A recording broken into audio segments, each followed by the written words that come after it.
Chapter 130. The gazes of over 40 youths fell onto Lionel. When they saw that his mask had no markings on it at all, they immediately guessed that this man should be the so-called Indomitable.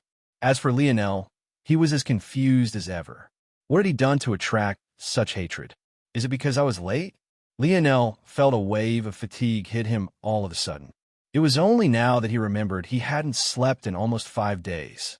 He had been diligently comprehending something when the old man suddenly appeared, grabbed his shoulder, then tossed him here. If it wasn't for his high spirit, staying awake for so long would be impossible even if his body was many times more powerful. Unfortunately, his spirit had taken quite a bit of hit now. "Sorry, I was late." These were the first words Lionel said, but they only made the gazes of the over 40 youths that looked toward Lionel burn brighter. This wasn't only because of what he said, but also because they recognized his voice. It was the very same voice that said it could defeat them all even without Hacker Hutch's training. As for Lionel's words themselves, how could they take it seriously? In fact, they found it to be quite insulting. If his words didn't imply disregard, then what else could they imply?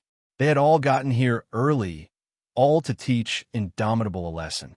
Yet, not only did he not appear on time, making them wait for him, but they had all just heard his voice clearly. Even to this point, he still hadn't wanted to come. Had it not been for old Hutch, he might have not come at all. How could they not feel unsatisfied? Seeing the atmosphere wasn't quite right, Lionel smiled bitterly and scratched the back of his head. But at that moment, a yawn inadvertently came from his mouth, causing him to subconsciously cover his lips despite having a mask on. It couldn't be helped. He was too tired. However, what he had forgotten was that since he was wearing a mask, no one could see his sheepish grin. But they all very clearly heard his yawn. This made their already furious gazes spit fire. At this point, even if Lionel wanted to explain, no one would listen. The sound of a throat clearing rang over the arena. "Indomitable, I presume? Please take your place on the arena, and we can begin." Lionel turned his head back toward the overseer box, seeing that the voice came from there, then complied. It seemed he really wouldn't be able to get out of this. He was usually well-liked wherever he went. This could be said to be the first time in his life where he was truly public enemy number one for reasons that were completely out of his control. Though Lionel complied with the voice, his every action was under the scrutiny of too many people. His appearance in comparison to the perfect military form of the other youths on the stage with him stuck out like a sore thumb. It was clear that whether it was his posture or demeanor, he was lacking completely. He threw their perfect formation into disarray. His steps weren't even, his back was slouched, and his eyes were perpetually half-closed. As if that wasn't bad enough, he kept yawning. The flickers of deep disdain and disgust continuously came his way. But by this point, Lionel didn't have the mind to care for them. He had fallen into a trance once more, seemingly trying to grasp something that had just been within his reach. Over the last several days, he had been trying to comprehend his lineage factor and by extension spear force, but he had ended up stumbling upon something completely different. It left him quite shocked, actually. In truth, he had almost completely forgotten about his infatuation with spear force. Unfortunately, his absent-minded gaze and his continuous yawning not only made him the public enemy of the youths, but also the crowd watching on. They hardly even paid attention to the commanders who were in charge of reading out the rules of the gathering. The more they paid attention to Lionel, the more he didn't seem to notice them, and the more enraged they became. Then, when they reached a tipping point, Lionel would yawn again, making veins bulge like slithering snakes on their foreheads. "The first will be Indomitable. I assume you don't mind?" At first, Lionel didn't register the words. After all, he didn't know his name was Indomitable now. He wasn't the one who chose the name. But, after a moment, he seemed to recall that the woman who spoke from the overseer's box earlier had also said Indomitable when referring to him. He hadn't thought much about it, because his mind was too sluggish to care for other things. But now, he suddenly made the connection. "Who, me?" Lionel looked up, only to find several more glares aimed toward him. Sure. Yes. He hurriedly spoke. He had no idea what was going on, but he thought his best option was to agree, or else these people might really pounce on him. The woman in the overseer's box frowned. She had already had a poor impression of Lionel from the beginning, but his actions since coming here infuriated even her. Under Lionel's confused gaze, the other youths who had shared the stage with him cleared out and left, not forgetting to send a few more threatening gazes toward him. Toward this, he could only be helpless. Am I supposed to leave too, or? Lionel hesitated. He was apparently supposed to go first, but he didn't know what he was supposed to do. Luckily, he got an answer quite quickly. The ground separated to reveal a hidden underground passageway. Others couldn't see what was going on with just their eyes, but even with his weakened spirit, Lionel could tell that there was a small group of invalids coming toward him now, all of which were at the grade. He could see that there were a total of 5 of them. Am I supposed to defeat them?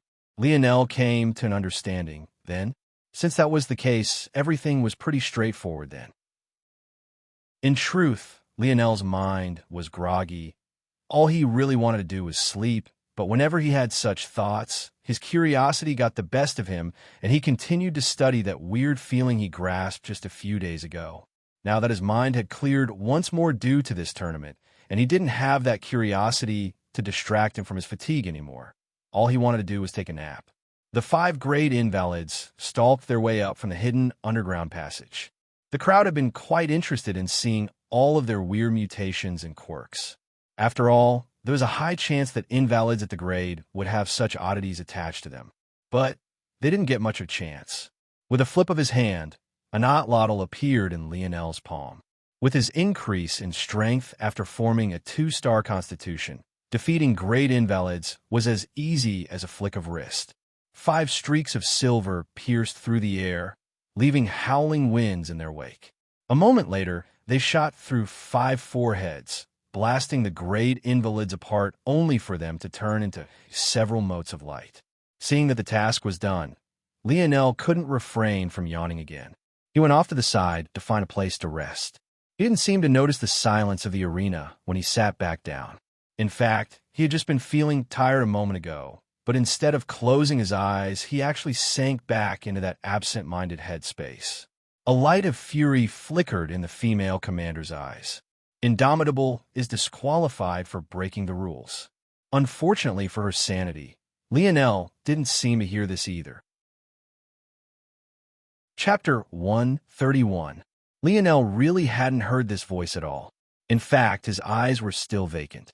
The only thing that made it seem that he was awake was his occasional yawn. Still, it was as though the outside world had nothing to do with him. A rain of BOOs came from the crowd. Clearly, they had been infuriated beyond reason. It was only after their rage became like a tempest that Lionel was startled awake and looked around in confusion. Why the hell are they booing? Lionel looked up toward the overseer's box, thinking that he might find a clue. But all he saw was a woman looking toward him with an infuriated gaze, while the 2 men beside him had helpless expressions. This only made him more confused. What happened? Lionel mumbled these words to himself, but the youths who were nearby him heard them and couldn't take it anymore. You're still saying bullshit like that at this point. You're disqualified.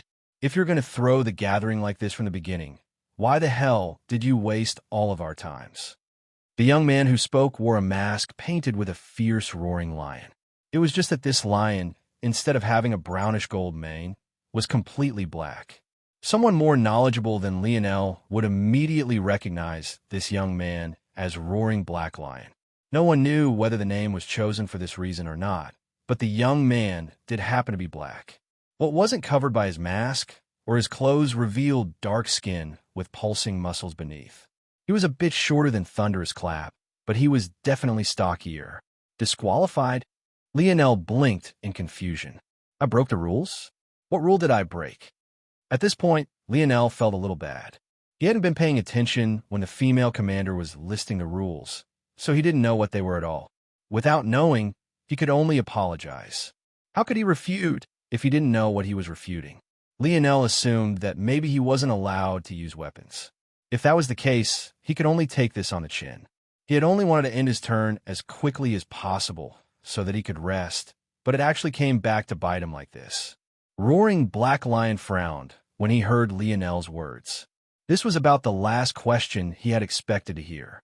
He, along with everyone else, assumed that Lionel had gotten himself disqualified on purpose. Treasures gained with zones are banned for this gathering. In order to maintain fairness, we can only choose weapons from the racks to the side. Oh, Lionel mumbled. That's unfortunate. Sorry about that. I must have missed it. Did that mean he got to go? This wasn't a bad result. After all, he had fulfilled his promise to the old man by coming here. Roaring Black Lion's lip twitched. Could it be that this young man really hadn't heard anything? He could only look on as Lionel stood and slowly walked toward the exit of the arena with an absent-minded gaze. He didn't seem to hear the torrent of boos raining down on him. If it was up to Lionel, as long as he participated in something, he would have liked to take first. However, he also wasn't the type of person who despaired in his failure either, not to mention the fact his mind was completely preoccupied by something else. Unfortunately for Lionel's thoughts of rest, would the madman Hutch really allow him off so easily? Hey, little girl, directly allow this brat into the next round. The three commanders in the overseer's box was suddenly stunned by the presence of a fourth person. Regardless of which of them it was, they had no idea when someone had appeared in their midst. The woman was the first to recover from her shock and register the old man's words. Her expression flickered several times. No matter what thoughts she held close to her heart, she didn't dare to be disrespectful to Hacker Hutch. However, how could she go back on her word? She had just listed the rules, and Lionel blatantly disregarded them. Now she was supposed to reinstate him? How could she do something like that? Taking a deep breath, the woman gathered up her resolve. Commander Violet Rain greets Supreme Hutch. Violet Rain saluted seriously. I cannot comply with Supreme's orders. Indomitable has broken the rules. We cannot cause the integrity of the gathering to suffer. The two men by Bridget had weird expressions upon hearing this. Wasn't she disparaging the gathering just a few minutes ago? When had it become so important to her? This is an order, Hutch said without a care, finding a couch to lie on and plopping down. It was unknown where he got it, but he had carried a large pizza in with him and started munching away without a care in the world. Fury lit Violet Rain's eyes. This was so unreasonable. Yes, it was unreasonable. But so what? These were Hutch's thoughts. Any army had a strict hierarchy. This was even more so for a rebel army like the Slayer Legion. The consequences for disobeying an official just one rank above was already steep, let alone someone 3 ranks above her like Hutch. Violet Rain's chest billowed with the waves of her anger. But what could she do? Other than her face reddening and her ears almost jetting out steam, there wasn't anything else. By this point, the audience below felt that the situation was getting weird.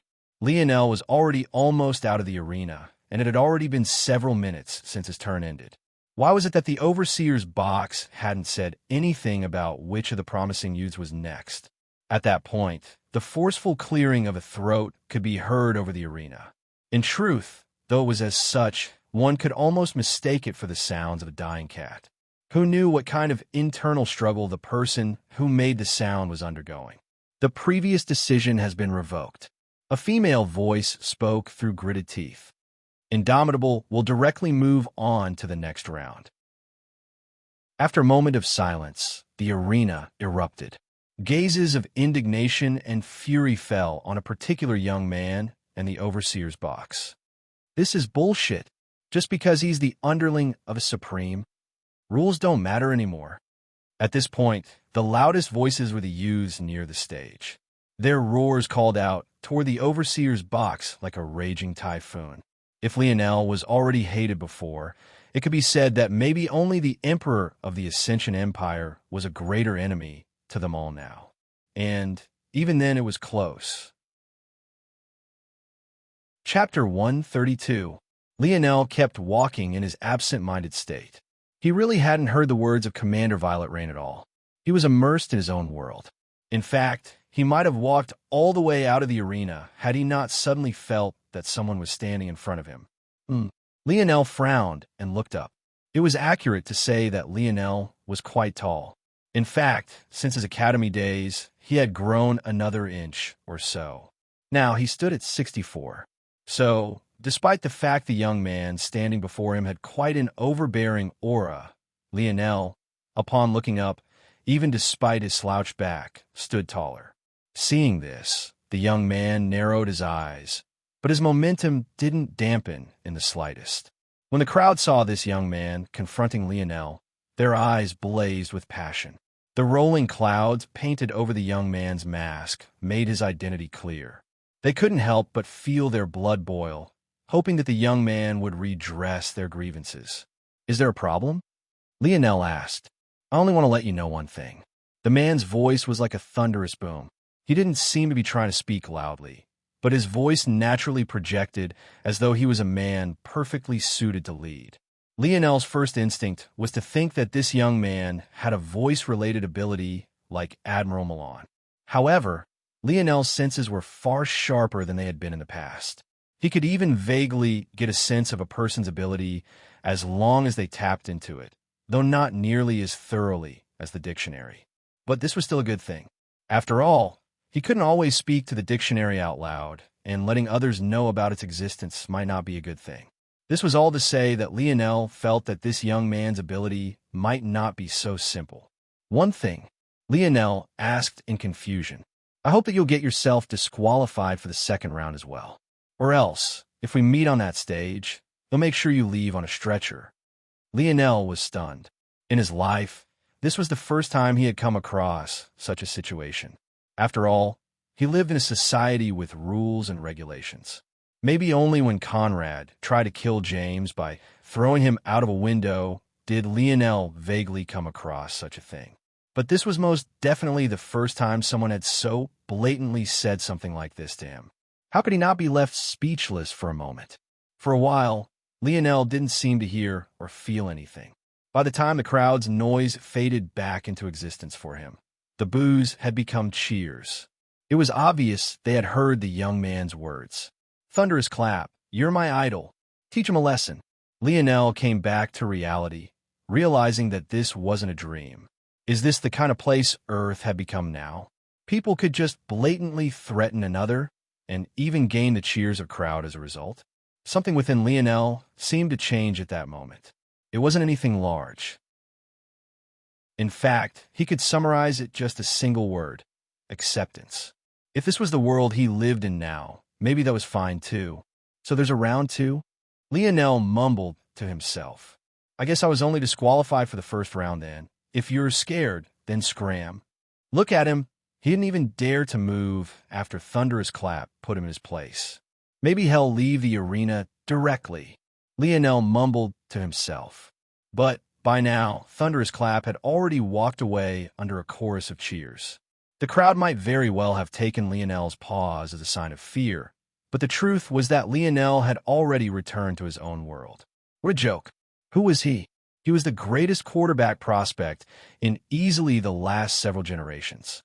How many games had he played in enemy territory? Let alone these insults, he had heard 10, even 100 times worse. He had learned to tune it out a long time ago.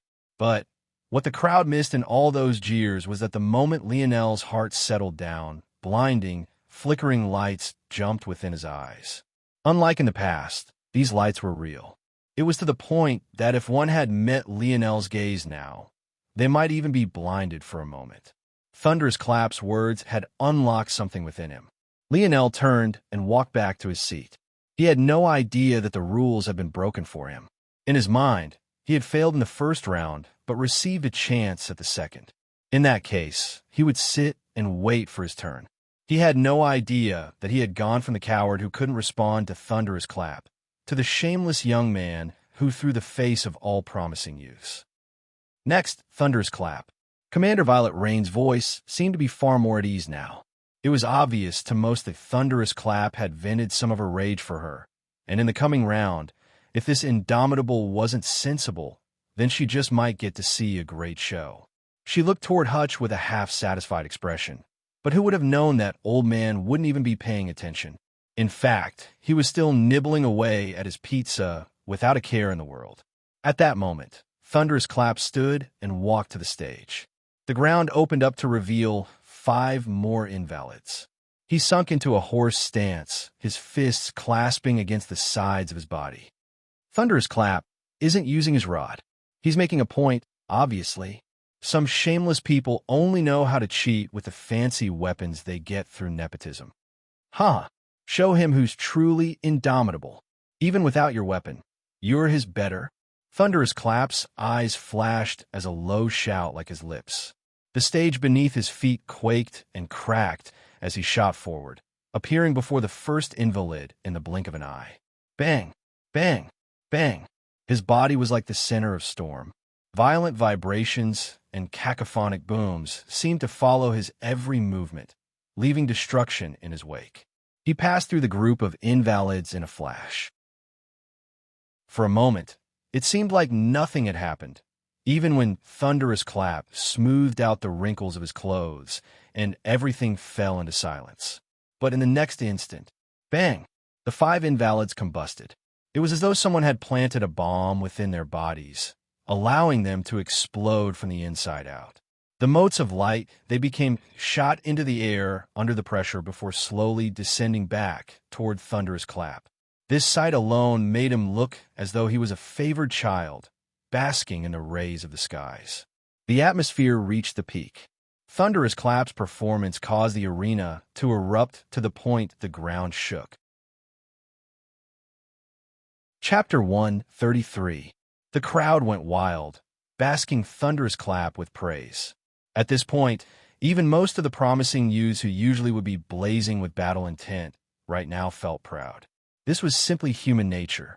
When one shares an enemy, previous petty disputes can be ignored. However, the subject of public outrage wasn't paying attention to these matters at all. He sat on the ground, cross-legged, leaning on his thigh and supporting his head up from his chin with a hand. He stared blankly at the ground. From an outsider's perspective, he seemed quite listless, but the tangible light that had been bouncing in his eyes only grew fiercer and fiercer, as though he was slowly comprehending something new. Numerous gazes descended on Lionel once more. But no one could see the odd phenomena with his head lowered. As for Thunderous Clap, after speaking those words to Lionel, he hadn't even bothered to cast another glance toward him. The first round continued, numerous youths going up one after another. The atmosphere was much better than it had been initially, as many felt their anger having been vented, so a casual enjoyment of the gathering ensued. One after another, the youths went up to show off their abilities. It turned out that defeating the invalids wasn't the true requirement. According to the rule Lionel missed out on, one was only meant to survive the confrontation for 10 minutes. Anything at and beyond this would be considered a pass. Though Lionel casually killed the 5 invalids, it could be said that he went above and beyond despite breaking the rules. Of course, this also meant that Thunderous Clap had also accomplished more than what was expected of him. Violet Rain, no matter what, you're a commander. Is there a need to look so happy?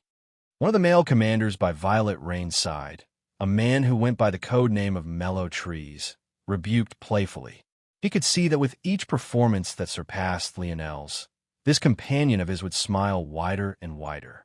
I never knew that Violet Rain would hate a teenage boy so much. Violet Rain snorted and didn't say anything. Of course, this was because Old Hutch was still a small distance away and could most definitely hear their conversation. It was fine for them to tease her, but if she really said anything in affirmation, it was impossible to tell whether she'd have a good ending or not. Her happy expression became gloomy again upon hearing their words. But there was nothing much she could do.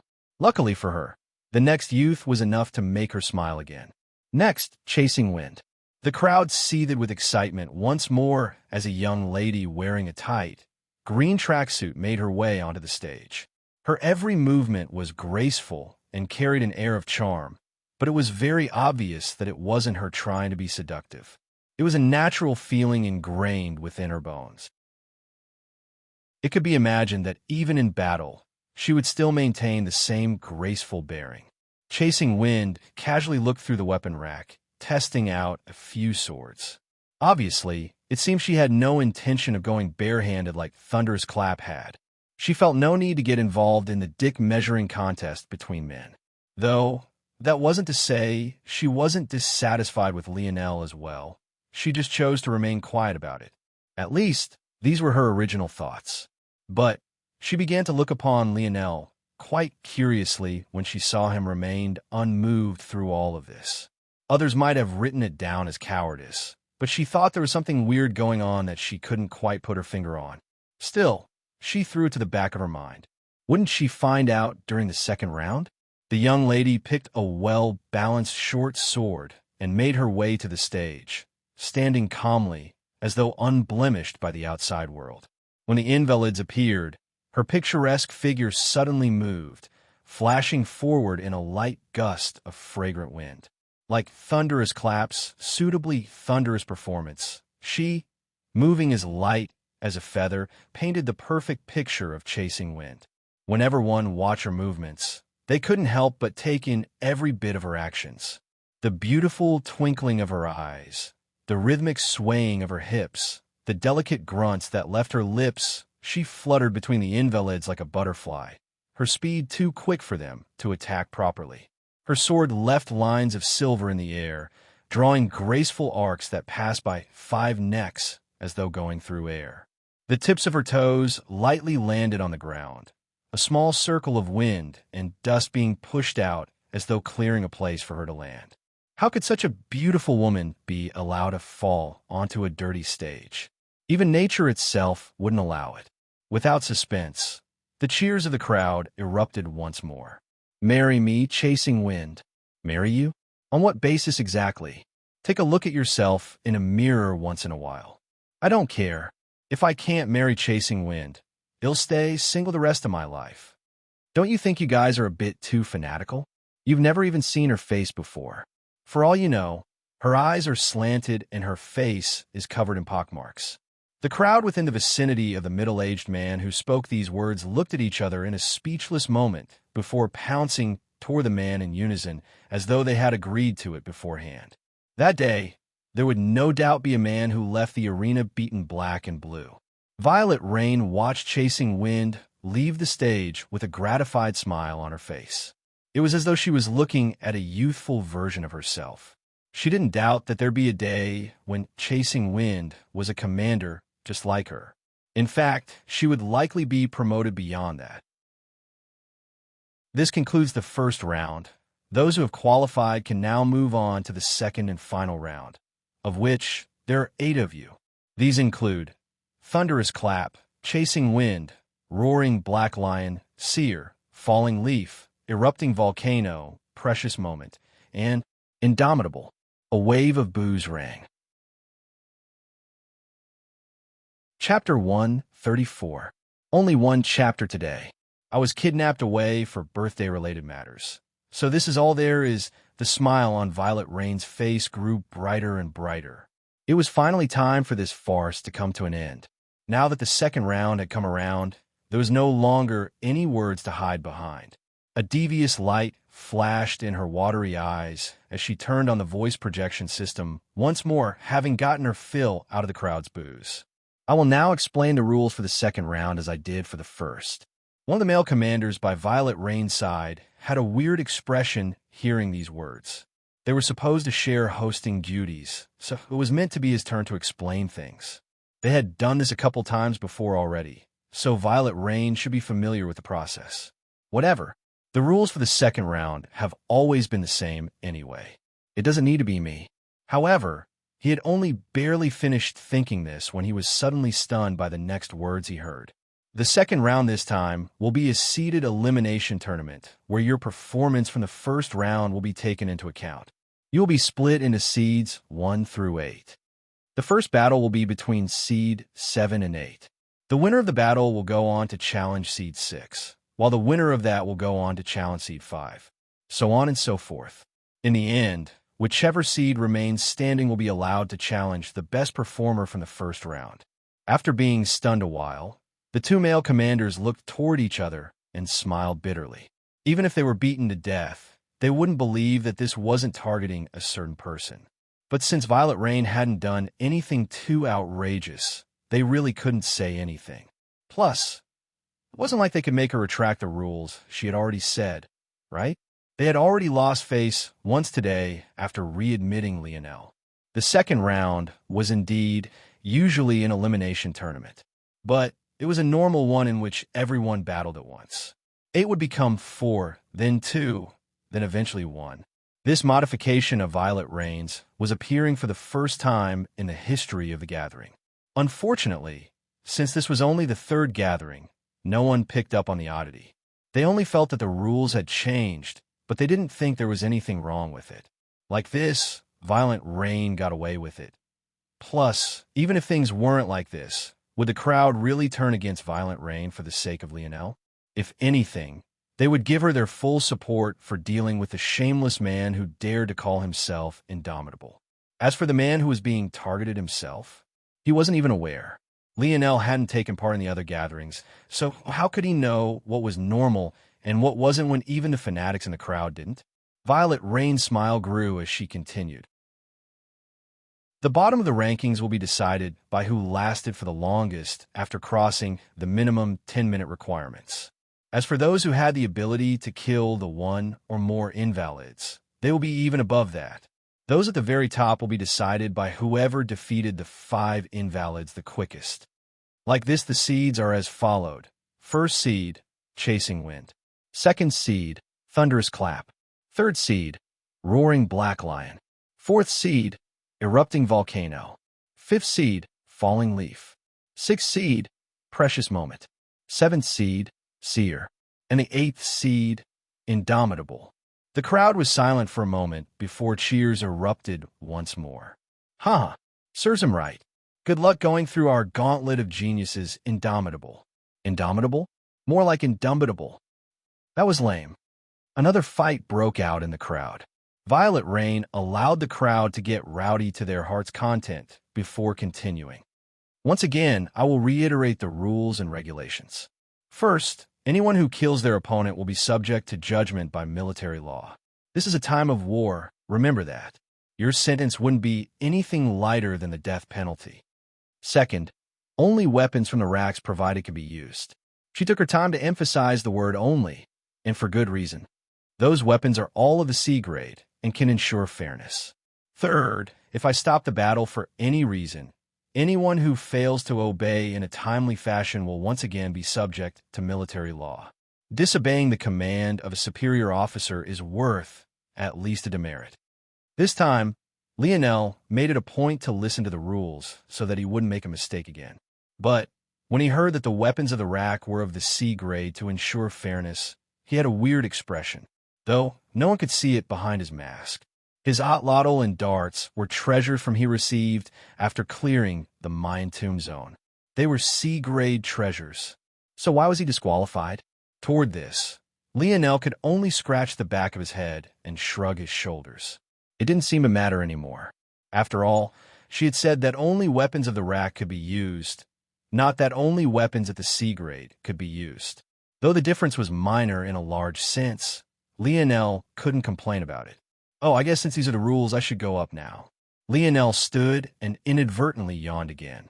Toward this, he could only shake his head helplessly. He was truly too tired. It wasn't like he was doing it on purpose. Violet Rain's expression darkened. This boy should be very clear that she was targeting him now. Yet he actually dared to be so carefree. First battle, 8th seed Indomitable versus 7th seed Seer. She said stiffly. Lionel made it to the stage first, only to find a young man walking toward him. He had a scrawny build and a singular closed eye was painted on the forehead of his mask. In his hand, Seer held an odd short staff with a bulbous head. Compared to the gazes of raging hatred Lionel had gotten used to seeing, Seer's eyes were calm and tranquil. His brows only barely furrowed when he saw that Lionel not only yawned, but also wasn't holding a weapon. Begin. Chapter 135. We'll be back to double chapter uploads tomorrow. Thank you for the birthday wishes, love. Also, I should say that we'll likely be going back to the bonus chapter system in September once school comes back around for me. To let you all know, Seer raised his staff toward Lionel the moment the words fell. An arrow of peculiar energy quickly formed, dashing toward Lionel at a much faster speed than most could muster. In that instant of time, even with his spirits severely drained and his ability being sluggish as a result, it was as easy as breathing for Lionel to see that this attack had an agility of just over 1.00. It was quite swift, all things considered, but not enough for Lionel to take it seriously. I guess I'll just push him off the edge of the arena, Lionel thought. Since he had paid attention this time around, he was well aware that there were 3 methods of victory. He could choose between knocking his opponent out and rendering them unable to battle, forcing them to admit defeat, or pushing them outside the bounds of the arena. Either one was fine. Lionel didn't have a particular preference. What's really interesting, though, is that abilities don't seem to be limited by force-disrupting towers, nor special branches of force. I didn't think about this before, but my internal sight relies on my spirit, which is technically a kind of force, yet I used it to escape the fort. I actually overlooked something so simple. Lionel's mind wandered. He usually wasn't this type of person. He always took every task, no matter how simple, with the utmost seriousness. However, the problem this time was that his mind was too sluggish. He was almost in a drunken state. Though Lionel was only like this because he didn't sense much of a threat from Seer, others seemed to take this as him being frozen in place due to fear. Not only did others not find this to be pitiable, they even took amusement in it. They seemed to already see the sight of Lionel being blasted off the arena under a chorus of laughs. However, in the last moment, Lionel seemed to remember where he was and shifted to the side. To an outside observer, it almost looked like he stumbled out of the way, allowing the arrow to just barely whiz by him. The sudden movement caused Lionel's mind to spin. He really didn't expect that he would be in such a sorry state, just because he stayed awake for a few days. His eyes blinked, and he shook his head, trying to clear his vision. A nap would be really nice about now, Lionel thought to himself. Lionel didn't have to raise his eyes to sense that another arrow was coming his way. But this time, he took a step long before it reached him. His action seemed without cause, but he had already dodged long before the arrow left Seer's staff. Step after step, Lionel meandered his way through the battlefield. His gait was weak and without rhyme or reason, but seemed to dodge Seer's strikes without much issue. From the outside, he looked like a drunk man stumbling forward, though it wasn't so exaggerated. Seer kept trying to make distance between them, doing his best to continue his barrage, but he was very obviously losing his composure. At some unknown point, the jeers of the crowd shouting out that Lionel was fearful had slowly died down, weird expressions coating their faces one after another. By the time Lionel had made it within a step of Seer, the latter didn't even notice that he had continuously retreated to the edge of the arena. Just when he wanted to take another step back, he found nothing but air, causing him to tumble backward with a shocked expression on his face. He knew that this should have been impossible. He wasn't a fool. He too had heard the rules, so he knew stepping out of bounds meant a loss. But he could have never expected that he would somehow still make such a stupid mistake. He thought that he had been circling the arena, maintaining a good distance from Lionel. So when did he get forced into a corner like this?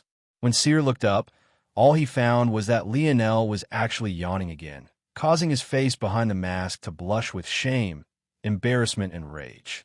Lionel squinted his eyes and shook his head as though trying to chase his fatigue away. He hadn't even noticed the change in the Seer's once calm eyes. By the time his vision cleared again, he saw that a young woman was helping Seer up and glaring toward him with fierce eyes. Though Lionel couldn't see her face, he was quite certain that her angry appearance was quite adorable. Her eyes alone were enough to tell him this. She, as a participant, of course wore a mask. The design on hers was quite involved compared to others. The center of her forehead had the drawing of a seed, and from there, a cycle of growth was drawn around her round face. Eventually, a flower bloomed before the cycle ended with another seed. Lionel had seen her amongst the 8 seeds of the second round, and judging by the pseudonyms, he guessed that she could be either Falling Leaf or Precious Moment. More likely the latter, as there was someone else with a mask that more conformed to the former. At that moment, the crowd that had fallen silent suddenly erupted once more. The chorus of boos was deafening. Disqualify him. Get him out of here. When did such a bastard appear amongst our promising youths? It could only be said that the rebels truly were infuriated this time. It was one thing for Lionel to defeat his opponent, but his act of looking down from the stage and even yawning after Seer had already lost was simply too much. You could defeat a man, but humiliating him was going one step too far. How could they know that Lionel was only yawning because he was truly tired? As for looking down on Seer, that had a similar reason as well. He didn't want to waste energy by making unnecessary movements, so he stood in place until the next match began. After all, he would be fighting again. Unfortunately for the crowd, the Lionel of now already had turned a deaf ear to their reactions. He couldn't even hear them any longer. His world was filled with silence. Indomitable wins. Next match, Indomitable versus Precious Moment. At that moment, the young girl who had helped Seer stand furiously marched onto the stage, her little body billowing with rage. Lionel shuffled from the edge of the arena, his feet barely lifting up from the ground as he turned to face her. Chapter 136. Lionel really didn't have the mind to think about why yet another person was angry toward him. His half-closed eyes sized up the petite little girl. Truthfully, he didn't have much of a reaction toward women who weren't his Aina. It could even be said that his personality around Aina was skewed as a result of this. Usually, he was rather detached from most things, even if he had an amiable smile on. Seeing this petite girl before him, others might have had thoughts of going easy on her. But Lionel didn't spare such a thoughts toward this at all. Rather, just like with his last opponent, he was thinking of how to defeat this woman as easily and quickly as possible. Go on, Precious Moment. Teach him a lesson. Show the bastard what a real promising youth looks like. Violet Rain watched all of this from the overseer's box, a gloomy expression on her face. She found that there was most definitely something wrong with Lionel's battle with Seer. However, all thoughts she had of analyzing the battle flew away when she saw Lionel yawn. At this point, even the male commanders by her side couldn't help but frown. They too believed that Lionel had gone too far. Old Hutch laughed uproariously when he saw this scene. Since Lionel had been in his home the whole time, he of course knew why Lionel was constantly yawning. The reason he had been able to get Lionel's recording in the first place was because his home was covered in cameras and various security devices, so he was aware that Lionel had stood in the same place without moving for a whole 5 days. He had to say, he admired the dedication of the boy, even if he was certain that it wouldn't bear any fruit. That said, he had no intention of explaining this to these people. What could he say? He was an old man who liked watching the world burn. Who else was going to entertain him in his old age, if not this boy? Earth had entered a calm before the storm. Old Hutch didn't feel like waiting for things to get interesting again, so why not make his own entertainment? Begin. The moment Violet Rain's displeased voice filled the arena once more, Precious Moment moved, her small body charging toward Lionel with a full head of steam. She wants to fight me barehanded? Is it related to her ability? Lionel frowned slightly. After the shock he went through with Aina, he no longer dared to assume the strength of a person by their size. The issue was that he could clearly see that Precious Moment's strength stat wasn't even half of his own. Yet, she was still charging toward him like this. At this point, Lionel felt a little regretful that he hadn't been paying attention to the previous battles, or else he wouldn't be guessing like this. However, in the end, he threw these worries to the back of his mind. This wasn't really a matter of choice, as the little girl was already right before him. Lionel caught a twitch in Precious Moment's shoulder and immediately calculated the trajectory of her punch before she even threw it. I'm not far from the edge of the arena. I can probably just push her right off by using her momentum against her. However, Lionel could have never expected that Precious Moment's initial punch was actually a feint. Just as he moved out of its trajectory, her arm stopped halfway along its path and pulled back against her body before another fist was sent toward him. A fierce glint could be seen in Precious Moment's eyes.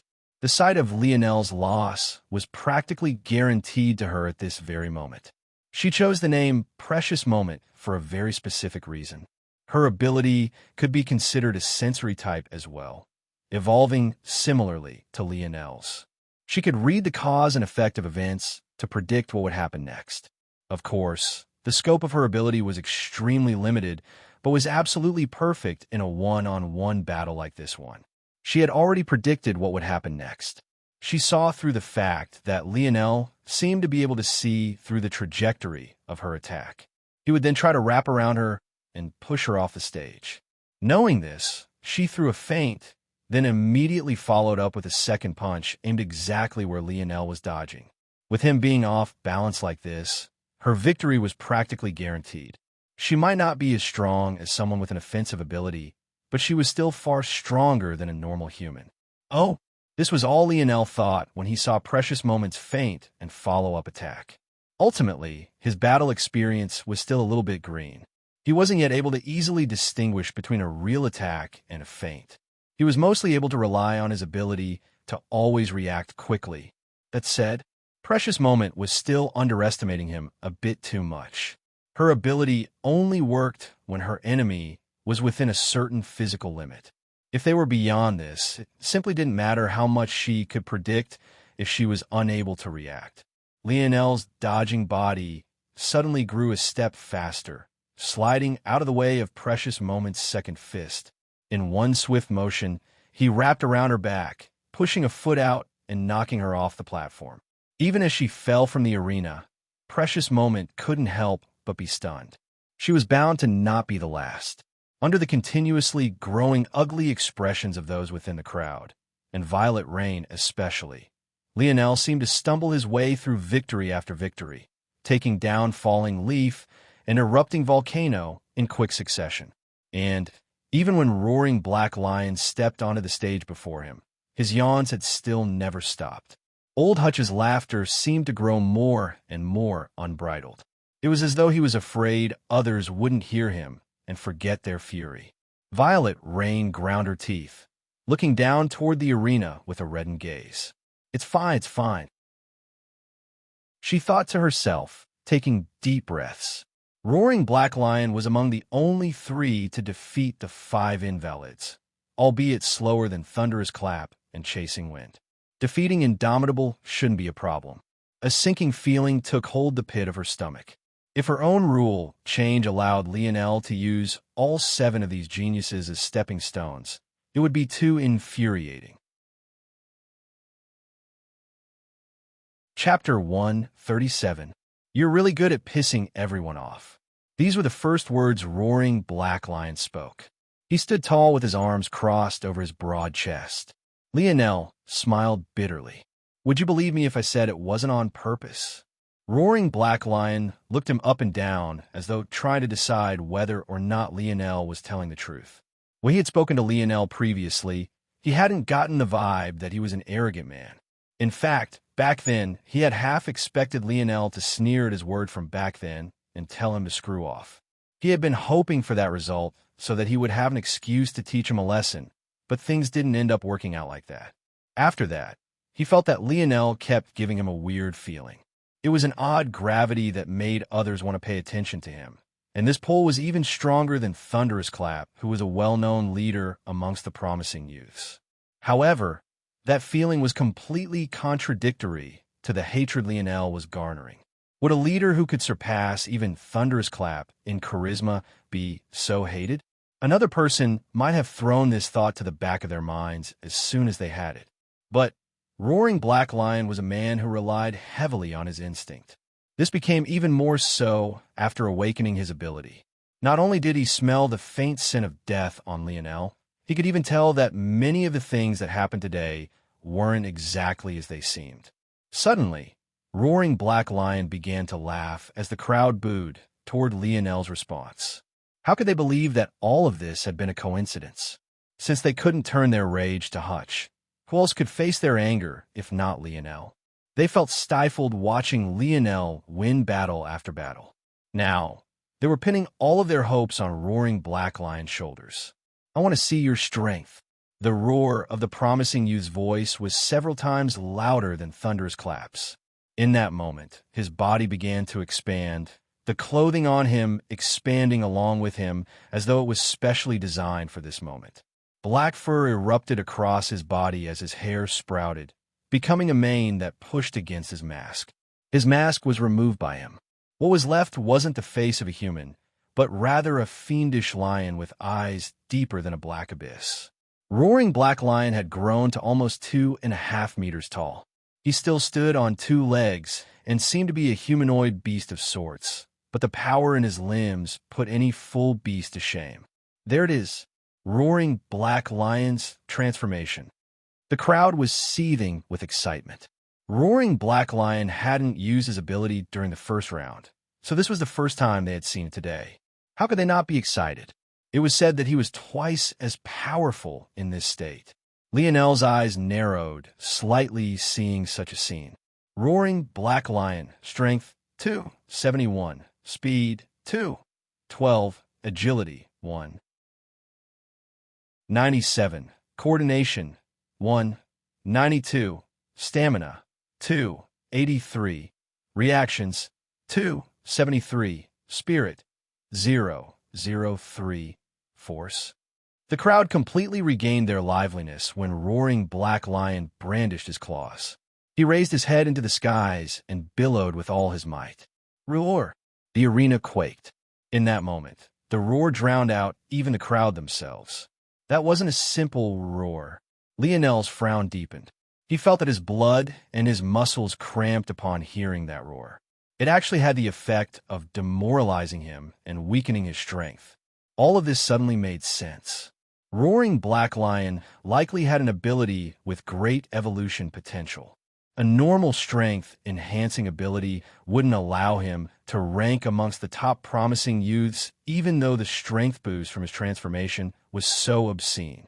Lionel regained his calm. Taking a step to the side, he calmly walked to the edge of the arena. Haha, is he going to quit? There wasn't just one person in the crowd who believed this. Even Violet Rain's gloomy expression loosened up a bit as she sighed a breath of relief. Unfortunately for her, though, this feeling didn't last for long. Lionel walked to the weapon rack and scanned it for a moment before pulling out a plain black rod. It wasn't that he didn't want to take a spear, but if he did and the ring on his finger didn't acknowledge it, it would crumble to dust. So, using a rod was his only choice. Plus, he had a good impression of Roaring Black Lion. At the very least, he was far more pleasing to the eye compared to the others that were here. In that case, he had no intention of harming him. A rod? Isn't that Thunderous Clap's weapon of choice? Indomitable uses a rod as well? Lionel sluggishly yawned once more, walking back to face the beast that now stood over half a meter taller than him. He stopped 10 meters from Roaring Black Lion, his eyes tired but tranquil. Silence fell over the arena for a moment. Begin. Roaring Black Lion lashed out immediately, not pausing even for a moment. His claws left streaks in the air. If it wasn't for the ban on killing, they would have been fully extended. However, for the sake of the rules, he attacked with his palm. Yet, even with this being the case, his silvery claws twinkled beneath the arena lights, contrasting his ferocious appearance with something quite dazzling and beautiful. Lionel didn't move at all. A palm almost as large as his chest descended toward his tired figure. It seemed for a moment that there would be no suspense to the battle at all. It was even to the point where Roaring Black Lion's massive figure seemed to enshroud him completely. Just when it seemed Lionel would be sent flying, he suddenly moved. No one could tell what happened. In one moment, Lionel was standing in place. In the next, a blinding light had covered him from head to toe.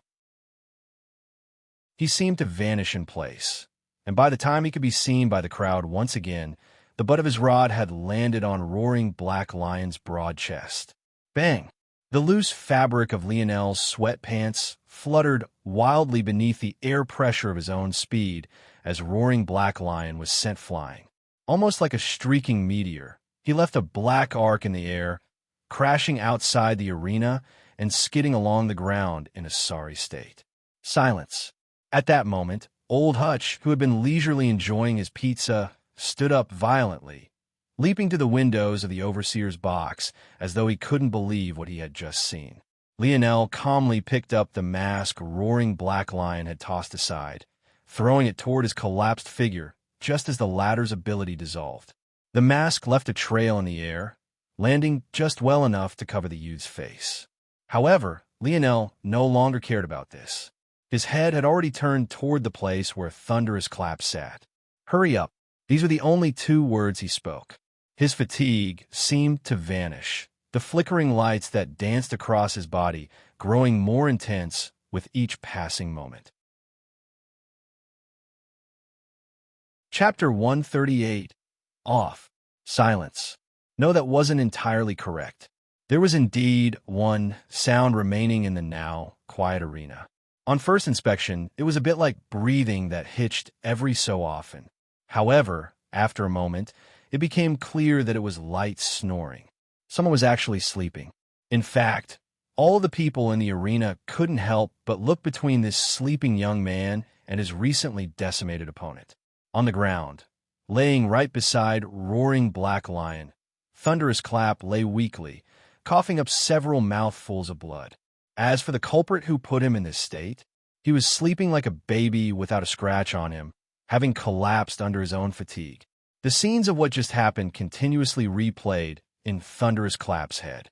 That man told him to hurry up and get onto the arena. As he had his own pride, he obviously obliged, believing that, even after watching the fashion in which roaring Black Lion lost, he could still win. However, all he saw was a flash of gold. Then, he felt a sharp pain on his chest. And before he realized what happened, he was lying on his back, nursing several shattered ribs. In the overseer's box, Violet Rain's expression was solemn. One would expect her to be enraged, but this wasn't the emotion she had at this moment now at all. All she felt was astonishment. But her astonishment couldn't match up to Hutch's at all. This was because while everyone was shocked that Lionel managed to defeat roaring Black Lion and Thunderous Clap, both in a single blow, he was shocked due to that radiant energy that was coming from him. There was something about that energy that was extremely similar to his blade force, but it wasn't exactly like that either. It was somehow different, but the same at once. He didn't need to think more about it to understand. Lionel had comprehended a force-strengthening deviation. But it wasn't spear force. It was something else entirely, something that even seemed somewhat more formidable. In the stands, Damien, the lady he called Vixen, and the others were also shocked. They had been here from the very beginning, but they had remained silent the whole time. They were among the few who knew that Indomitable was Lionel. But did they dare to step out and defend him? Not to mention the fact the commentary of the crowd had been fairly benign. If they really did step up to defend Lionel, they'd probably get beaten black and blue. Damien had been aware of how great Lionel's strength was. Those youths up there would give even him a hard battle, and he was a lieutenant. But didn't Lionel defeat him just the same? The reason he was shocked wasn't because Lionel defeated them. It was because he had done so with just a single strike. Didn't that mean that Lionel could defeat him with a single strike too? So many eyes had landed upon Lionel, yet he continued to sleep without a care in the world. It was as though the hard arena ground had become the softest of beds. What a brat! Hutch sighed and made his way down to the arena. Before the eyes of everyone, he reached down, grabbed Lionel, and swung him over his shoulder as though he was carrying a sack of potatoes. If Lionel was awake, he might have had the presence of mind to get angry about this, but he was clearly in a state where he could sleep in just about any condition. Thunderous Clap's gaze of shame and anger landed on Lionel. But even if the latter was awake and willing to fight him again, he could hardly move an inch. Just breathing racked his body with pain far more severe than anything he had ever experienced before. Thinking back to those words he spoke to Lionel, a deep sense of humiliation welled up in his heart. It honestly wasn't his fault that things reached this point. Anyone who saw Lionel's actions without understanding the backstory behind them would think him to be an arrogant bastard. Thunderous Clap had always been a straightforward and by-the-books kind of person, so he wanted to teach Lionel a lesson. He just never imagined that this would actually backfire. The truth was that Lionel had already been reaching his limit after so many battles. He didn't tell Thunderous Clap to hurry up and get on the stage because he was arrogant, but rather because he only had the strength left for one more strike. Lionel couldn't be said to be a confrontational person, but Thunderous Clap's previous words had touched his bottom line. He refused to settle down until he could return the latter's words back to him. After the deed was done, Lionel directly fell asleep. Due to this, everyone knew that Chasing Wind would be named first among the promising youths, but there was no one who congratulated her. They were all aware that the young man who had truly earned the first place was the one they were all watching snore right this very moment. Her expression couldn't help but flicker several times as she watched Hutch haul Lionel away. Just what was that attack he used? Was that related to his ability? How could he be faster than her? These were all the thoughts that swirled around in her mind, and it left her stifled to the point she wanted to shout into the skies. In the minds of the rebels who didn't know Lionel's true character, the villain had won today. Indomitable had stamped down on their pride, all while yawning the whole way. Then, when he saw they really couldn't relieve his boredom, he directly fell asleep. He completely disregarded them. He didn't care for their emotions, their rage, their heartache. Like an evil mastermind, he played with their emotions and left them in a puddle of their own tears. When Lionel had disappeared off into the distance, Thunderous Clap could no longer hold on and directly passed out beside Roaring Black Lion. This legend was bound to spread throughout the Slayer Legion, maybe even to the point it would reach the ears of the Empire. Chapter 139. Lionel awoke with a stretch. It felt so good that he held the pose for several moments, unwilling to leave that satisfying feeling behind. He sat up with a smile. He was oddly happy at this moment. A burden that had been weighing on his heart felt as though it had been lifted. Plus, after finally getting some sleep, he felt refreshed, and his spirit was even stronger than it had been just a few days ago. Even though he was an asshole, I have to admit that this Thunderous Clap person did indeed help me. If it wasn't for him, who knew how long I would have taken to come to such a realization? You're awake. Lionel was so startled by the sudden voice that he practically jumped out of bed. He hadn't even noticed that the door had opened just now to reveal a very familiar and very annoying old man. Old Hutch shook his head, his face filled with disdain. How could you possibly sleep like this on a battlefield? I could have slit your throat 100 different ways. Lionel's lip twitched. He had lived in a Mayan tomb and faced thousands of Spaniards alone in that time. If there was anyone who knew how to sleep while being alert, it was him. But was there a need for that right now? Since you're awake now, don't you think you owe me an explanation? Huh? Lionel didn't know what the old man meant by this. You were so confident in getting first place, yet didn't you only get second? You practically threw my face out there. How can I show myself in public anymore? Hearing this, Lionel almost couldn't refrain from rolling his eyes. He may have been second, but did Chasing Wind really dare to claim first? As far as he was concerned, who was the superior among them all was obvious.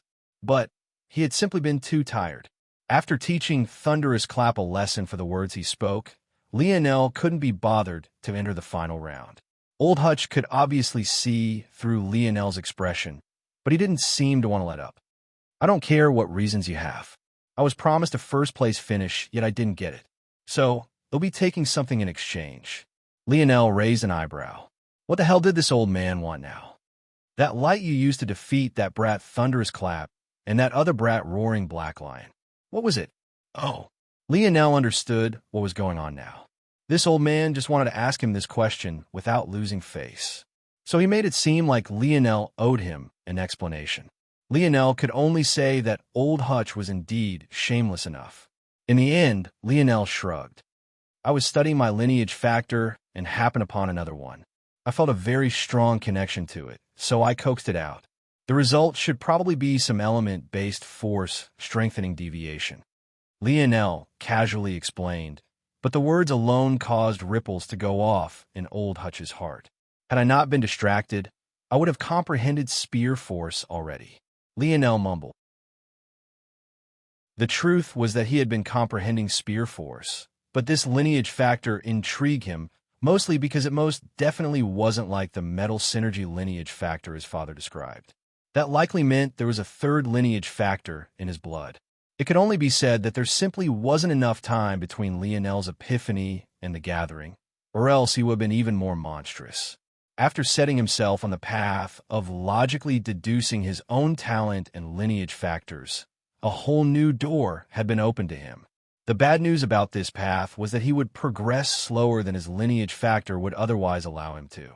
Theoretically, that is, relying on instinct and talent is usually much faster. This was just the way of life. However, Lionel had a certain advantage those who were lacking in talent did not have: his ability. Lionel's analytical ability was far beyond most. As a result, his progress was actually faster than it would otherwise be by relying on talent and intuition. This not only meant that Lionel could forcefully awaken his lineage factors himself as long as he grasped a small inkling of them. It also meant that he was no longer restricted by the so-called awakening phase of the lineage factor either.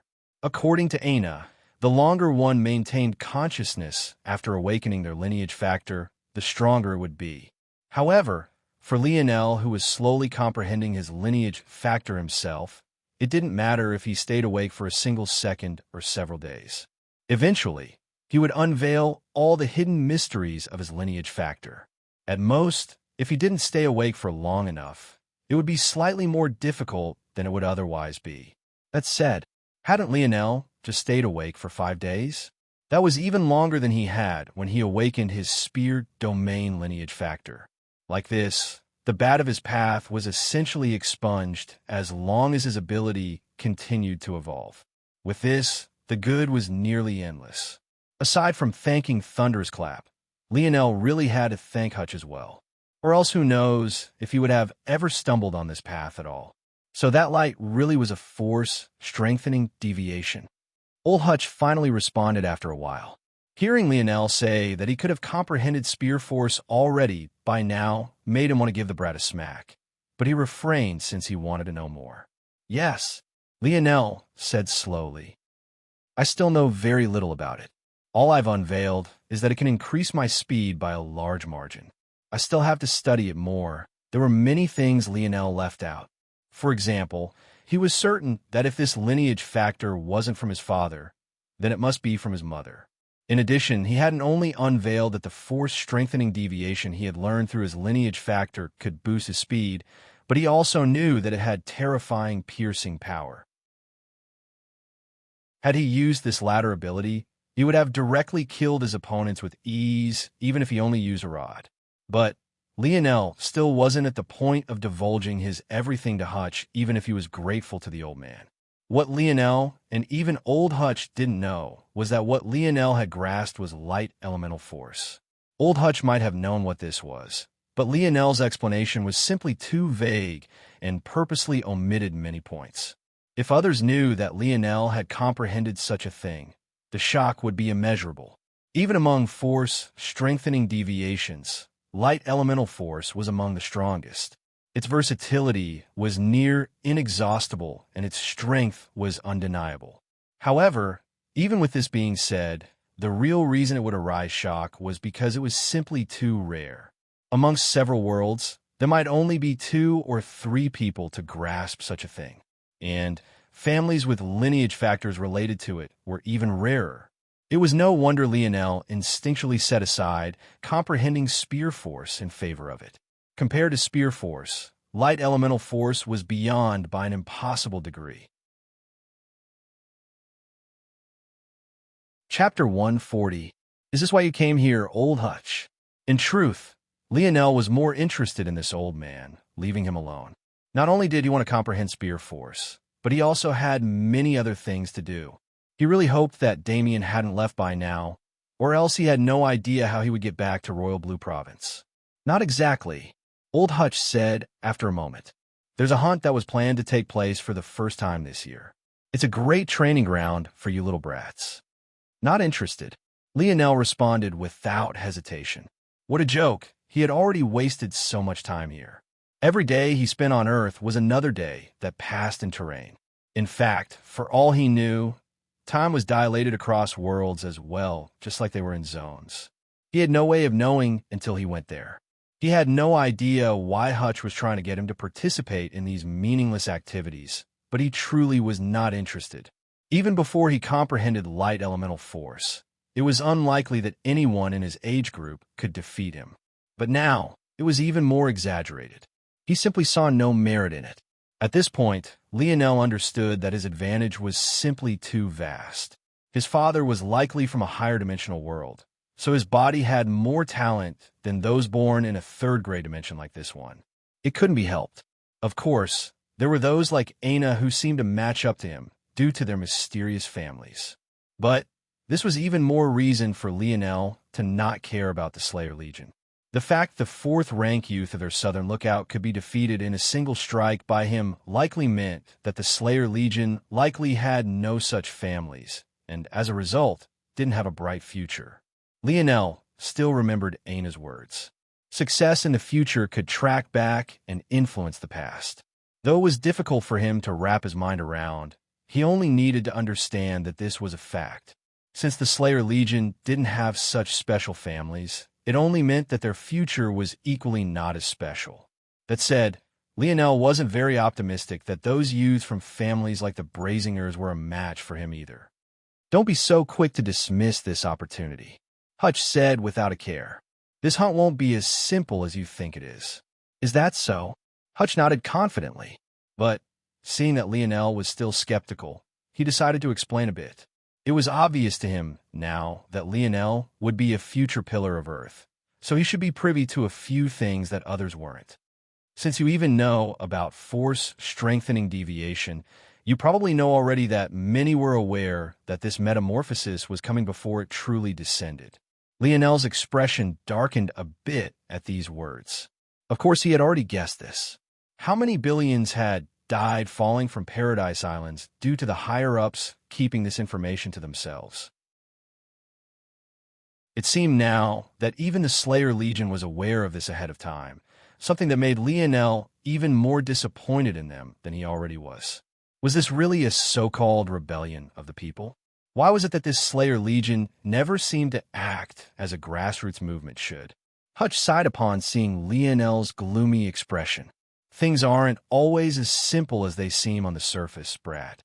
If we made a move to try and save everybody, Earth's population would have likely been wiped out by now." Lionel frowned upon hearing this. "The likelihood of successfully awakening your ability is too low. It's even lower if you come from a poor background." Lionel clenched his jaw. He understood this well. The weaker your background, the less likely you were to succeed in the future, and as such, you couldn't affect change in the current timeline that would then, in turn, help your future path. These people were the least likely to awaken their abilities. It was a difficult chicken and the egg situation. If we tried to save everyone, Earth would have been overrun by invalids. Even though invalids also provide opportunities to improve upon killing them, they are incredibly dangerous as well. They don't need to rest, eat, or sleep. These are things you probably already know, but what you don't know is that when the concentration of invalids is high and that of humans is low, variants that consume other invalids can appear in high concentrations. When this happens, the invalids that awaken their intelligence once again appear in droves. "Isn't that a good thing?" Lionel asked. "No, it's the worst thing. Invalids who awaken their intelligence are no longer humans. They're variant invalids who still live to devour us. The only difference is that they're smarter in their approach. In addition, they all have the ingrained ability to control other invalids. Don't think for a moment that they'll go back to the person they once were after they awaken. Variant invalids are far stronger than us. As the saying goes, the harder something is, the more rewarding it is as well. The path variant invalids have to go through to truly awaken is far more arduous than us, and as such, the benefits are far greater as well." Old Hutch could tell that Lionel still wasn't convinced by all of this. The kid didn't believe sacrificing the lives of so many just because of a potential calamity was worth it. These were still people. They weren't betting stakes one could choose not to take the risk on. The old man could only sigh once more. "Kid, there are too many eyes on Earth. The potential of our world is the greatest to be birthed in a very long while. There's no end to the greedy eyes that see us as a feast to take part in. If we are stuck in this prepubescent stage for too long, taking too much time to clear our world and form up our centers of power again, then, when we lose the current thin veil of protection we have, we'll be screwed. Lionel remained quiet. Even if he understood, he didn't like it at all. What is this hunt you were talking about? Chapter 141. After a while, the old man left, leaving Lionel to his thoughts. It's interesting, I guess Lionel didn't expect to be interested in this hunt. But in the end, the old man had actually managed to convince him. Plus, it would apparently not interfere with his schedule to go back, as Damien and the others would still be stuck here for a while longer. According to the old man, the hunt had been being planned not just a few years, but decades even. It might not even be an exaggeration to say more than a century, in fact. Project Hunt could be considered to be one of Earth's contingency plans. If Hutch's words were to be believed, it was likely that a similar practice was taken on by the Empire as well. This so-called Project Hunt was an attempt to raise evolved beasts. As Lionel had so unfortunately found out already, humans weren't the only ones who could awaken. The project itself spent years diligently breeding and cross-breeding different species of animals to create incredibly powerful creatures. The hope was that upon the descent of the metamorphosis, these creatures would awaken miraculous abilities that would allow humans to benefit. These beasts would become great natural resources.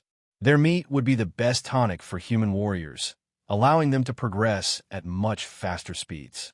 Also, according to Hutch, beasts have much larger ethereal glabellas upon awakening. This is not only due to their larger size in general, but it can also be considered an evolutionary buffer to their intelligence. After all, beasts are innately inferior in this aspect. Those who successfully awaken are thus compensated in this way. The larger ethereal glabellas of beasts are considered to be delicacies that can even improve the speed of evolution of one's ability. They're called beast crystals. Thinking back to the octopus stored in the segmented cube, Lionel suddenly understood why it was that the latter had wanted the former so badly. After all of this, Lionel was even more impressed with exactly where these projects took place. When he asked old Hutch about that, the old man hadn't held back. Apparently, Project Hunt took advantage of the fact that Earth only had one supercontinent and spread the project across several offland islands. Each of these islands had their own unique environment, pushing the evolution of beasts in certain aspects. Now, after so much preparation, it was finally time to reap the rewards of their labor of over 100 years. Lionel wasn't interested in the beasts for the potential boost to his ability. Since his ability had already broke into the realms of the fifth dimension, he doubted that there were any beasts on Earth that could help him improve any further. But old Hutch had let it slip that the closer Earth approached to the end of the metamorphosis, the more striking changes would take place. Soon, there would be force crystals forming, and these islands could be ideal hotspots. After all, even if one appeared in the city on the mainland, it wasn't as though Lionel could dig through the layers of dense stone and metals to reach them. These places would be perfect toward helping him fill his segmented cube to the brim to pave a path for his later breakthroughs. Even this, though, wasn't the main reason Lionel's interest had been piqued. After so long, Lionel was finally ready to create his first force craft. In fact, he had already settled on two designs. One was a weapon, and the other was an upgrade to a treasure he already had. The second design, the upgrade, was related to his treasure shoes. However, the main point was that the main design around the upgrade was reliant on the suction cups of the octopus. By now, his purpose might have been obvious. He wanted to see just what other evolved beasts existed. If there were any that were particularly useful, he might be able to design more useful upgrades. Lionel took a deep breath and finally stood from his bed.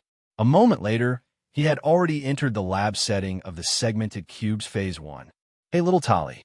After completing Lesson 3 and learning everything there was to know about the relationship between familiars and their force crafters, Lionel named the little metal spirit Tolliver, a name the little guy seemed to like quite a lot. Lionel smiled lightly, slipping on his protective gloves and allowing the little metal spirit to excitedly snake across his fingers. For a moment, man and spirit seemed to become one. Lionel's fingers danced, and Tali's body seemed to respond instantaneously, changing its movements along with Lionel's will. A long while later, Lionel finished playing with Tolliver and placed the little guy on the table, turning a serious eye toward the several large pieces of paper laid out before him. After Lionel learned everything there was to learn about Lesson 3, the next touched on force art, and the lesson after that was titled Functional Design. This lesson not only taught him basic concepts of design, but most importantly taught him about drawing blueprints. Lionel had never taken an art class before, nor was he familiar with calligraphy. After all, this was the 25th century, nobody writes anymore. So the first few attempts he made were abysmal. But over time, with how high his coordination stat was, not only did he improve by leaps and bounds, his penmanship could even be said to be quite beautiful. Calligraphy on Earth referred to the writing of characters. In ancient Eastern countries, this was especially important to their culture. However, the West had quite a few practitioners as well. To force crafters, calligraphy referred to the art of drawing force arts. Each branch of force art was a unique language with its own unique quirks. A steady hand and a keen eye was, of course, important for all of this. Thankfully, Lionel's basics were exceptionally robust. Due to the force art he had drawn on the back of his palm, his knowledge of third-dimensional force arts was incredible. So, when he moved on to fourth-dimensional force arts as he was now, the result was him improving at unimaginable speeds. The blueprints before Lionel now were the product of several hours of work. But he still felt like something was missing. It was an intuition that kept nagging at him. He knew that if he designed his first weapon based on these designs, it would fail. At that moment, Lionel suddenly slapped his forehead. Idiot! Why waste time drawing all of these blueprints in real life when you have your dream world? Lionel closed his eyes and sunk into a state of meditation. A moment later, he found himself in a wide blank space, but there was a bright smile on his face. A quill identical to the one Montez gave him manifested in his hand. This was the product of a dream sculpt he forged. Then he began to draw in the air. The scene was absolutely dazzling. The sight of several layers of blueprints being built atop of each other with glistening transparent lines made it almost feel as though Lionel was playing God. Chapter 142.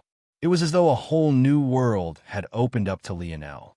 Even someone with an ability as analytical as himself had been having issues with the blueprinting process.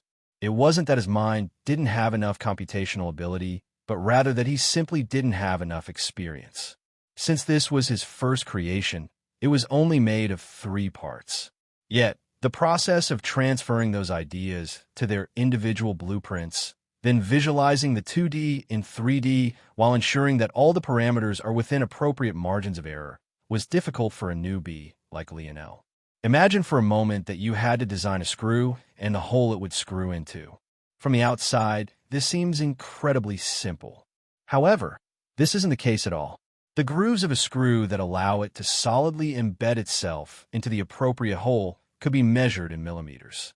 If the hole is a fraction too big and the screw is a fraction too small, suddenly the error compounds and you have a useless screw on your hands. This was the absolute simplest example. What if the parts are more complex than this? What if there's more than just 2 parts to consider? Lionel was dealing with 3 parts currently, but he already had a headache. Ensuring that machine parts worked smoothly as one, even when they were manufactured separately, was probably the bane of all engineers. But now, Lionel felt that he had solved this problem that plagued all beginner force crafters. In the blink of an eye, Lionel had drawn out the blueprints for all 3 of his parts and laid them flat in the air. Though his arm moved as though he was really drawing, this was his dream world. Was there even a need to actually do so? At most, this was a little fanfare. So it's like this, Lionel's eyes shone brightly, internally kicking himself for not realizing he could use his dream world in this way. If he entered his dream world, then used Dream Sculpt to build up the individual parts of his creations. It was possible to test everything before he even began. Not only this, but he could check the feasibility of his designs without causing irreparable changes to the materials he was handling. Lionel pinched his fingers toward one of his blueprints and pulled them apart, causing the design to expand. Before Lionel's eye, what once was a flat drawing gained form.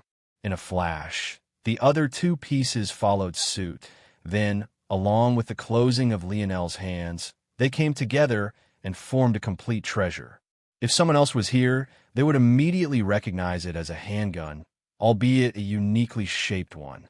The nozzle was incredibly long and narrow for a gun of its kind. It was just over a foot in length, but barely a centimeter and a half in width. Its handle was thick and ergonomic. If Lionel were to reach out and grasp it, it would perfectly form to his hand. However, if one looked closely, it was possible to see many small holes spread all across its surface. This was the true secret of this gun.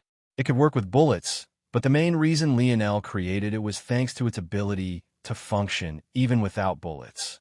That was right. Lionel designed this gun to work similarly to the invisible attacks of the Mayan priest or the arrow of Seer's staff. All he had to do was pour his force into it, and it would form and shoot the projectile for him. As for how this projectile would compare to Seer or the Mayan priest, Lionel was certain that its speed and piercing power would be more than double. However, those were calculations he had made before he awakened his light elemental force. If he used light elemental force instead of normal force, the effect would definitely be even more exaggerated. The trouble was whether or not his design could take it, and whether the force arts he chose to pair with his treasure would be enough. Lionel exploded the size of his design again and narrowed his eyes, allowing the hovering design to spin slowly before him. He wanted to grasp every single little detail. The design I settled on is very simple. The nozzle, the hollow grip, and the weight. When I pour force into the gun, the weight within the handle is pushed up. The moment the energy is released, the weight will shoot back down to its original position. Depending on how much force I use, the rebound can be either stronger or weaker. Thanks to this, the recoil mitigation can be properly scaled depending on the situation. Compared to the anti-recoil technology of the Empire's best guns, Lionel's could be considered to be rudimentary to the extreme. In fact, he knew there were many problems with it. For one, the current design only accounted for vertical recoil, but not horizontal. Lionel felt that this was an easy fix. If Lionel angled the weight's ascent and descent, he could account for this as well. Lionel mentally made the changes that were needed, and thanks to his dream world, they immediately manifested in the design before him, causing him to smile beside himself. The next issue is the nozzle. The longer the nozzle, the more time the bullet will have to accelerate, but it also makes it a weak point of the design. Lionel thought about this for a long time. If things remain like this, he didn't believe that the nozzle would last very long. It was too fragile. After a moment, Lionel came to a conclusion. It's impossible to create something perfect. Everything has give and take. Instead of worrying so much over this, I should instead modify the design so that the nozzle is a fail point that could be easily swapped and replaced. When Lionel came to this decision, instead of making the nozzle stronger, he actually purposely made it much weaker. There was no need to invest too many materials into something that was bound to fail. Not only did he make it weaker, but he added many natural breaking points so that repair would be easy and simple. These breakpoints would not only allow the nozzle to fail in predictable ways, but would also ensure that its failure wouldn't harm Lionel. It would be too great of a joke if Lionel's gun exploded and killed him mid-battle. Lionel planned on making 2 guns and 10 nozzles. This way, he could swap the nozzles mid-battle if necessary. When Lionel settled on the final design, he used Dream Sculpt to create perfect memory fragments within his mind.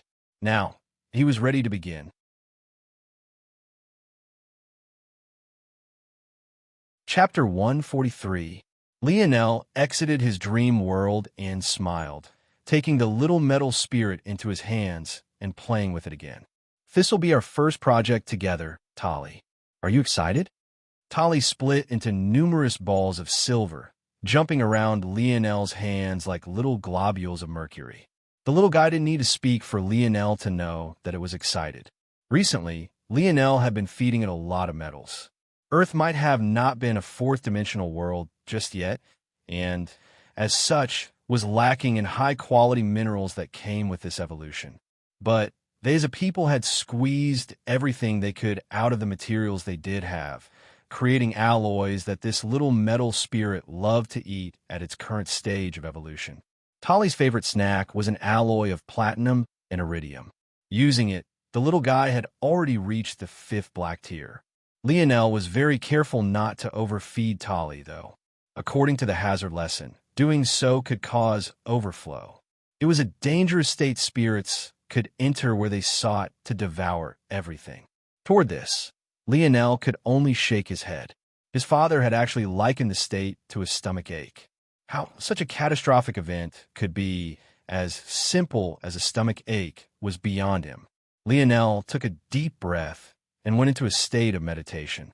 This time, however, it wasn't to enter his dream world, but rather to prepare his mind and settle his heart. His father said that the most important thing in a successful crafting was one's state of mind.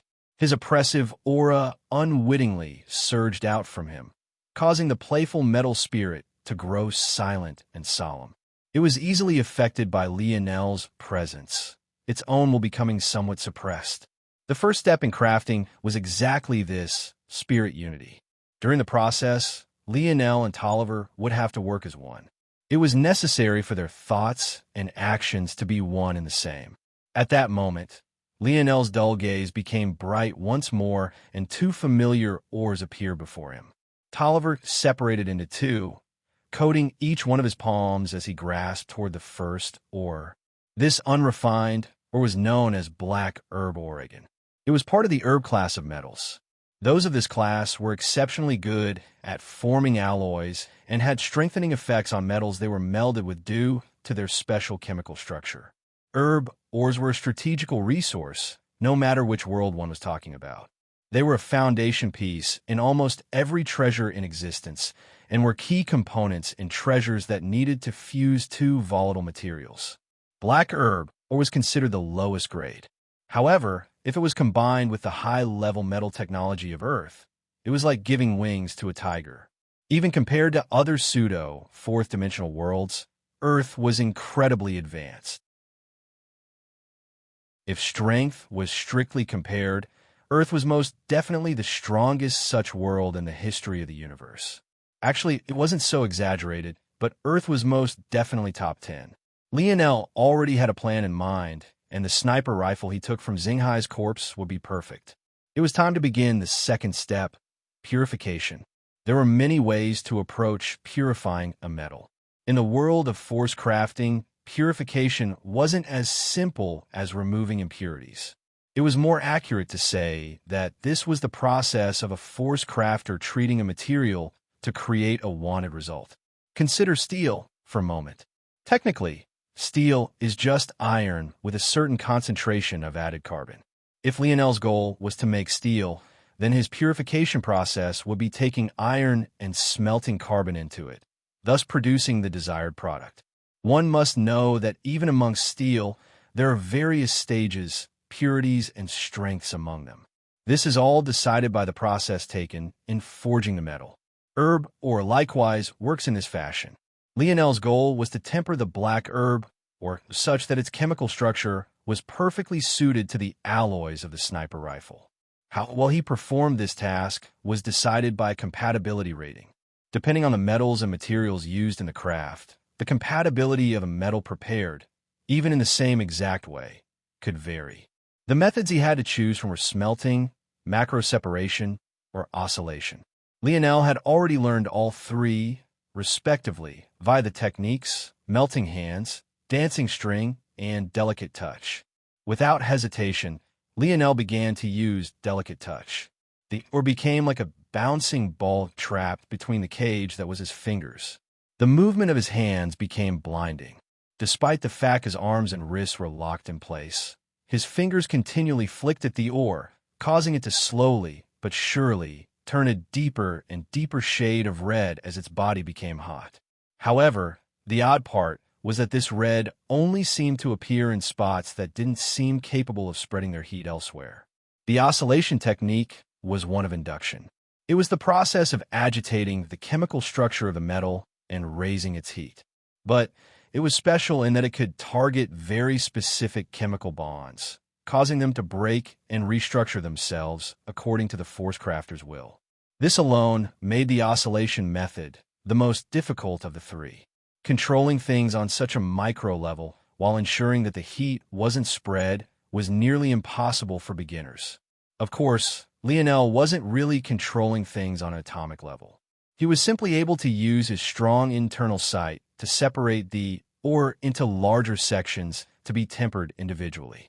It was impossible for the current him to create a 100% compatible metal, as that would require being able to use his internal sight to scan minerals at the level of chemical bonds.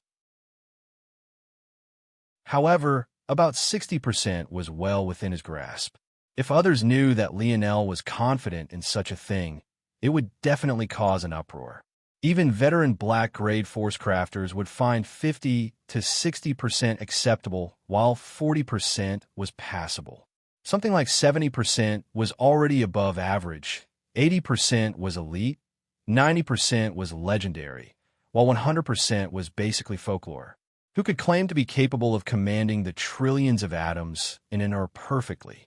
Lionel's force poured from his body and into little Tali without reservation, the rhythmic drumming of his fingers growing faster and faster. Beads of sweat fell from his forehead, but he didn't even take the time to wipe them, his eyes shining brighter and brighter with each passing moment. Dancing string. Lionel's rhythm abruptly changed as Tolliver shot out from his palms, covering the reddened ore. Lionel pinched his fingers on either side of the ore and pulled, elongating the hot ore into a thin line, folding it over itself, and pulling once more. As though he was working a dough, Lionel stretched and folded the metal continuously, his fingers oscillating in a mesmerizing rhythm. Perfect. 67% is better than what I was expecting. Lionel didn't allow himself to bask in his success. He immediately reached toward the sniper rifle he had already separated into its parts the moment the black herb ore was prepared. Compared to the black herb ore, dealing with the pre-processed alloys of the sniper rifle was much easier. The compatibility rating of the herb ore was precisely decided by how well it could meld into these alloys. This meant that the last of Lionel's task was simply to combine the two and then inscribe his chosen force arts. He could almost see the final product before him, and considering he had practiced many times in his dream world, already was failure even possible. Chapter 144. Lionel really didn't expect that he would be the subject of so many glares again so soon, but this was the reality before him. At this moment, he stood on the deck of a ship anchored a distance away from an island covered in a forest so thick one could hardly see in a few meters from its coasts. However, even with such a beautiful destination before him, Lionel found it difficult to enjoy because the youths that took part in the gathering were all sending looks toward him that just might tear him apart. However, Lionel really couldn't mind any of this now, because compared to a few days ago, he was even more excited to go on this hunt. According to what the leading commander of this hunt just said, a commander that just happened to be the very same Violet Rain who oversaw the gathering, this hunt would decide who would gain a quota to enter an SS grade zone. This was most definitely an unexpected surprise for Lionel. Since Old Hutch hadn't known that Lionel had been scouting out high-level zones, he had never said anything about it. The old man hadn't said a word about it, thinking that he was successfully tricking Lionel into another task. He had no idea it would have convinced Lionel to join much quicker had he been more honest. As for the reason why Lionel was looking for high-level zones, that was obviously so that he could earn a Tier 9 black reward, so that he could go to Terrain and find Aina. Unfortunately, Lionel had vastly underestimated just how rare high-level zones were. It could be said that he was both lucky and unlucky to stumble upon the France zone the way he had. Still, If others knew that Lionel was dissatisfied with the rarity of high-level zones, he would probably be beaten to death. After all, each zone needed to be cleared. It was a requirement. If zones weren't cleared, a world would never be able to finish their metamorphosis and could even have its timeline swallowed. It was most definitely in Earth's best interest that these zones were as rare as possible. Of course, such being the case, entering such a high-level zone wasn't a joke. This zone apparently had a 12-person entry limit, and only 3 spots would be available to them. The rest would go to high-ranking officials of the Slayer Legion who had great combat experience. But this alone was enough for Lionel to take this hunt more seriously. Entering this zone was essentially his ticket to seeing Aina again. If it could be said that before he was only a bit curious about what benefits this island might bring him, now he wouldn't allow anyone to get in his way. Those who collect the most beast crystals will be ranked accordingly. However, do keep in mind that this island isn't a controlled environment like you're used to. There's no way to know what kind of abilities these animals have awakened, nor is there any way to tell what sort of threat they pose. And if you believe the beasts are the only danger, you'd be wrong. The Eastern Lookout will be participating in this hunt as well. Be wary of the human heart. Violet Rain scanned the youths with an apathetic gaze. Though her eyes landed on Lionel for a moment, it didn't linger there any more than it did on another person. It seemed that she had regained her bearing as a commander in recent days. At the very least, her one-sided hatred of Lionel wasn't bubbling to the surface anymore. I've said all I've needed to say. You all can go. The youths were stunned. They could go. What was that supposed to mean? They were still hundreds of meters from the island. Even if it was before the metamorphosis, swimming in the ocean like this wasn't exactly the safest thing. Even if one disregarded the potential dangerous creatures, just swimming against the waves alone would sap up their energy. All of this was amplified several times more after the metamorphosis. It was widely accepted that the oceans of Earth were practically a forbidden zone now. If it was already difficult to explore the oceans before, it was at the point now where no one even dared to do so.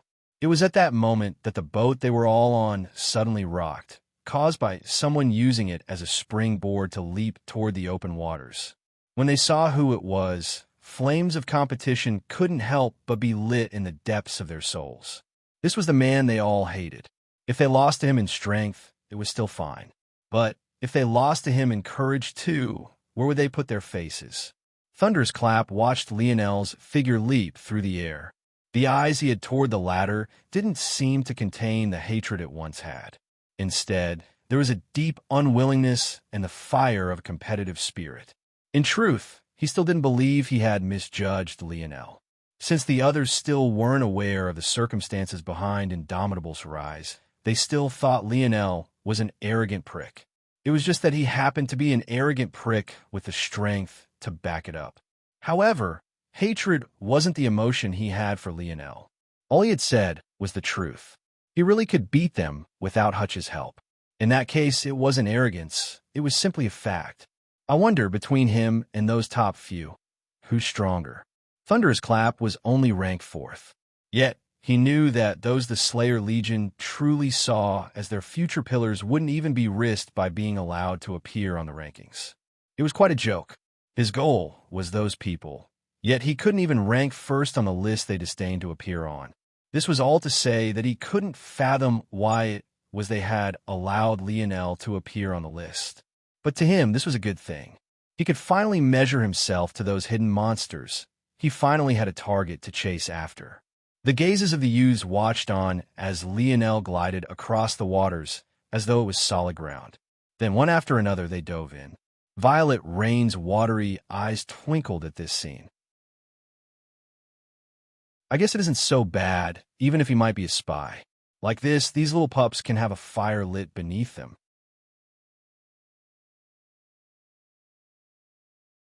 Chapter 145. All right, it seems that this is the limit. At this moment, Lionel crouched on the highest branch of a tree that could support his weight, concealing himself within the dense foliage as he analyzed the gun in his hand. The gun had quite a simple, sleek, silvery black look to it. Its nozzle was especially long and narrow, leaving it heavily weighted toward the handle. But Lionel favored this design very much. Since it was like this, the long nozzle wouldn't influence his shot downward. Though the gun looked to be intact, if one looked closely, it was possible to see several fine cracks along its surface. Lionel estimated that this nozzle could at most take 2 more shots before it broke along the points of weakness he purposely built in. After testing it, Lionel knew the limits now, and they were exactly in line with the experimentation of his dream world. A single nozzle would last somewhere between 20 to 30 normal force shots. However, if he used his light elemental force, it would at most last 2 to 3 at most. If Lionel used the second phase of the gun and loaded it with a projectile he modified from his Otlotl darts, then it could shoot just 1. Though things were like this, there was good news as well. Lionel twisted and pulled the chipped nozzle off. After slipping his protective gloves on, he pulled little Tali from the segmented cube and got to work. He immediately activated Melting Hands. This technique worked similarly to Delicate Touch, in that it heated up materials using the oscillation of atoms. However, it was much simpler to use because its application was broader. Since the nozzle's alloys were already set, there was no need to use Delicate Touch to fine-tune the metal characteristics, so it was more of a brute force technique rather than a finesse technique. Lionel's fingers worked deftly, almost like a musician plucking the strings of a harp. He worked in unison with the little metal spirit, melting down the metal. Upon sensing that the metal had reached the ideal temperature for molding, Lionel used Spirit Unity with little Tali to project the dream sculpt image of the nozzle's blueprint. This communication was extremely steady and completely without flaw, displaying the prowess of Lionel's ability once again. Most beginner force crafters who use metal spirits struggle with this step. The advantage of metal spirits is that they were able to mold metals into incredibly intricate parts just by comprehending the will of their partners. However, was this really so easy? How many could think of a single thing without straying? Even if you wanted to focus on a single thing, could you guarantee you wouldn't have a few stray thoughts? And even if you succeeded in not having any, could the image you projected truly be perfect? The human mind was known for playing tricks. Often, memories are easily distorted. The only way for a force crafter with a metal spirit familiar to circumvent this weakness is by constantly tweaking the image they send through Spirit Unity. Only in this way can they ensure the final product is perfect. However, Lionel had his dream sculpt. Was it even necessary for him to do such a thing? The image he projected would always be perfect. Little Tali acted quickly, wrapping the melted body up and shaping it into a thin rectangle of metal in what seemed like the blink of an eye. Lionel's eyes flashed, his palm flipping over to reveal a quill with a beautiful white feather. Taking advantage of the moment, Lionel's hands moved swiftly. Force art after force art was drawn across the surface of the floating rectangular piece of metal. Of these force arts, there are 3 kinds. One was a force compression art, the second was a force acceleration art, and the third were force barrier arts. The force compression art concentrated the force Lionel poured into the gun into a fine point. The force acceleration art made the nozzle into a rail gun that accelerated the force bullet continuously. And, finally, the force barriers were arranged along the inside of the nozzle, such that the bullet was forced to follow a winding path that would give a stronger spinning action to the final product. There were multiple force arts of each kind dotted along the inside of the nozzle, making it look as though it was densely packed with graffiti. Yet, it still exuded a mysterious and somewhat ancient aura. The moment Lionel penned the last force art, the rectangular sheet of metal rolled close under little Tali's manipulation, forming a nozzle completely identical to the one that Lionel had just melted down. The only difference was that this one didn't have even a single crack on it. 16 minutes and 24 seconds. Not bad, I'm getting faster. Lionel smiled to himself. If others knew that he had just force-crafted while squatting on the balls of his feet, high up in a tree, it was just best you didn't compare yourself to others. Obviously, with how much time it took, Lionel couldn't do this mid-battle. But it was definitely not too much of an inconvenience. After all, He had 2 guns and 10 nozzles total. The only reason he had bothered to reforge this nozzle now was for the sake of preparedness. Since he had time now, there was no need to ruin his second nozzle, or else he wouldn't have time to cry later should a worst-case scenario situation happen. Lionel put the gun away after twisting the newly made nozzle onto it. Then he smiled, watching little Tolly rush around his fingers as though the little guy was seeking credit. Yes, you did very good. Lionel didn't want to keep putting the little guy into the segmented cube, so he let little Tolly stay out. His father had made it clear that keeping the little guy cooped up wasn't a good thing, so it was only right he let it out every once in a while. All right, I've already collected over 20 beast crystals from a few B and grade threats. I guess I should look for a greater challenge this time. According to Violet Rain, B grade crystals were worth 1 point, grade were worth 10 points, and S grade were worth 100. There was a month of time, so though Lionel was fairly certain he was far ahead at the moment, he knew this wouldn't be enough for him to slack off. Suddenly, Lionel shook and fell from the tree branch. To an outside observer, it seemed that he had lost his footing and was now paying for it. But just a moment later, the branch he was sitting at was blasted away. No, even the side of the tree trunk it was attached to looked like something had taken a bite out of it. The issue was that there was nothing there. Despite the fact there was nothing to be seen with the eyes, Lionel's alertness was on high. He felt all the hairs on his body stand up, the residual effects of fusing with the primitive man's consciousness still benefiting him. Damn it, if I fall to the ground like this, it'll definitely break a few bones. Lionel's jaw clenched. At that moment, his back was facing the ground as he fell, and his eyes were trained on the place the branch he squatted on had just been. If he didn't brace himself for the fall, he would suffer. But he still didn't dare to turn away. Lionel involuntarily blinked. It was a normal action, no different from the thousands of times he had already done it in his lifetime to this point already. However, he could have never imagined that. This time, it would come with dire consequences.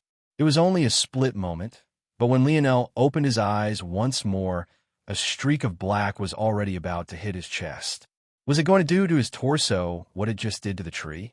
And why was it that his instincts were screaming at him, telling him that his quasi-bronze chain necklace would be of no help? Chapter 146, SS. Lionel's thoughts accelerated. A moment later, he understood where this feeling was coming from. In the past several months, he had learned quite a lot about force crafting. In that time, how could he not look into his quasi-bronze chain necklace? After suffering the barrage of several bombs, it had suffered a few minor cracks, but Lionel could tell that those minor defects actually decreased the strength of the treasure by as much as 10%. During his studies, Lionel had learned about the type of treasure his necklace was. As an energy-based defensive treasure, it also came with several downsides. One of those downsides was an inability to function in the presence of force-disrupting towers. This was something Lionel learned personally, much to the sadness of his shoulder. But, most importantly, it was incredibly fragile when meeting higher-level force types. What did this mean? It meant that whatever was in the process of attacking him now had grasped a force-strengthening deviation. Whether or not this force-strengthening deviation was powerful or not compared to other didn't matter. All that mattered was that it was at the very least a level beyond normal force. Damn it, aren't these deviations supposed to be rare? How the hell did I randomly come across one like this? As Lionel continued to fall to the ground, he couldn't help but lament his bad luck once again. At the same time, he caught the faint inkling that though this project hunt provided good opportunities, it could very well create new enemies for Earth as well. If there were other beasts this powerful, let's just say Lionel didn't want to think about it. Just as the black light was about to collide with his chest, Lionel's right soul lit up and he stamped down hard, sending him shooting off to the side. As he did this, he couldn't help but shake his head. First it was the chariot, now it was this weird creature. When he chose these treasure shoes, he had never thought that instead of using it to glide through the air, he'd always be using it to escape a sorry state. Luckily, he had already upgraded his treasure shoes. Now, The cooldown on their activation was only 30 seconds, and they also provided a boost to his leaping ability. The moment he gained some distance, Lionel took out his 2 pistols, firing 4 rapid shots, 2 from each. SHU, SHU, SHU, SHU. Unlike a normal gun, the sounds of Lionel's shots were no different from whistling wind. However, even compared to a gun of the 25th century, though the range was at most half a kilometer, Lionel was confident that the piercing power and lethality was a few levels higher. For pellets of white energy shot forward, spinning so quickly that they left spirals of air in their wake. For the span of the blink of an eye, it seemed like they were the center of their own miniature hurricane. However, before they could even land on their mark, Lionel's eyes widened. The line of black energy vanished into thin air, blinking away before the energy spheres could hit it. Pooh, pooh, pooh, pooh. The 4 bullets tore through the opposing tree, leaving the same number of small holes in its bark and easily tearing their way through the other side before disappearing into the foliage. The rustle of leaves sounded as Lionel disappeared into the dense canopy of a tree he had kicked himself toward. He landed on a branch with a dull thump, the wood beneath him swaying up and down beneath his weight. It disappeared? Lionel couldn't help but think back to Xinghai's blink ability. Could it be that this weird beast both had such an ability and access to a force-strengthening deviation? Wasn't this too exaggerated? If it had been any other youth who came across this creature, they'd likely already be dead. The greatest trouble was that Lionel's internal sight was seemingly having problems locking onto the target, almost as though it was able to hide from the fluctuations of his soul force. This made this beast 100 times more complicated to deal with. This is at least an SS-grade threat. Lionel silently waited for the beast to strike again. When facing an enemy like this, the worst thing he could probably do would be to move about randomly and allow it a chance to find an opening. It was best he stayed still, raising his awareness to its maximum and keeping his reflexes primed. As Lionel did this, he began to concentrate his internal sight into a smaller radius. This was a technique he learned in force crafting. It was usually used so that a crafter could maintain quality control of their craft by increasing their observational ability, but Lionel now realized that it applied perfectly to combat as well. He never thought there could exist something that could hide from his internal sight, but now he had been taught a lesson. He really had to be ready for anything in this new world order. The sharp range on Lionel's internal sight was continuously compressed by him. It took a toll on his spirit to do this, but he didn't have any other choice. How else could he deal with an enemy he couldn't see? 200 meters became 100. 100 meters became 50. 50 meters became 25. At this point, Lionel had reached his limit, and as much as 5 minutes had already passed. But there was no sign of the beast that had attacked him. Lionel clenched his jaw and continued to wait, not moving even after half an hour had passed. But there was still no sign of the creature. With sweat pouring down his forehead, he had no choice but to release his internal sight, allowing him to gasp deep breaths. He knew by now that the likelihood the creature was still stalking him was low. Was it scared away? Lionel had always heard that animals were more afraid of humans than humans were of them. But he didn't really know if this was true or not. At the very least, it seemed that this beast was gone. Jumping down from the tree, Lionel soon landed on the ground.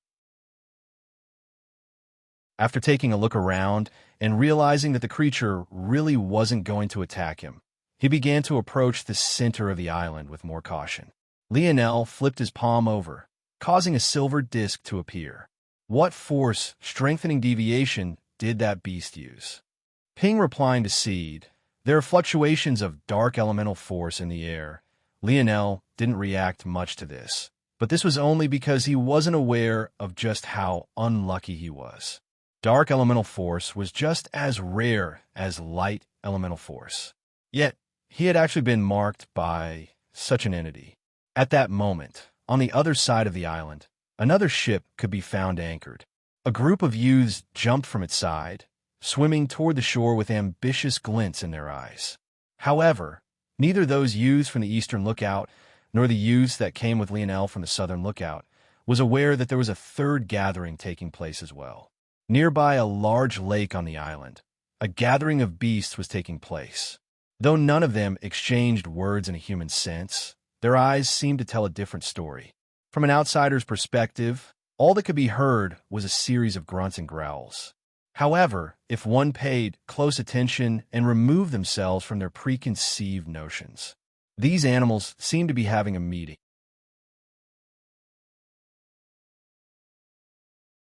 Chapter 147. Unlike the youths from the Southern Lookout who had been stimulated by Lionel to the point none of them even suggested forming a group upon entering the island, the youths of the Eastern Lookout were different. Without someone like Indomitable egging them on, they didn't think twice before forming groups of 2 or 3, walking through the dense forest together. The top 3 youths of the Southern Lookout, setting Lionel aside, were Roaring Black Lion, Chasing Wind, and Thunderous Clap. Likewise, the Eastern Lookout youths had their own top 3 as well. One would expect these youths to be leading groups of their own, maybe having too much pride to share a stage together. But this wasn't the case at all. In fact, the top 3 youths of the Eastern Lookout formed a group together, hoping to maximize their profits and monopolize all 3 spots to the SS grade zone to themselves. Ranked 7th on their promising rankings, there was a young woman who went by the name of Flowing Wind, a name not much different from the 3rd rank of the Southern Lookout, Chasing Wind. Her form of dressing was particularly provocative. Other than a sports bra and a pair of skin-tight spandex shorts, she wore nothing else. Though her face was covered by a mask tattooed in red swirls, not unlike Chasing Wind's green swirls, her fiery figure alone was enough to set one's mind ablaze. It could only be said that she put more worth in her looks than her own safety, or else she would never wear such a thing upon entering a forest with unknown dangers like this. Well, it was either that or she was extraordinarily confident in her abilities. Ranked 5th on their rankings, there was another young woman who went by the name Pisces. The first feature about her that stood out was her flowing blue hair. What was even more striking about this color was that it was possible to tell that this color was definitely not dyed in the slightest. It could only be said that her awakening had caused this mutation. Maybe it was something weird about the culture of the Eastern Lookout, but Pisces, too, was dressed particularly inappropriately. Though her clothing wasn't as provocative as Flowing Wind's, she still wore a flowing blue dress that was completely out of place. Not only this, but her dainty bare feet could be seen poking out from its folds with every step. She hadn't even worn shoes. As if these two weren't weird enough, the third of them was a young man ranked 2nd on their rankings. He went by the name of King of Seas. He carried around a golden trident that stood a head taller than him.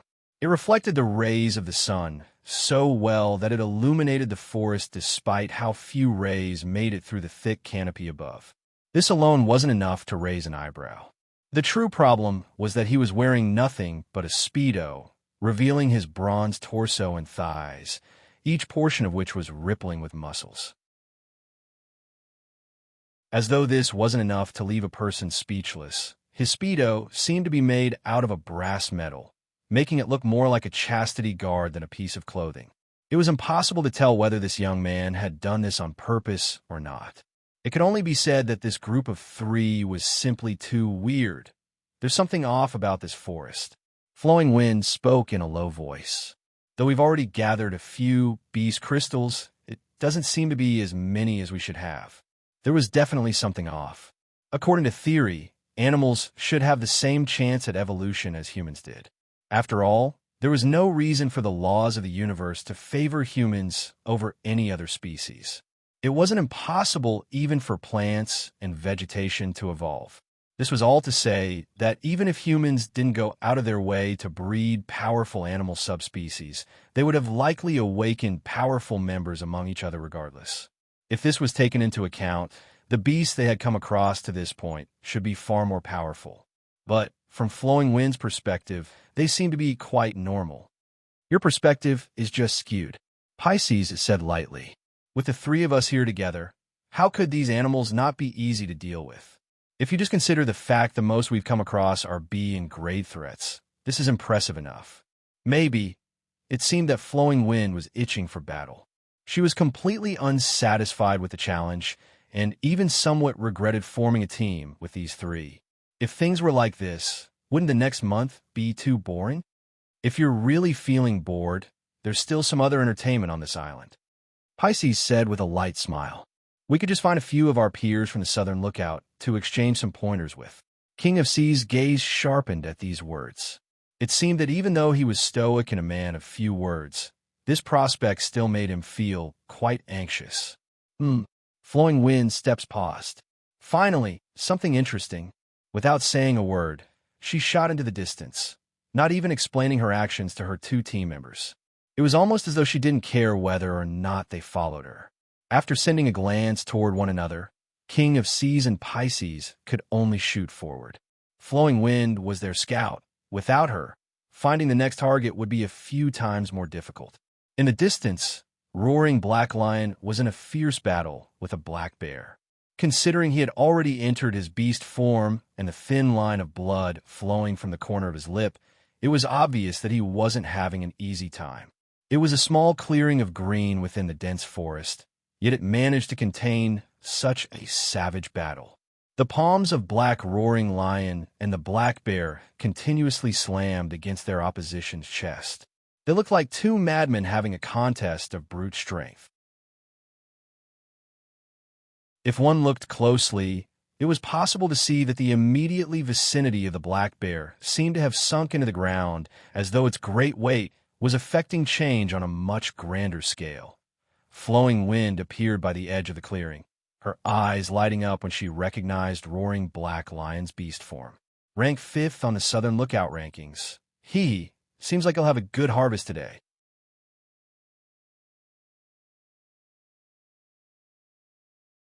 Chapter 148. Half a month later, Lionel could still be found walking around the forest. Though his harvest could be considered to be great, he was still in an incredibly sorry state.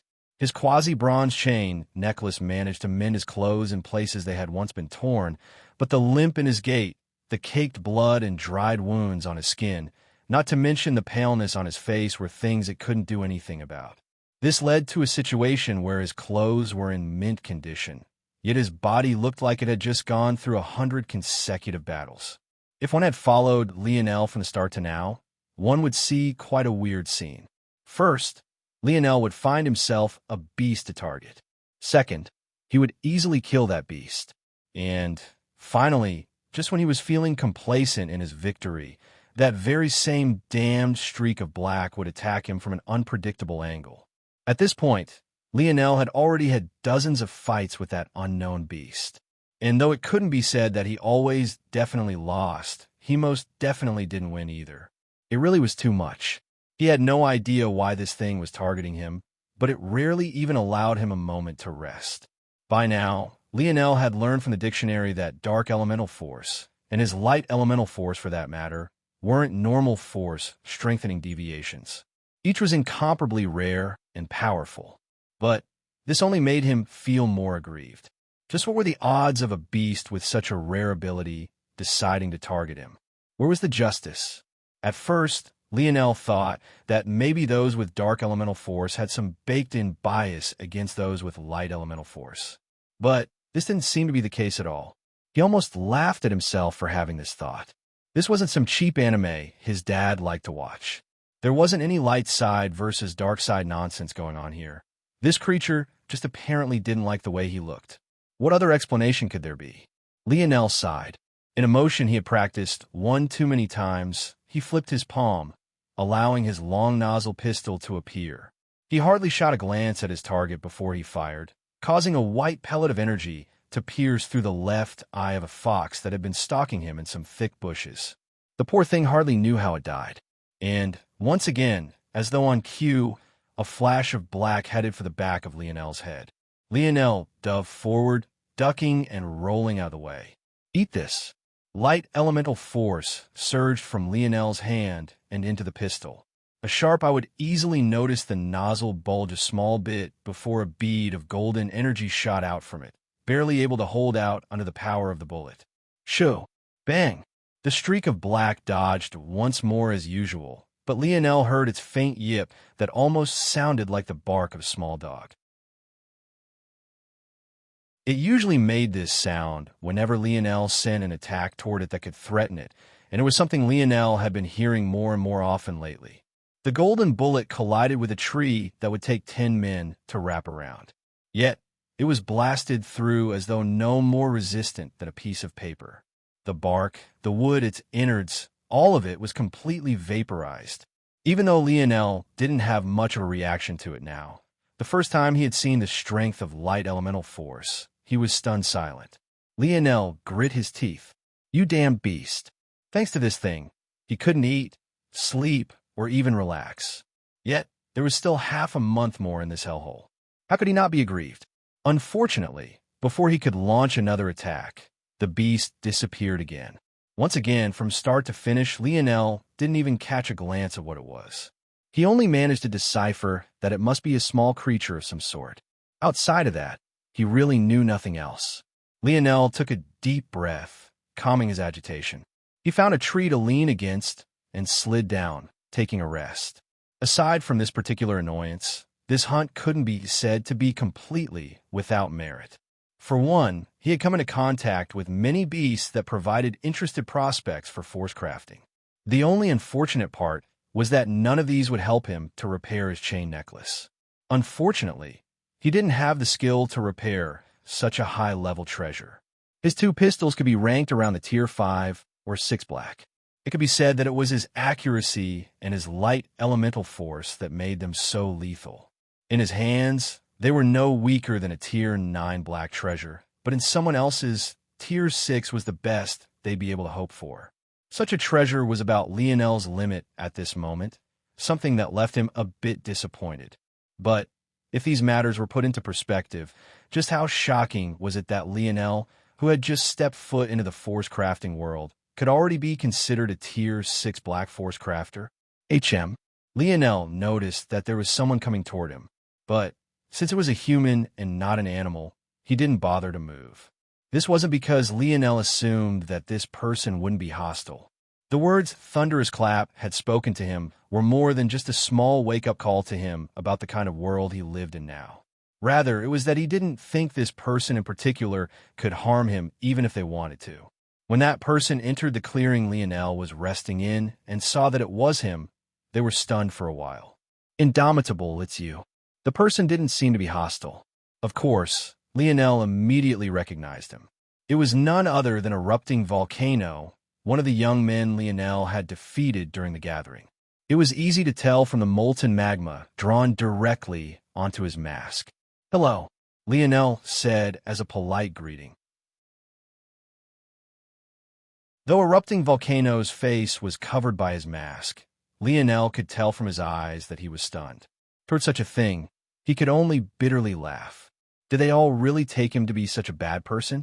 Even to the point they were shocked by something as simple as a greeting? Erupting Volcano suddenly felt hesitant, not knowing how he should approach.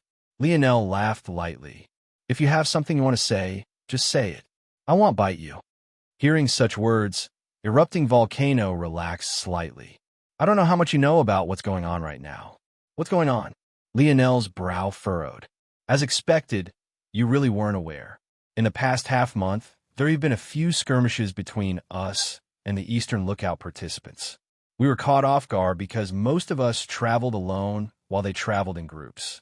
A lot of us got ambushed and had our stash of beast crystals taken away, so that's what happened." Lionel mumbled. "You know about it?" "Well, a group did try to rob me a few days ago."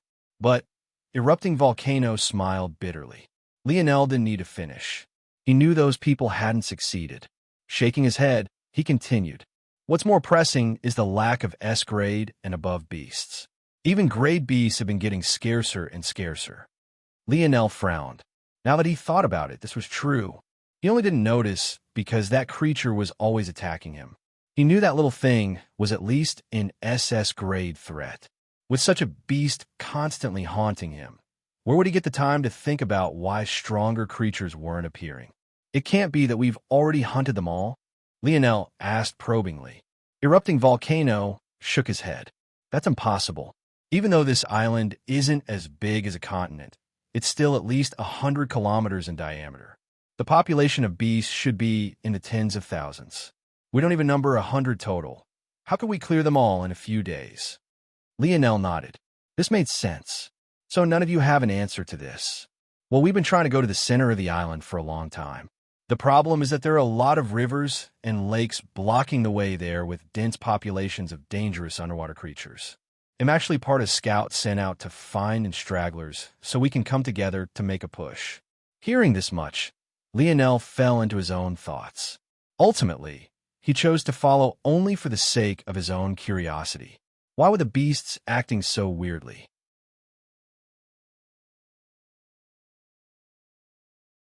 Chapter 149. Near the center of the Project Hun Island, there was a gathering of not-so-inconspicuous youths taking place. Some are looking toward one another with vigilance and hostility that could hardly be concealed. If one could set aside the peculiarity of the atmosphere, the surroundings itself was quite beautiful. Many lakes, rivers, and rolling hills could be seen. The only issue was that it all seemed quite unnatural. It felt impossible that such a scenery could be formed organically. It was almost like a painter laid down a fantasy world on their canvas, only for it to somehow pop up and become a reality. The rivers wound in and out of the lakes like ribbons of water, flowing as they pleased. Some of them didn't even take the green hills as obstruction, crawling up their sides and falling down the other in small waterfalls. It really was a beautiful sight, but it seemed that none of the youths had the mind to care about such things as they looked toward each other with vigilance. Roaring Black Lion stood to one side, his gaze practically spitting fire as he looked toward a group of 3 youths. There were numerous wounds across his body, making it obvious that Lionel wasn't the only one having a hard time during this hunt. But, judging by the hostility in his gaze, it was obvious that while Lionel was suffering at the hands of a beast, it seemed that he had suffered at the hands of his fellow man. It wasn't just him who had such wounds and carried such animosity. Aside from chasing wind, whose indifference was maybe somewhat obvious considering the speed at which she could escape, they all had such gazes, even Thunderous Clap. Toward such eyes, Pisces, Flowing Wind, King of Seas, and the rest of the Eastern Lookout youths could only chuckle. Who asked the Southern Lookout, promising youths to be stupid enough to travel alone? If it wasn't for this, would they have suffered such obvious losses? Of course, there was one group amongst the Eastern Lookout fellows that didn't seem to be having such a great time. However, rather than having their eyes trained on a particular person, they were constantly scanning the surroundings as though trying their best to find their prey.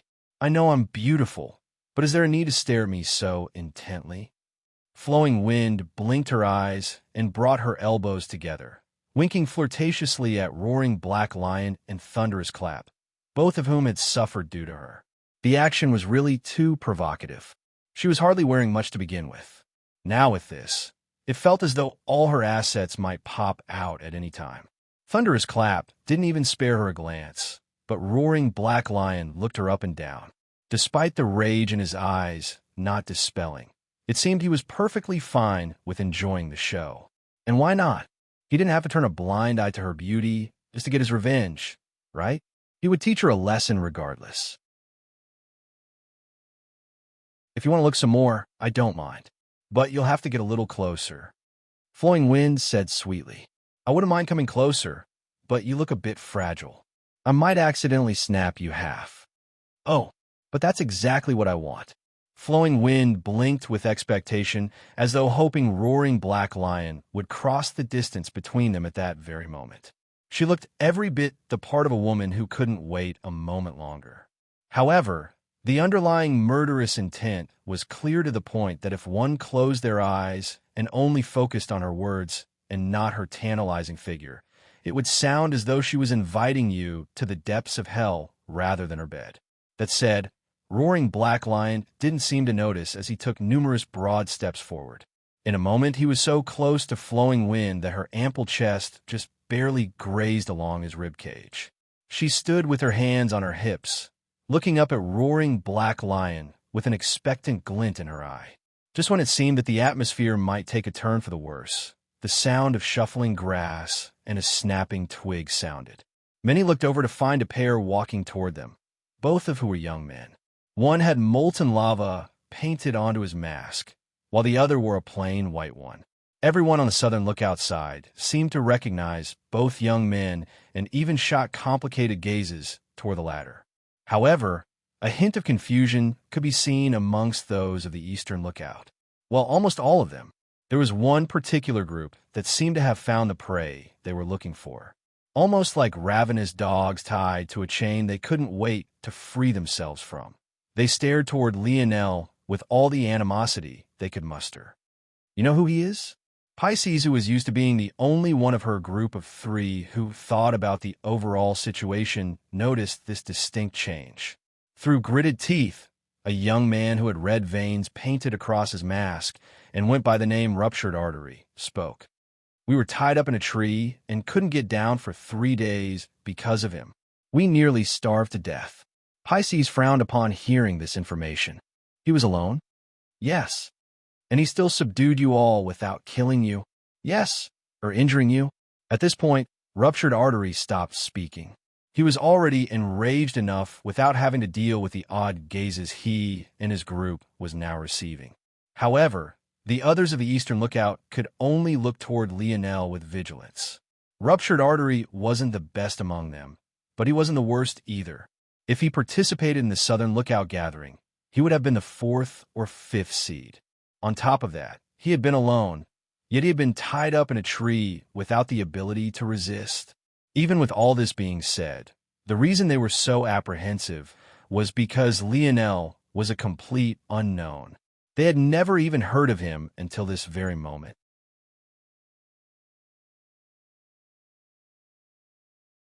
Chapter 150. Lionel didn't react much to all the eyes on him. He was much more interested in learning what was going on here. This place looked so beautiful, but judging by the fact they were all at least 100 meters away from the nearest riverbank, nothing was as simple as it seemed. Hello, Lionel spoke first. Though he didn't think the amiable smile he had on right now was helping very much considering the fact he was wearing a mask, he still used it out of force of habit. Those of the Southern Lookout responded to Lionel's greeting with awkward nods, while those of the Eastern Lookout didn't say much of anything. Most were only curiously observing Lionel. However, the young man in question walked by them all and approached the closest riverbank. Indomitable wait. Surprisingly, it was Roaring Black Lion who called out. Hearing the voice, Lionel couldn't help but stop and look back. It's dangerous. There's a group of creatures hidden in the lake, led by an exceptionally powerful leader. Some of us almost lost our lives. When he was saying these words, Roaring Black Lion sent glares toward the Eastern Lookout youths once again. They had reached this place long before they had, yet hadn't said a word. Obviously, he had more than just one grievance with this group of people. Lionel nodded. Got it. Just want to check something. Lionel turned back and continued to walk forward. Roaring Black Lion didn't try to stop him again. He had already done all he could. Plus, it wasn't like he could stop Lionel by force. It wasn't long before Lionel had made it to the side of the closest river. He tried to reach in with his internal sight, but he suddenly found that passing it through water was a lot different than air.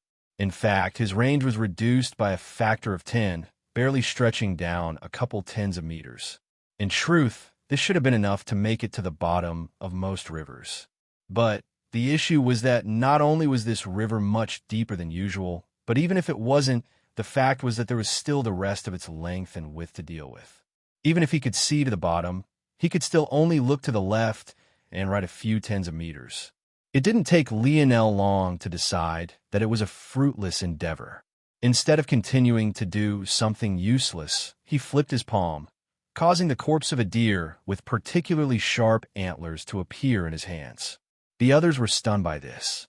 Some even had eyes that gleamed with curiosity and greed, most of whom came from the Eastern Lookout.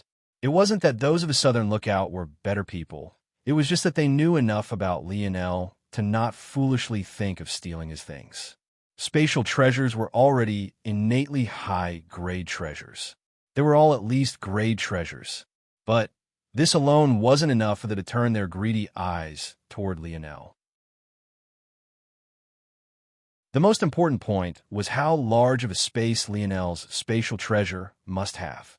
What they didn't know was that this carcass wasn't taken from Lionel's spatial bracelet, but rather from his segmented cube. In recent days, Lionel was really lamenting not knowing more about the segmented cube earlier. It was actually able to house little Tali just fine, even while within his spatial ring. Had he known this earlier, he could have stored Aina inside it while he escaped that day, instead of sending her off to some unknown world. But at this point, he could only sigh. It wasn't like he could go back in time. Lionel turned his attention back to the riverbank. Then, with strength that surpassed a normal human, he tossed the deer carcass toward it. The reaction was immediate. The calm surface churned. In one moment, there was not a life form in sight. But in the next moment, the water suddenly fell as though a pit hole had appeared at its bottom. Then a massive mountain of blue shot up. Beneath the towering wave of water, Lionel could faintly catch a glimpse of beautiful, reflective blue scales. Without hesitation, he pulled out his pistol, shooting a single normal shot. He thought that this would be all he needed to end things. But the result was far outside of his expectations. Ding! Lionel's shot didn't even leave a dent. It rebounded off, causing Lionel to look in shock as a shot landed on a nearby patch of grass, burrowing into the soil. After a moment, Lionel smirked. Well, good thing I picked that beast in particular. The massive scaled creature fell back into the waters, causing waves to flood over the sides toward Lionel. However, he didn't move, weathering the storm. What was he doing? This was a question many of the youths were asking each other. Why was he standing in such a dangerous place? It should be obvious that normal methods weren't enough now. Kawawa. There it is. Lionel's gaze grew focused. This was exactly what he was looking for. Don't blame me.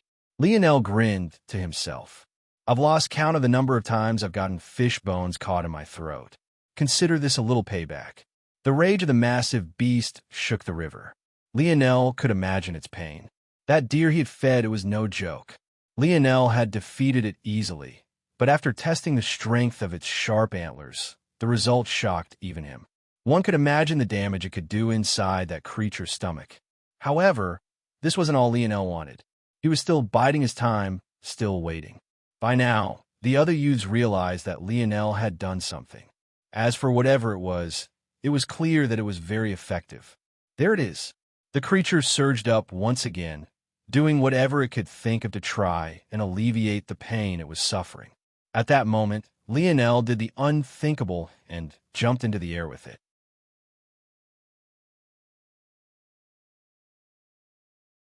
Chapter 151. Lionel surged toward the towering beast. With his improvement to his treasure shoes, even without activating its formation, his leaping ability was now beyond the realms of reason. Even jumping 20 to 30 meters into the air was no longer impossible. In a flash, he had already appeared above the creature, his palms flipping over to reveal two pistols. Wow! Despite the fact his goal was to kill this creature, Lionel couldn't help but hesitate in the last moment. It was simply too much of a work of art. Before the metamorphosis, seeing such a beautiful creature was too difficult. Or, even if they did exist, they were on a much smaller scale than this. He could immediately tell that this creature was some kind of mutated koi fish. Its scales were various shades of blue, varying from what was almost a deep black to a sky blue. Its fins shot through the air almost like a pair of wings, and its tail fin, especially, flowed almost like the hair of a gorgeous woman.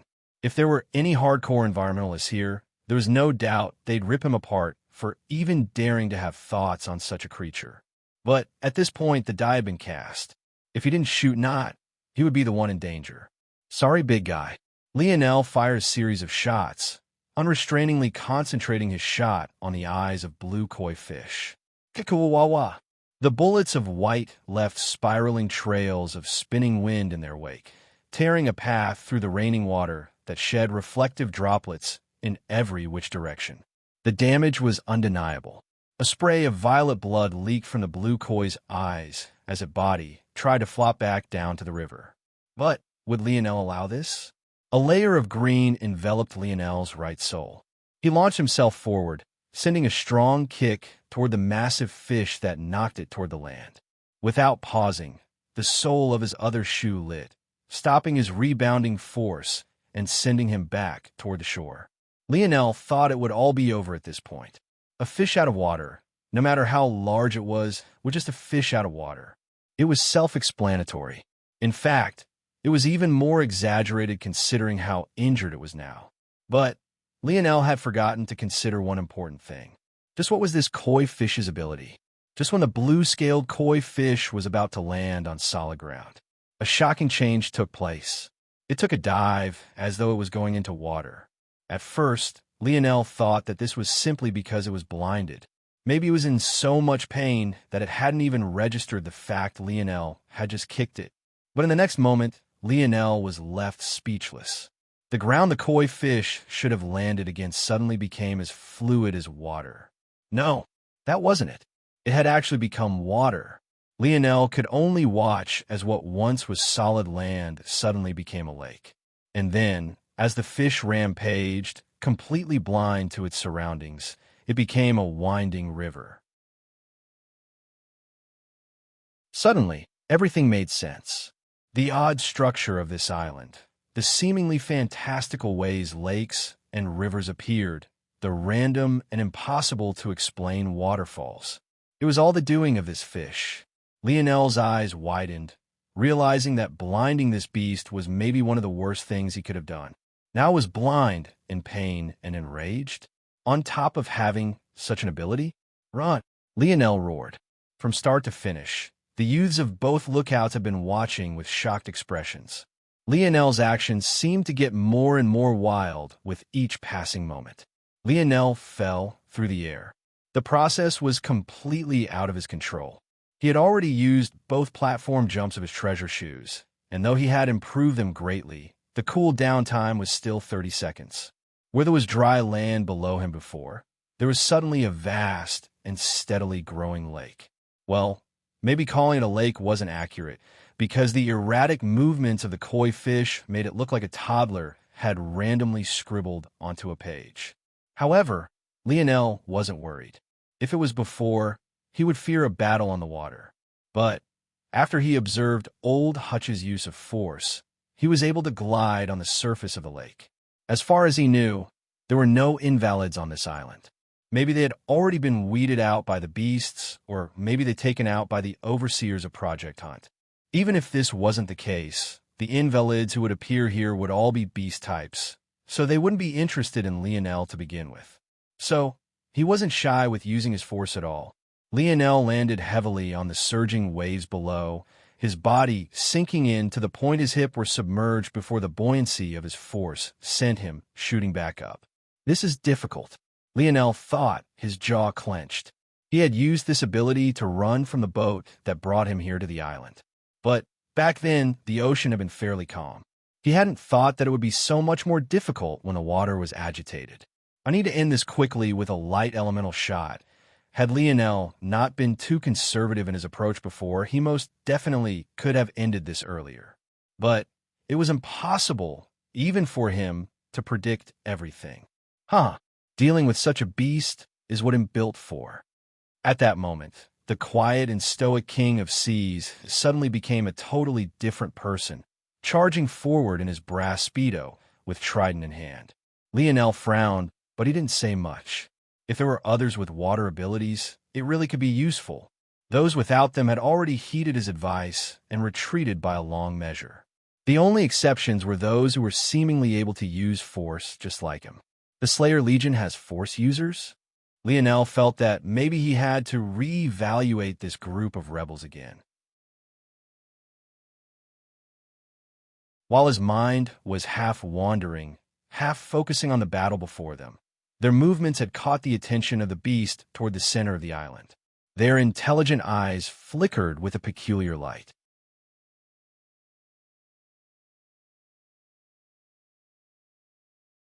Chapter 152. Lionel's eyes madly scanned the body of water beneath him. Since his internal sight was so limited upon entering liquids, his best reliance was his eyes. Though it was true that this koi fish's ability was troublesome, there were some benefits to it as well. For example, the bodies of water it created were perfectly clear and without impurities, making it much easier to see through. The only thing that could disrupt Lionel's vision was the agitated water. But wasn't this agitation perfect for telling exactly where that massive fish was? At that moment, King of Seas soared into the air, diving down. Lionel faintly caught the sight of his skin growing greenish-blue scales just before he entered the water. Lionel didn't stop him. With such an ability, King of Seas was indeed a good candidate for taking the vanguard. The trouble was that Lionel was certain this fish was far stronger than King of Seas, judging by his stats. However, King of Seas had two advantages. Firstly, Lionel had already blinded the koi fish. And secondly, Lionel had yet to get a clean look at his stats after his transformation. It was possible that Lionel had underestimated him. Pisces shot a look toward Flowing Wind. But after a brief communication with their eyes, the latter shook her head no.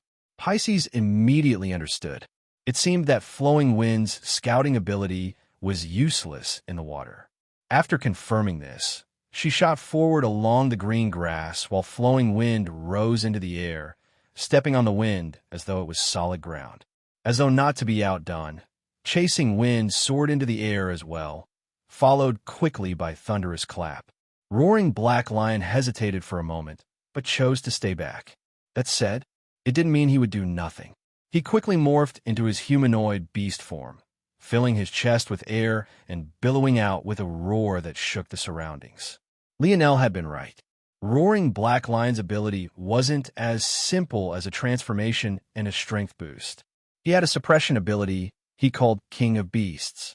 Though it worked on humans, it was especially effective on animals and had much more room to grow. In this sort of situation, even though he couldn't partake in the fight directly, his role was still invaluable. After his roar, the wild movements of the koi fish slowed considerably, allowing King of Seas to catch up and land a resounding strike with his trident to its side. A tornado of water blasted forward, sending the koi fish upward with an unquenchable momentum. Pisces reacted quickly. Droplets of water seemed to form around her like sparkling lights as her dress and hair fluttered. Though she could be looked down upon for actually wearing a dress to such an occasion, one could only admit that she looked amazing doing it. Flowing Wind and Chasing Wind reacted at that instant as well, causing the wind in the surroundings to kick up a storm that fused in the rising tornado of water. Kikuwawa. The koi fish shot higher and higher into the air, unable to extricate itself. It was completely helpless. This kill will be mine, King of Seas. King of Seas controlled the water around him, forming a miniature tornado of his own to shoot into the skies after the koi fish. When he appeared, many couldn't help but be stunned. Greenish-blue scales covered him from head to toe. Odd fish-like membranes snapped closed and open over his eyelids. Fins jetted out the side of his face, and webbing coated the distance between his fingers and toes. Any way you looked at him, he was a fishman of legend. He grinned a savage, jagged grin, a sharp row of teeth shimmering beneath the sunlight as he soared into the air. Pulling his trident back, he mustered all his strength, using the water tornado beneath him to propel him forward and bring more power to his strike. He could almost see it, the sight of the fish being skewered. Whenever he activated his ability and entered this form, his blood would boil. As though he had a long lineage of ancestors who lived for battle and blood, an excitement that dug deep into his bones would take hold of him. Because of this, a young man who was usually quiet and stoic would now have these outbursts where he had to kill. His trident needed to taste blood, or else he wouldn't rest. Who knew that in all his confidence, his trident would rebound off of the koi fish's scales as though he had smashed into a steel plate. His savage expression changed as a jarring pain assaulted his arm. The rebound force was so strong that he felt his shoulder almost dislocate completely.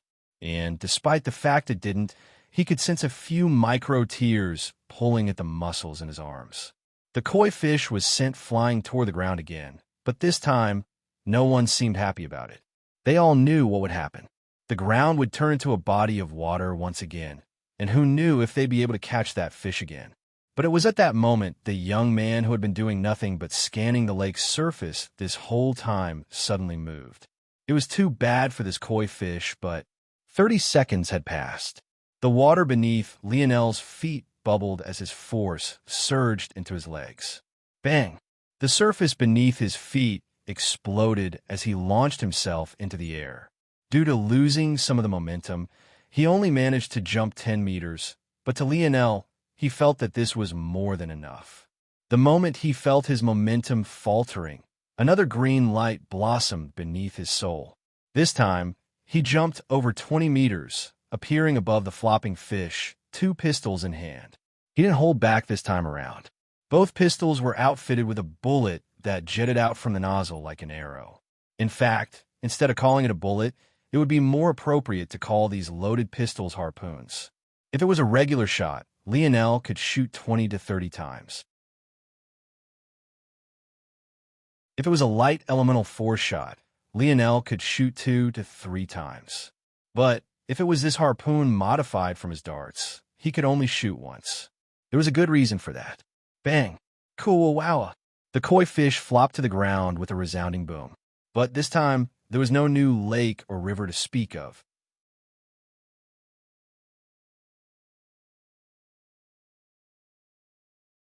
Chapter 153.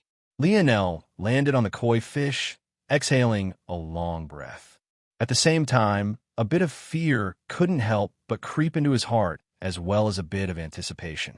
This koi fish's ability was really too sinister.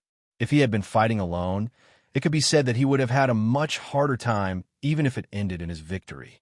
As for why he was filled with anticipation, it was, of course, because if he could refine the ability into a treasure, the potential applications were tantalizing. Lionel most wanted this ability for its application in escape. He could tell that the koi fish wasn't creating water, but was instead transforming earth into water. If this was a treasure instead of an ability, and it was tweaked a bit, wouldn't it be possible to escape through the ground?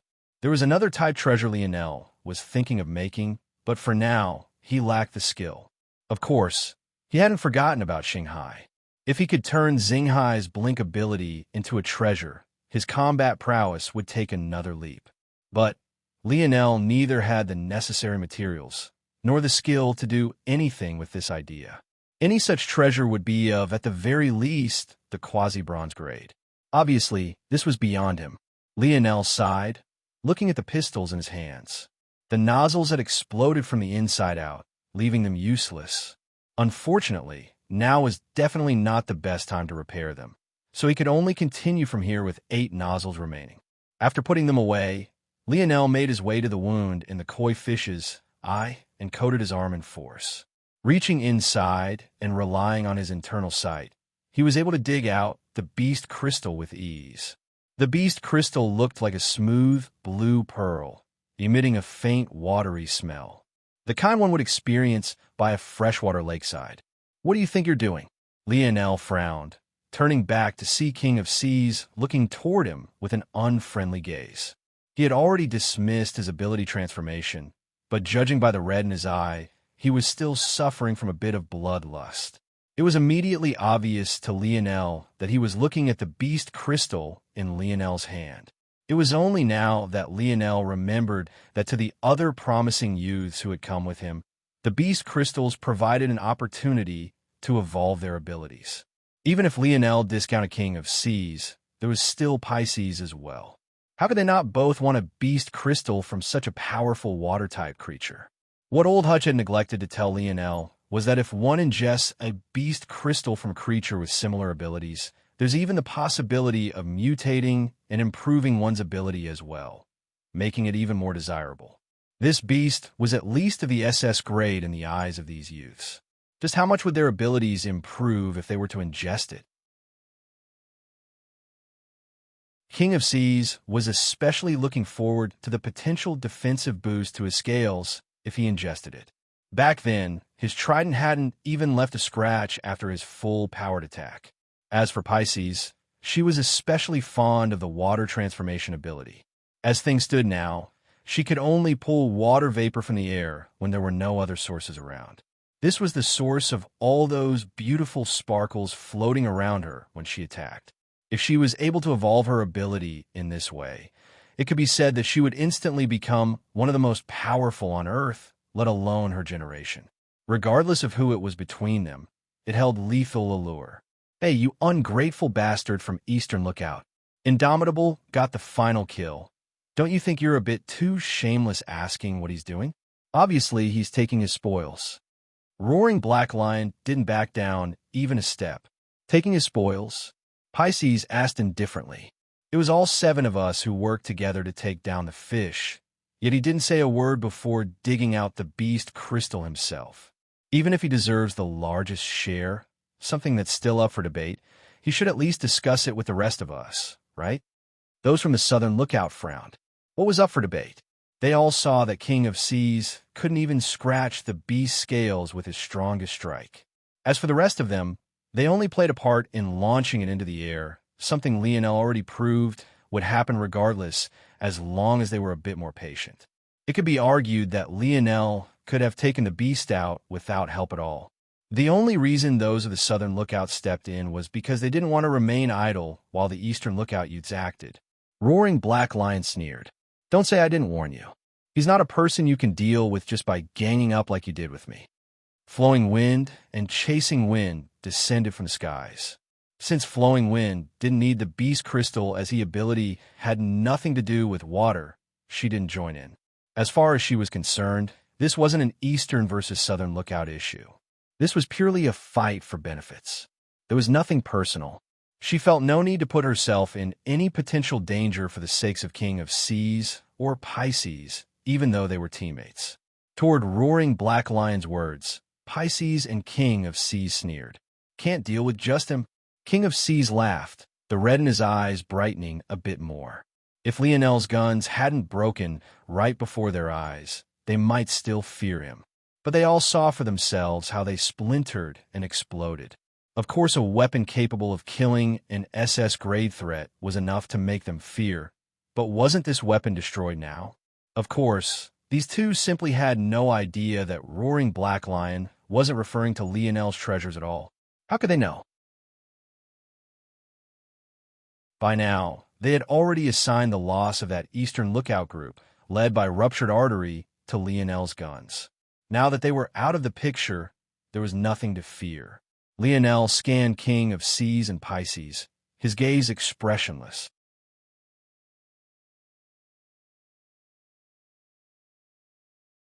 Chapter 154. The Lionel of the past might have really been surprised by this turn of events. In the world he was used to, even if people held such greed in their hearts, they wouldn't display it so openly. But after his run-in with Thunderous Clap, he had already come to accept it. This was his new world now. I will be taking this beast crystal as it's useful to me. I'll also be taking a few of its scales and meat as well. But with a beast of this size, there's more than enough to go around for us all. Lionel said words he was planning on saying anyway before King of Seas spoke. If he really wanted to slight these people, he could easily take the entire beast into his segmented cube. With his strength and means, would any of them even be capable of stopping him from doing so? The fact he hadn't was already an act of kindness. In Lionel's mind, the most important thing to him now is getting back to Aina. In order to do so, he needed to have adequate strength. It was impossible to tell what might be going on terrain. When it came to matters related to Aina, he had no patience for nonsense, even if half that nonsense came from a beauty. A suffocating aura bloomed from Lionel's body. He had never been able to control this aura, but whenever his emotions became especially focused, it involuntarily leaked. Toward this change, it wasn't just King of Seas and Pisces that suddenly found it difficult to breathe. Even the youths from the Southern Lookout could only look toward Lionel with ghastly pale expressions. They had never sensed such a thing from Lionel, and how could they? That day, Lionel had been so tired. How could he possibly focus his emotions? Had he been able to focus on the task at hand like he usually did, they would have long since been drowned out by his aura. In that moment, the Red and King of Sea's eyes completely retreated as though it had met something it feared. Lionel hadn't done a thing. He simply stood there and spoke. But even if he told others that he wasn't purposely trying to suppress them, who would believe him? All the youths from the Southern Lookout only looked toward Lionel with more fear. Could it be that he had really held back that day? Or had he really been tired? That hadn't been a joke? After realizing what was happening, a flash of embarrassment and anger appeared on King of Sea's face. But he could do anything about it. What happened next left him stunned. The very guns he thought were already broken were taken out by Lionel once again. They could only watch as he calmly twisted the broken nozzles off and replaced it with new ones as though nothing had ever happened. King of Seas and Pisces couldn't help but gulp. This was already Lionel's final warning to them. If they really insisted on continuing, then he wouldn't mind teaching them a lesson. The last group that tried ended up in a tree for a few days. Lionel had no problem doing that again. Though there was now hesitation in the eyes of the two water ability users, Lionel could see that their resolve was slowly growing firmer. This sort of opportunity, it came once in a lifetime. Most of the water ability beasts could only be found in the ocean, but who dared to venture into it? The waters were simply too dangerous, and who knew what beasts evolved down there out of their control? In addition, just being an aquatic beast didn't guarantee a water ability either. And even if it did, it was unlikely to be as good as the one in Lionel's hands right now. Even with all this being said, there was another, maybe even more important, reason they had to do this. This place was one where they would be the strongest, and they could tell that Lionel wasn't comfortable with battling inside of water. If they tried to take this battle elsewhere, their strength would be greatly diminished. There was no better place for them to battle than by all of this water. Kikari! Just when everyone was preparing for battle, the sound of a raging beast came from the distance. Lionel's pupils shrunk. It's not just one beast. Bang! An explosion caused many of the youths present to feel their ears rupture and begin to bleed. At first, it was impossible to tell exactly where this explosion had come from and what had caused it. It was simply too loud. But a moment later, a raging pillar of billowing white steam shot into the air in the distance. The pillar was so thick and vibrant that it could be seen from over 10 kilometers away, with a clearness that made it feel as though it was right before them all. Force? Lionel's eyes widened. That pillar, he could feel it. It was a flood of force with a level of density he couldn't fathom. Is that the force crystal mine Old Hutch was talking about? Is it supposed to explode like that? Worry began to bubble up in Lionel's heart. Before, he was freely using his force because he was certain that there weren't any invalids on this island. With his density of force, the invalids that could threaten him were too far away. Plus, they would all be creatures of another species, so they wouldn't bother with him either. But this density of force was on another level. In addition, if it really came from the force crystal mine, that meant it didn't come from any one species and might very well attract creatures of all kind. If this island was suddenly surrounded by an infestation of aquatic invalids, what could they do? How the hell would they get out of this place? Lionel's blood ran cold.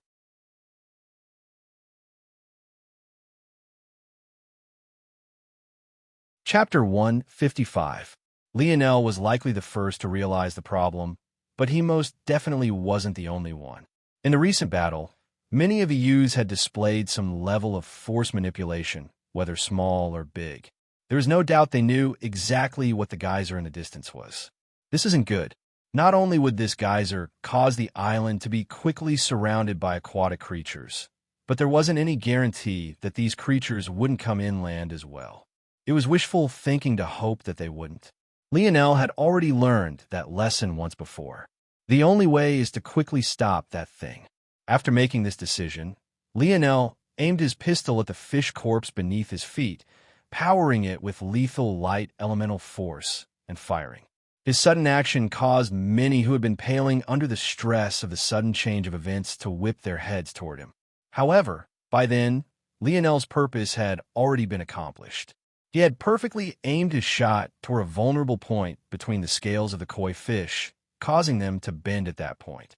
Then, he reached down and pulled up with all his might, ripping the scales free from the dead beast's body. He worked quickly. In what felt like the blink of an eye, he had already pulled off over 10 beautiful blue scales, each of which was over a foot in length and about half of that in width. When he had about 20 in his possession, Lionel stopped, having stored them all within his spatial ring. Then, he looked off into the distance. If you all want to survive this, I suggest we put aside petty disputes for now and head over there. If we don't stop it, we're finished. Lionel's calm voice had a magnetic appeal to the youths around him. They couldn't help but instinctively want to listen. Going over there? Are you insane? Of course. How could everyone be of one mind? Where there were those with one thought, there would always be those with the opposing.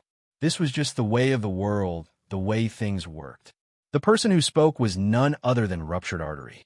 Despite his history with Lionel, he hadn't spoken out of spite. Instead, he spoke on instinct. How could that place not be dangerous? This koi fish was the very first SS-grade threat they had ever met, and they all very clearly realized that they couldn't do anything to it.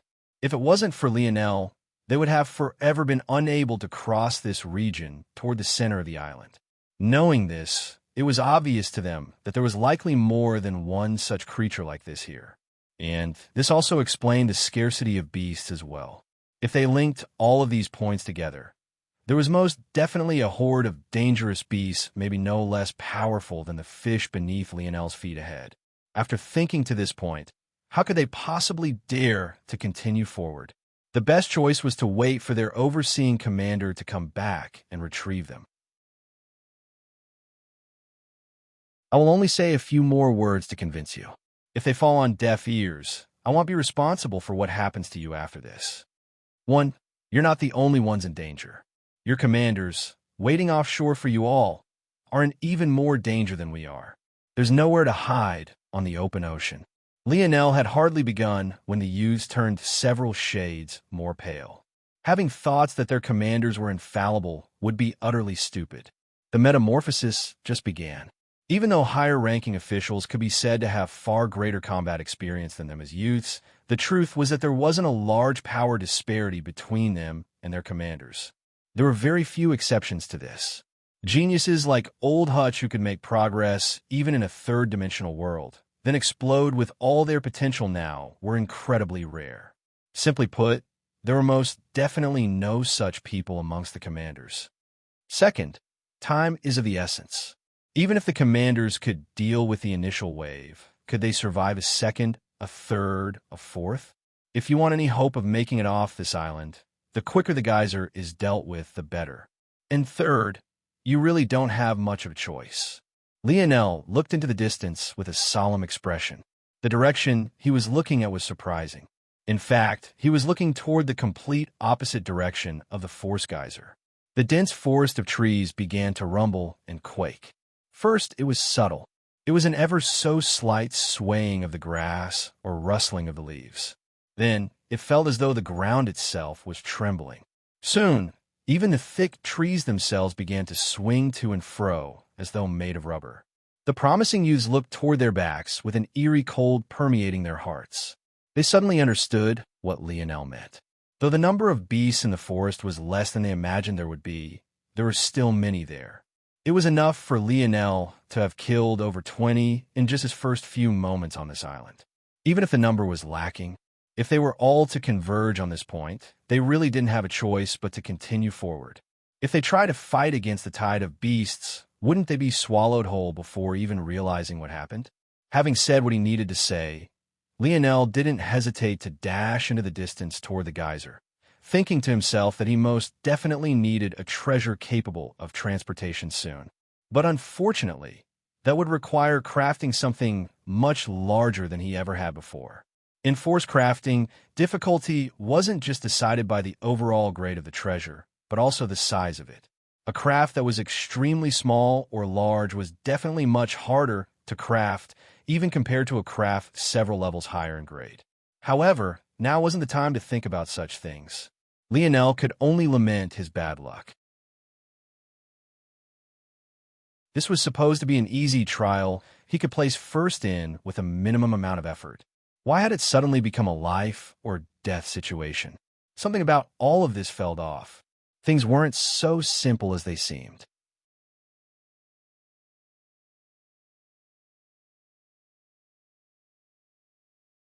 Chapter 156. Lionel crossed lake after lake and river after river. He knew that the youths were quickly following behind him, hoping to put some distance between them and the beast horde coming from the dense forests. The wild, thunderous roars and booming tremors seemed to be getting closer and closer. Lionel's internal sight remained vigilant, but his expression was only growing more and more solemn. He noticed that his senses were growing less sharp. It was almost as though something was interfering with his ability to see the whole picture clearly. It must be the increased density of force, or maybe it's the fact that force is so unrestrained and volatile. Lionel didn't have a perfect answer, but this was his best guess. However, he didn't get a chance to think of any more examples because his footsteps suddenly came to a grinding halt. His heels dug into the ground in an exaggerated manner. It was to the point he almost fell backward. Just now, he had reached the top of the largest hill in this stretch of land, only to find a sight that his heart plummet. Though this was an island with a relatively circular shape, there was just a single path toward the center of it. This was precisely why the actions of the blue koi fish had stalled the youths for so long. With it taking control of the single path forward, they had to either find a way to bypass it or kill it the very same way Lionel had. The reason that there was just this singular path was because entrances from all other angles were flooded with deep valleys that seemingly had no entry points. Together, they became deep pits with unfathomable depths. Flowing wind and chasing wind had already considered the idea of simply flying over these valleys. But for whatever reason, that still ended in failure. As for exactly why, maybe only those two women knew. At this moment, those valleys became those eerie death pits once more, trapping them. The trouble was that they weren't trapping them outside, but rather inside this time around. However, just this alone didn't warrant this reaction from Lionel. He had already known about the deep valleys that blocked the path to the center of the island. After all, he had been here for half a month. How could he not think of venturing further and to find more targets? The trouble was that his path had been blocked. He wasn't omnipotent, nor had he reached the point of being able to cover the island completely with his internal sight. As such, just like the other youths, he had to slowly explore the island, trying to find another entrance in. It was then that he was lucky enough to run into a erupting volcano and was able to learn that it was precisely because this one entry point faced the location the Eastern Lookout youths entered the island that they were able to find it first, followed by those of the Southern Lookout. So, why was all this important? Why was it that Lionel was frozen in place, even to the point of becoming an anchor that stopped the youth from moving forward any longer? It was because the moment he reached the top of the hill, he saw an army. One shouldn't mistake these words to mean that a group of humans were below. No, each and every one of those soldiers in Lionel's line of sight were beasts. They were separated by their species. One group of a few dozen was led by a large bear that stood at over 5 meters tall, with brownish gold fur. Another was led by a tiger no smaller than the bear, except its stripes were a bright red gold instead of the normal black. Yet another was led by a snake over 10 meters long, covered in black scales. As if these 3 weren't imposing enough, there was still another 3. There was a spider with vicious steel incisors and countless beady red eyes. Its size was the smallest at just 3 meters in length, but such a thing hardly stopped its grotesque visage from displaying its full might. The next was a lemur, a monkey-like creature with a zebra-striped tail. It was far larger than it should have been, standing no shorter than a red-gold striped tiger. However, the last was maybe the most shocking of all. It didn't seem to be a beast at all, or rather it was, but had been stripped of all its flesh. It stood on all fours, not much unlike an ape would. From head to toe, it was nothing but bone. Its body was covered in a faint transparent light that seemed to reflect the vision of an armor, but it would often flicker and disappear as though lacking the ability to maintain its own form. These 6 creatures were easily the most powerful. However, What truly shocked Lionel were the orderly soldiers to their backs. Each of them had a troop of their own, neatly arranged as though they truly were an army of humans rather than beasts. Each took control of their own species, wielding absolute authority. The golden brown bear had a troop of bears. The red-gold striped tiger had a legion of tigers. The black-scaled snake's troop filled the air with endless hissing. Each had their own centers of power. Even the bone ape had a legion of apes, though their flesh and blood was intact. Lionel quickly tried to calm his breathing. However, any hopes he had of not being noticed had already long since been thrown out the window. The instant he had made it to the top of the hill, he found 6 pairs of eyes trained on him. The bestial, murderous intent made it feel as though a bucket of ice water had fallen onto his head. His heartbeat involuntarily slowed. At that moment, the brownish gold bear roared and turned its head toward the spider legion. To Lionel's dismay, the spider's numerous beady red eyes landed on him once again, its mandibles snapping together in what looked like a response.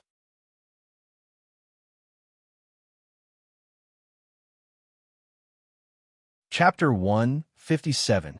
The youths who charged forward with Lionel paled. Their legs grew weak to the point some of them all but collapsed. There was even a good portion of them that wanted to turn and run this very moment. But when they thought about the horde of beasts to their back, they realized that there really was no place to go. Were they really finished? Just like this? Some of them were here for a chance to enter an SS grade zone. Now that they thought about it, just how foolish were they? A single SS grade threat like the koi fish had stumped them for so many days already until Lionel came. Wasn't it too much of a joke to be striving for such a quota? The more they thought like this, the more they disparaged themselves, and the greater their fear grew. In the distance, the horde of spiders was swiftly moving forward, their 8 limbs shimmering beneath the sunlight and slicing through the wind. They could only imagine what it would feel like being pierced by one of those things. How horrible would their deaths be? Though these youths were part of the Slayer Legion, their childhoods weren't much different from Lionel's. Fights between the Empire and the rebels were much rarer in those days compared to after the metamorphosis. It could only be said that they were marginally more prepared than other youths since they received military training. But now they froze up. Facing a beast one-on-one was one thing, but suddenly facing over 100 charging forward like this made them feel as though their lives were already finished. This would really be their last day on this earth. Hey, Lionel suddenly roared, shocking them out of their thoughts. His voice was so loud that it traveled over a mile, even overshadowing the rushing sound of force surging out from the geyser up ahead. If you don't want to die, pull yourselves together. You see over there's a network of caves. Our goal is to cut through here and make it there.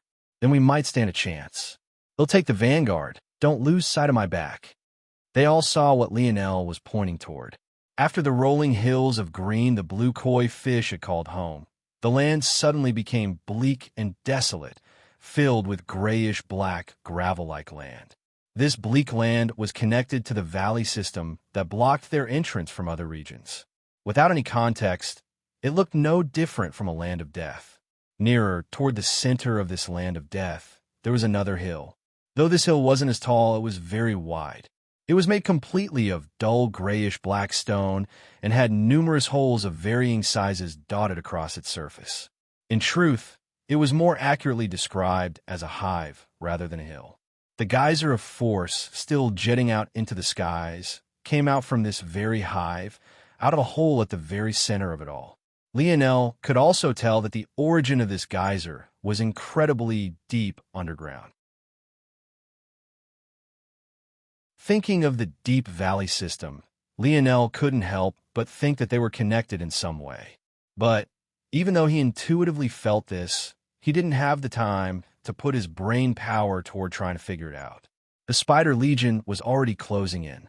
In the beginning, they were over half a kilometer away, but now they were already less than half of that. We have the high ground right now, but trying to maintain this position is stupid. Those beasts seem to have intelligence, so if they see that the Spider Legion is losing, they won't just sit idly by. The good news is that they only sent one of the 6 groups after us. leaving a gap in their defenses we could take advantage of. The bad news is that we still need to make it through the Spider Legion and those other 5 legions if we want to seek refuge in that hive. Lionel gritted his teeth. He knew they needed a charge. There was no other way. The truth was that turning back to pierce through the horde of beasts toward their backs would be easier. They had far less organization and would definitely be weaker than this threat up ahead. But if they did that, then what? There were definitely even more beasts headed here from the ocean, having sensed the surge of force. If they couldn't deal with this problem in front of them, they would be finished. Lionel flipped his palm, a familiar spear appearing in his hand. Compared to the last time when its spearhead had been split by Hutch's blade, it had already been repaired. How could he come here without first comprehending spear force? After Lionel did this, the dictionary unlocked a lot of information about the spear domain ring for him. There were many useful things, but what was most important to him now was the fact that spears acknowledged by the ring can be repaired. Unfortunately, he had left the primitive man's spear outside for too long, causing its consciousness to dissipate.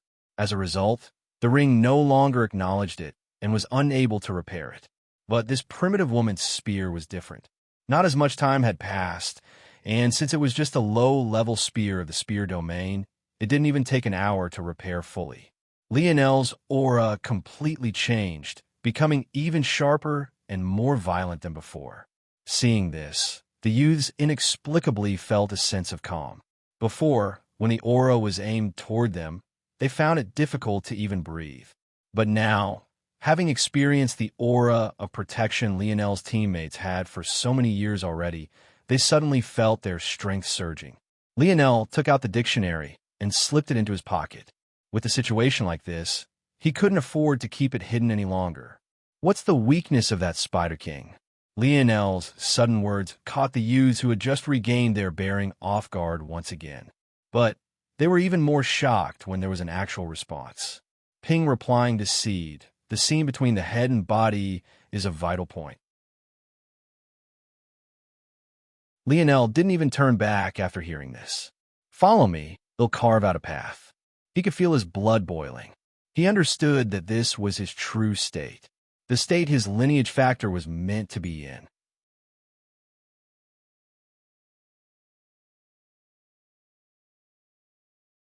Chapter 158. Lionel took a strong step forward. Lionel Morales, Force Amplified. Strength, 259. Speed, 238. Agility, 243. Coordination, 261. Stamina, 273. Plus 0, 05 nullified. Reactions, 263. Spirit, 292. Force, 060. The grass beneath his feet swayed wildly, being pressed down by his momentum as he took yet another step forward. Lionel Morales, Force and Spear Domain Lineage Factor Amplified. Strength, 285. Speed, 262. Agility, 267. Coordination, 287. Stamina, 273. Plus 005 nullified. Reactions, 290. Spirit, 292. Force, 066. With Lionel as the center, billowing winds spread out, leaving a trail of concentric circles, as though a helicopter was descending from above. At that moment, Lionel smiled lightly. I haven't gotten back to Aina yet. I have no intention of dying in this place. I'm sure you all heard that. Lionel said without turning back. Aim well. Lionel dashed forward, his speed so swift that it almost looked like his feet weren't touching the ground. To his back, the youths clenched their jaws. By now, in the chaos of the moment, those of the eastern and southern lookouts didn't have the luxury of continuing to remain separated. King of Seas and Pisces were still fuming over what happened earlier, but did they have much of a choice? If they didn't band together now, wouldn't their slim chance at survival become even slimmer than it already was? Still, despite the situation, those of the Southern Lookout had complicated feelings of their own. They couldn't help but feel odd about Lionel's actions to this point. Wasn't he supposed to be arrogant and insufferable? Someone with those kinds of personality traits would probably use their superior power to force them to act as meat shields. If it came down to it, and Lionel forced them to take the vanguard, would they even be able to say no? Where would they go? Without a pillar of support like Lionel, what were their odds of survival? Lionel crossed the last line of grass and stepped onto the gravel-like land of death. To him, it simply didn't matter whether those to his back followed him or not. He was a person with a soft heart. This was precisely why he had taken on the role of their vanguard. However, it was impossible for him to put himself in any more danger should they choose to hesitate.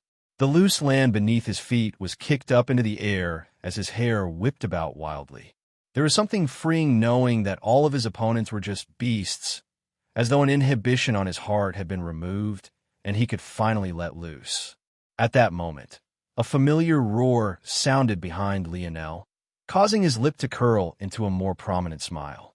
It seemed that they had finally decided to follow. Call of the Wind.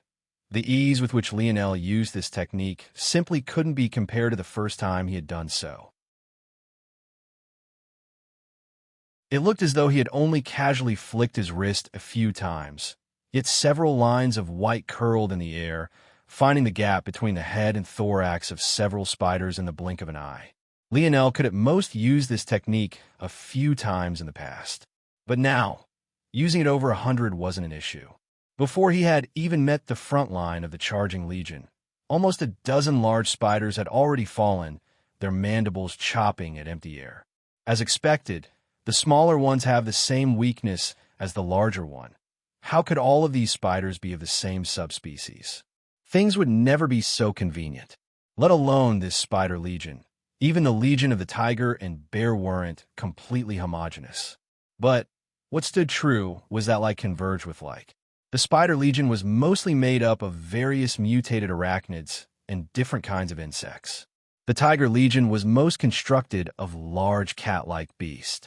So on and so forth. Now that Lionel had a firm grasp of their weakness, he wouldn't allow them to stop his path forward. Especially not now that he had support coming to his back. In another few strides, Lionel had met the spider legion. The youths charging closely to his back couldn't help but be shocked by his dauntlessness. But if they knew that Lionel's first trial in this world was facing an army of Spaniards with no weapon outside of a bicycle, they would think much differently. This fearlessness, this dauntlessness, the firmness of his stride and the straightness of his back, he had earned them all with his blood, sweat, and tears. Lionel's movements became ethereal, his steps carrying a bit of the elegance of the primitive woman. As devastating as Call of the Wind was in the long range, in the short range, it was even more so. Lionel carved a path, sliding past the sharp legs and chomping pincers of insects and spiders around him. If all he had to do was make it past, he would have long since stepped through the air. However, he held his ground firmly, every pierce of his spear reaping another life. Suddenly Lionel took his left hand off the staff of his spear, flipping his palm to reveal his pistol. His hips spun as he fired a single shot. In the distance, Precious' moment had fallen. She scrambled to pull back, ignoring the hard gravel scraping across her palms and bottom as she hurried back. The mandibles of a mantis-like creature snapped toward her, not caring for the tears and snot running down her face. "Emilia!" Seer roared from a battle to her side, but he knew he wouldn't make it in time. Disregarding himself, he pointed his staff toward the mantis, blowing it away. But before he could sigh in relief, he realized the spider he had been fighting was now free to attack him. A leg glistening like steel shot toward his chest. He could almost see the scene of his chest being pierced right through. However, he could have never expected a single shot to find its mark at that very moment. The spider had hardly raised its legs before it fell limply to the ground, unable to get up again. Seer looked toward the direction of the shot, only to find Lionel's back looking back at him. A feeling of gratefulness welled up in his chest. He fired that shot even before I saved Emilia. Just how did he predict what would happen? Unfortunately, this wasn't the time for him to ask this question because his savior was facing his own problems now. After seeing Lionel take out so much of its own, the Spider King, which had been taking a back seat, suddenly couldn't any longer. Lionel's jaw steeled. Give me a rundown of this spider's abilities.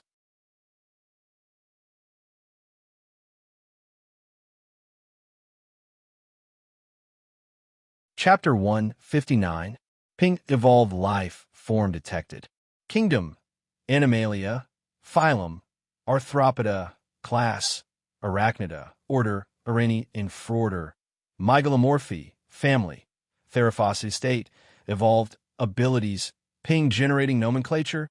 Venomous Touch, Tier 8 Black Grade Venom detected. This venom has been infused with every fiber of this creature's being. Rebounding Web, Spider Silk with astonishing elasticity. Sturdy Web, Spider Silk Tier 7 Black Grade Toughness. Weakness, between head and abdomen. Evaluating Power, Ping.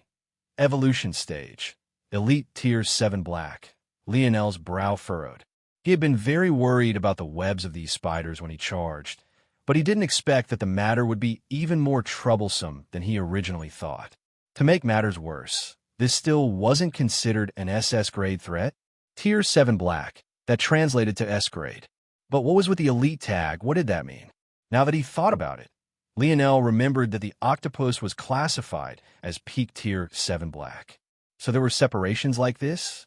No matter how curious he was, Lionel knew that this wasn't a time to ask this question. All he needed to guess was that this spider was a greater threat than the octopus. Knowing this, he had to ask questions that could help him keep his life. Can my chain necklace block the toxicity? Ping replying to Seed. The energy shield can block about 80% of the venom's toxicity. Lionel's frown deepened, but his footsteps didn't stop. He dashed toward the spider, but when it seemed they would clash, he suddenly changed directions, headed off to the side with all the might he could muster. He knew that the spider would chase after him because all along the way, his spear had never stopped. He continued carving a path forward, outpacing the spider by a measure. Lionel could tell by the spider's stats that its speed was actually much higher than his own. However, its agility was very low, making it navigate a battlefield like this, especially when it had to be careful not to poison its own legion, was about the best thing Lionel could do at this moment. Is there no other way to deal with the spider's venom? Lionel knew he needed to be incredibly specific when asking questions to the dictionary. It wouldn't simply offer him up answers based on the situation. So, Lionel had slowly learned to keep an open mind and ask things he might not usually ask. In his mind, he didn't have anything else that could deal with venom. But who knows if this was really true? Outside of his expectations, it seemed he was correct to ask. Ping Light Elemental Force has a strong healing effect and is the bane of many toxins. Seed's Light Elemental Force is still too low to be considered immune. Lionel's eyes widened. Too low? There are levels to Light Elemental Force? Lionel really didn't expect this. He thought that a force-strengthening deviation was as advertised. He didn't expect for there to be more. Ping yes. Even in the midst of the battlefield, Lionel couldn't help but curse under his breath. Couldn't this damn dictionary be a bit more forgiving? Why did every answer need to be so short and to the point? It really never touched on anything he didn't directly ask it. Lionel couldn't help but wonder how many things he had missed out on because of this. Forget it. Now isn't the time to ask this. That damn spider is hot on my heels. Lionel knew he couldn't put too much effort into running away from this spider. Though he felt he could escape on his own, he was meant to be acting as a vanguard currently. If he strayed too far, instead of opening up a path, he would be allowing the other youths to get swallowed up. The youths who had come to this hunt still number about 80 or so. With such a number, even though they were still vastly outnumbered, it was definitely better than going in alone. Lionel needed them as much as he didn't have the heart to leave them here to die. So, he could only hope that the combination of his light elemental force and his energy shield was enough to hold out. Lionel's spear flickered forward, leaving after images in the air as he pierced another spider through.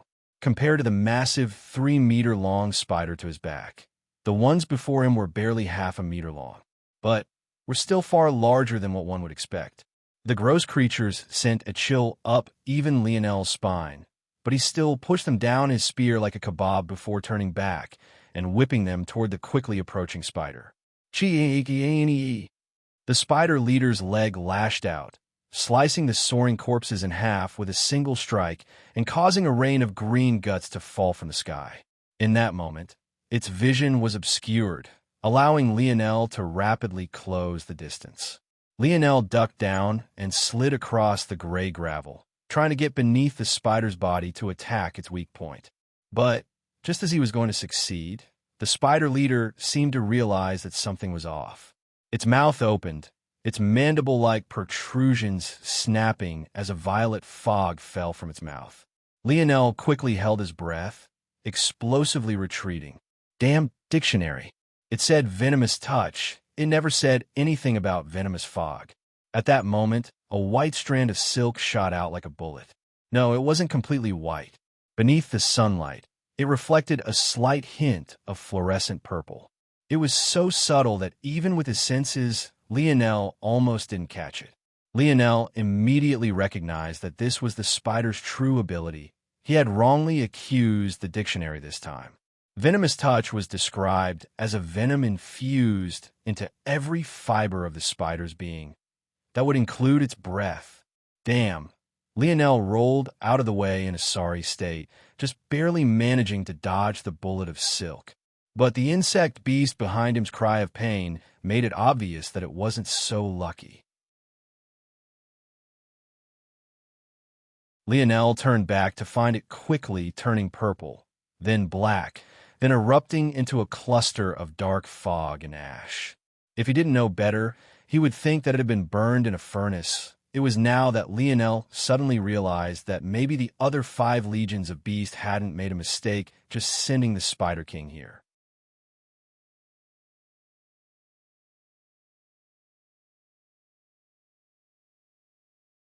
Chapter 160. Lionel's expression grew dignified. He was reluctant to use his light elemental force. It wasn't because he was trying to hide it, but because the consumption was too great. Not only did it drain his spirit, but it also drained his force at a much faster rate. Though his spear force also had the same impact on him, it wasn't nearly as exaggerated.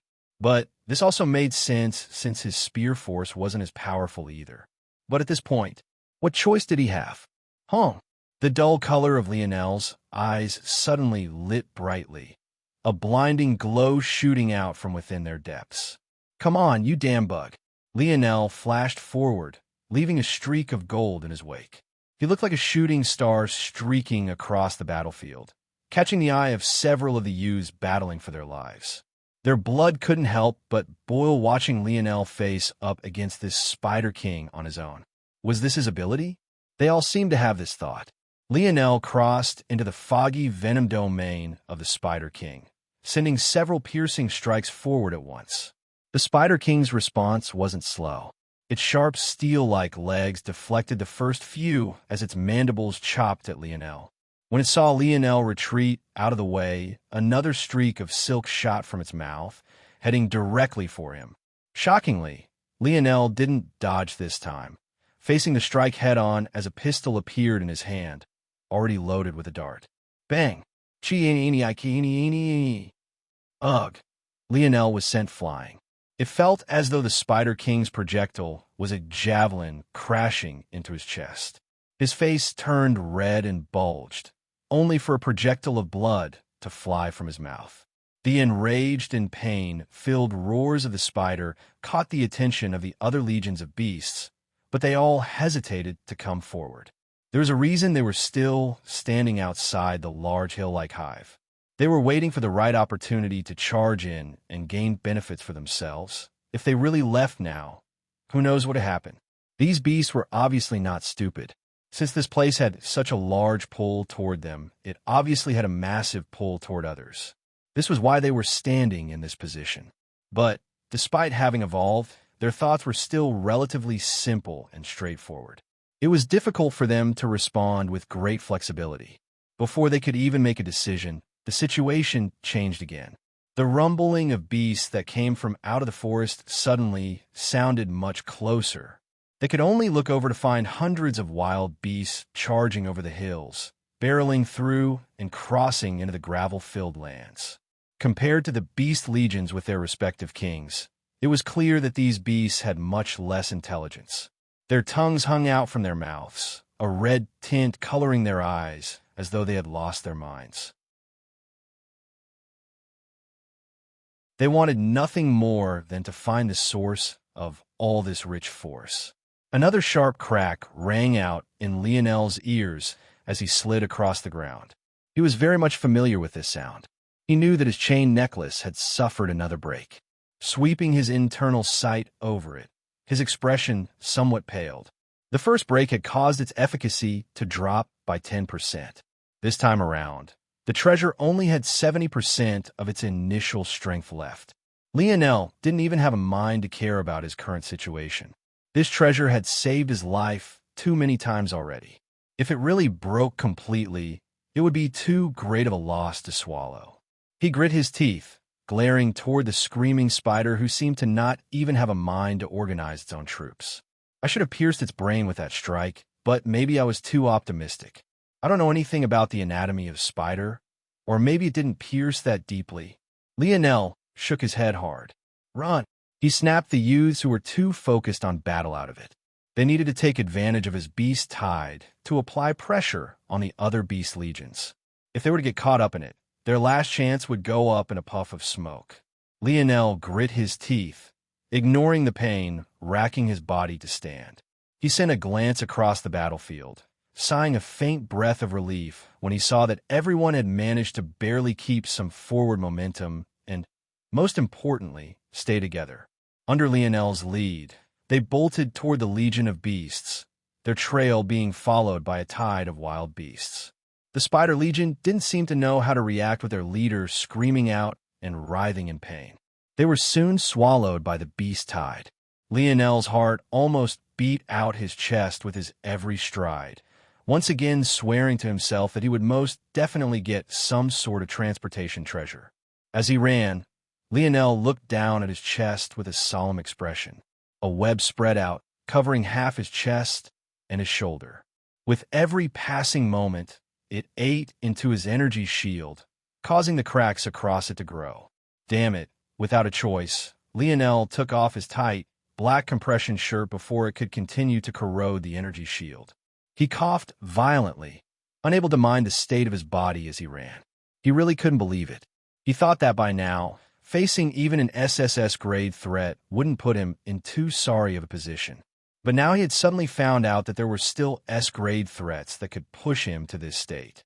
At a time like this, he couldn't help but lament that his ability was auxiliary and not attack-based. Lionel shook his head as the distance between him and the 5 legions closed. He once again heard roaring black lions roar sound out from his back. He didn't need to look back to know the beast tide had slowed somewhat, because he could clearly see that even that beasts up ahead were greatly affected. Lionel didn't have the mind to care about anything else. All of his being was focused on charging through the gap left by the Spider Legion. He wouldn't let anything stop him. His oppressive aura involuntarily shot out from his body, covering the lands before him in a layer of oppression.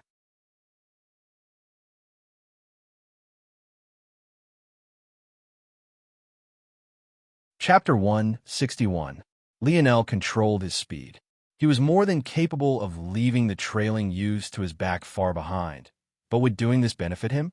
If anything, it would put him in danger. Not only did he need to maintain their pace such that they were ahead of the beast tide, he needed to ensure they could also remain together. With him in the lead, he perfectly took into account the speed and stamina stats of everyone. By now, any youth worthy of being part of this group had a complete set of stats above 100. This was more than enough to cross the remaining 400 or so meters in just half a minute. They had already crossed half the distance before the legion of beasts couldn't sit idly any longer. Lionel didn't know why it was that they were still waiting, but what he was certain of was that they didn't want anyone entering before they did. The brownish-gold bear stepped forward, roaring as though giving a warning. The beast hide behind the group of youths faltered for a moment, but it seemed that they had completely lost all reasoning. It was clear that this fact completely enraged the brownish gold bear. He raised up onto his hind legs, billowing into the skies before slamming his front paws down. The earth suddenly became turbulent. It seemed for a moment that nothing would happen, but then an earthen tide suddenly rose into the skies, causing Lionel's expression to change violently. Earth control? This bear needs to die. The moment Lionel made the decision, he didn't hesitate. The only chance for him and the youths with him to survive was to enter the hive network, making use of the network of tunnels to both hide and find a path toward the source of the force geyser. However, if there was an earth-controlling beast that entered into a network of tunnels with them, they wouldn't even know how they died. If others heard Lionel's thoughts, they would think he was crazy. Though his line of thinking was correct, how could he possibly spare time for such a thing? Anyone else would focus on surviving the situation first, then worry about what came later. However, Lionel had been a star quarterback. Every move he made on the football field considered what might happen 5, 10, even 20 plays later. Sometimes, it wasn't worth taking a victory if it guaranteed a loss later. Likewise, it was sometimes worth it to eat a loss for the sake of ultimately grasping victory. Looking at the compression shirt in his hand, Lionel's eyes flashed. "Do your best to dodge," Lionel roared. There was a limit to his abilities. While he could put himself on the line to deal with this beast, he couldn't also help them all dodge this attack. But he wasn't worried. These were all promising youths for a reason. Without hesitation, Lionel's speed suddenly doubled, then doubled again. He looked like a streak of light tearing across the graveled land, leaving a trail of dust in his wake. He leapt over the 3-meter wall of earth with absolute ease. By now, his distance from the Bear King had already shrunk to 50 meters. At this point, he could even see the reflections in its large black eyes. He could sense its fury, its rage, its killing intent. But his heart remained steady. 40 meters, 30 meters, 20 meters. Roar. Seemingly worried about the coming beast tide, the Bear King didn't force his legion to charge toward Lionel. Plus, in its mind, how could he possibly not be able to deal with a single human by itself? The size difference was striking. The bear stood at over 5 meters tall, yet Lionel was barely 2. Even the former's palm seemed capable of swatting him into a meat patty, but Lionel dauntlessly approached. At that moment, the Bear King seemed to sense Lionel's oppressive aura. Its rage had muddled its senses for a moment, but once Lionel came so close, it felt to him that hell had suddenly descended. The bear was shocked for a moment, only to find that Lionel had suddenly appeared in the air above it, pointing a black shirt at it. Confusion colored the bear's features. Why was this human pointing a piece of cloth at it? The Bear King's intelligence was just starting to develop, but the scene before it was completely baffling. It couldn't combine the threatening aura it felt from the human with the scene before it. For the first time, a beast would pay a price for its rising intelligence. If it was still a normal bear, it wouldn't have hesitated to turn and run. It didn't have emotions like pride. It only had instincts of survival. But by now, it had grown the fondness for kingship. It had become intoxicated with power. It had already sent the spider forward before, causing it to suffer a major setback. If it didn't step up now, the other beast kings would be dissatisfied. This was his role to take on. Bang! The moment it opened its mouth to roar its fear away, a searing pain ripped through its tongue and throat. At first, it was the pain of having its flesh torn and pierced. But in what felt like an instant, its vision grew blurry. It happened so quickly that the human that had been standing in the air above it didn't even have time to land on the ground before its inner organs were completely corroded. Lionel sucked in a cold breath as the bear collapsed. He had known that the Spider King's poison would be potent, but he most definitely didn't expect it to be so exaggerated. He couldn't help but feel a cold shiver run down his spine. If it wasn't for his chain necklace, he would be finished. After taking a look at the fourth nozzle he had completely ruined, Lionel sighed, landing on the ground heavily. With a dull bang, the Bear King fell to the ground.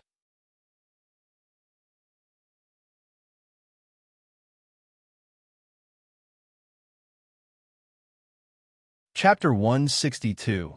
The fall of the Bear King was almost like flipping a switch. The shocked beasts suddenly began to release howls of rage. The beasts under the Bear King's rule especially lost control, charging forward without regard for anything. But what shocked Lionel was the direction they charged. Instead of coming toward him like he had expected, they actually charged toward the force geyser, leaving Lionel speechless. He had thought that out of some sense of loyalty, these bear beasts would go all out and fight him to the death. But it seemed that he had greatly overestimated them. Or maybe he was just lacking in understanding. Ultimately, these were wild beasts. They hadn't evolved to the point their thoughts were as meticulous as humans. Only the S-grade elites among them were slightly better, but even then, that seemed to have as many downsides and upsides judging by the way the Bear King died. It was likely that even SSS-grade beasts couldn't match up to humans in intelligence. They might only be capable of doing so after entering the realms of the fifth dimension or higher. Either way, this was a good thing for Lionel. The path toward the hive now suddenly had two massive holes in it, and there was even a horde of bear creatures opening the path for him. Taking a look over his shoulder, he found that the youths had just about caught up during his battle. After a faint nod, he bolted forward, not having time to reprimand the segmented cube for sucking up the Bear King's corpse. What the hell could he do with that poison meat? He didn't even feel like the beast crystal would be safe to use any longer. But now wasn't the time to consider any of this. There was suddenly a new challenge before Lionel now. Despite the fact the hive was now practically right before them, what would they do after entering it? And what was the situation inside? Though their large number was an asset before, if the tunnels of the hive were narrow and cramped, this advantage would quickly become a disadvantage. Lionel felt a headache coming on, but he followed the charging bears in without hesitation. He could only ignore the roars coming from the remaining 4 legions of beasts. Unlike the beasts, Lionel didn't charge into the first tunnel he could. After reaching the range of the hive, he leapt up, quickly climbing the hill-like structure and dropping down a tunnel with a fairly shallow fall. Seeing Lionel's actions, the youths followed with little hesitation. His method was indeed the best. The beasts were straightforward, so they automatically entered the easiest holes of the hive, but who said they had to do so as well? Entering the darkness, Lionel suddenly felt a calmness still his heart. He almost felt right at home. How long had he spent in those dark Mayan tunnels, using nothing but his sharp senses to navigate his path ahead? He had an instinct to run forward as quickly as possible, but Lionel didn't do this. Instead, he turned around and held his ground, waiting for the youths who followed in after him. The tunnels were wide enough for about 4 robust males to walk shoulder to shoulder at once. Not too narrow, but also not too large. While this was a bit of a disadvantage with their numbers being about 80, it was a disadvantage the enemy had to contend with as well. Though Lionel's approach sent them away from the majority of beasts, he would be too naive if he thought that not a single one would follow them in. He could sense that the Spider King hadn't approached the hive for whatever reason, but this was good news. He wouldn't know how to deal with that Beast King's poison breath in such a small place. If it really came, he would have no choice but to run. At that moment, the first line of youths caught up with Lionel. "Run by me. We'll hold the line here and kill any beasts that follow us in," Lionel said quickly. Roaring Black Lion and the other top youths of the southern and eastern lookouts were the first to catch up, unsurprisingly. When they heard Lionel's words, they understood his intention and nodded. King of Seas and Pisces hesitated for a moment, but they still followed suit. If they really stirred up problems right now, they probably wouldn't just be the enemy of the southern lookout youths. At that point, maybe even their own people would turn against them. Their gazes flickered as they retreated, and Lionel pretended not to notice. Bear King died? At that moment, a familiar youth's eyes opened wide. He stood frozen on the spot, unable to understand. Compared to his reaction when Werat-006 died, this was far more dignified. He knew exactly how powerful this creature of his was, yet it had died. Could it be that other powerful beasts had appeared? That was impossible. He had scouted the entire island and taken all the SS-grade threats under his control. Unless those beasts from the ocean really got here so quickly? Young lord, is something the matter? At that moment, the others looked toward the youth, realizing his weird expression. They all understood that something outside of their expectations must have happened. The group that had been traveling down a particularly dark tunnel couldn't help but pause their steps. The young man stood silent for a long while, not responding to the questions his subordinates had for him. He was trying to decide whether or not he should call on the other Beast Kings to deal with this potential threat. But in the end, he shook his head. Since only Bear King died, it likely meant that the Beast Kings had come together to deal with the situation. If he called them in now, it might very well be allowing that creature a chance to enter where it might not otherwise be able to. Lionel had always assumed that the beasts were waiting outside the hive for a specific moment. Maybe the force geyser was dangerous, or maybe the mine it originated from wasn't perfectly ripe yet. Aside from this, he hadn't thought of another possibility. The possibility that the Beast Kings were guarding the entrance at the request of their master. The youth looked up from his thoughts. Let's go, we need to explore these tunnels and find the path toward the Force Crystal Mine faster. The guards around the youth looked toward his multi-lens monocle and didn't dare to disobey.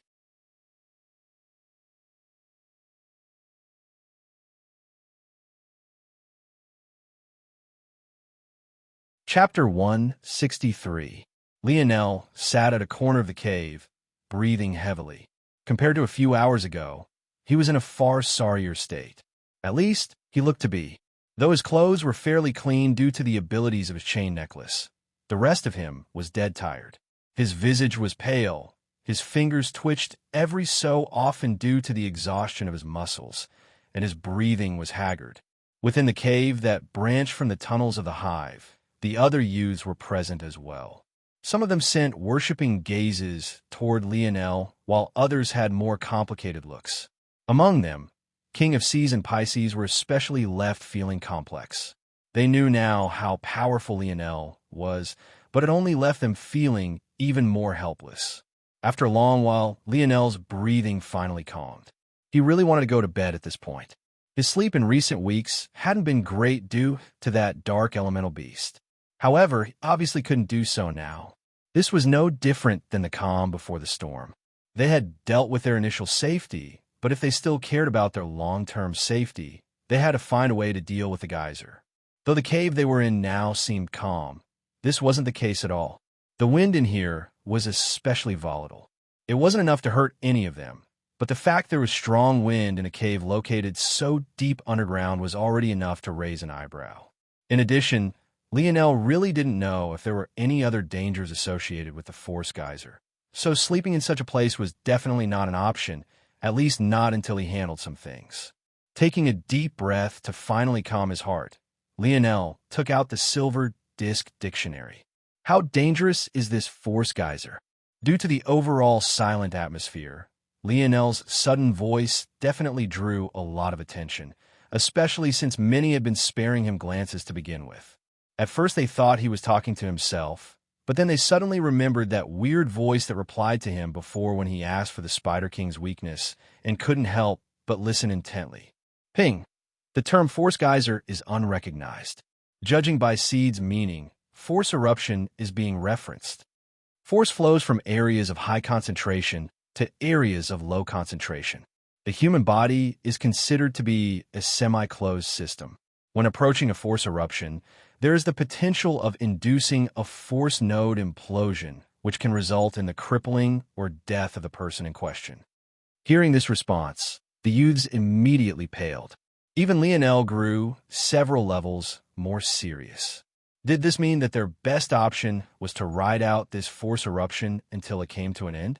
How long do force eruptions last? Ping, replying to Seed, it depends on the cause. What can cause force eruptions? Ping, force eruptions can be caused by the evolution of force mines, the death of powerful beasts, the evolution of worlds, the eruption of subdimensional zones. The dictionary went on to list what seemed like an endless number of cases. In the end, Lionel had no choice but to cut it off. How long will this one last? Ping. Fluctuations detected. Force eruption 93% similar to evolution of fourth-dimensional force crystal mine. 37% similar to birth of crystal spirit. Calculating 128:12:37:05. At first, Lionel didn't understand what the numbers meant, but when it clicked for him, his jaw couldn't help but clench. 128 days, 12 hours, 37 minutes, and 5 seconds. When the other youths figured it out themselves, they paled even worse than they had before. How could they last for so long? That was practically half a year. Where could they get the food and water they needed? Even if they could somehow find a way to solve this problem, would they really be safe all this time? The worst part was that this was just the time it would take for the force geyser to stop. Who knew how long the force in this area would stay at high concentration? As long as there was a vast difference between the force in this region and others, it would still be a hot bed for powerful creatures. As if all of this wasn't enough, even after the force reached an equilibrium, would that guarantee that the beasts who came would leave? What if they took this as their permanent residence? And even if they didn't, how long would it take them to leave? If all of these things were taken into consideration, the time they needed to spend here could easily cross a year, maybe even 2 or 3. The more they thought, the more they despaired. Would this really be the place they died? Lionel's eyes narrowed. He had absolutely no intention of dying here, nor did he have any intention of staying in this place for so long. Is there any way to stop a force eruption ahead of time? Ping.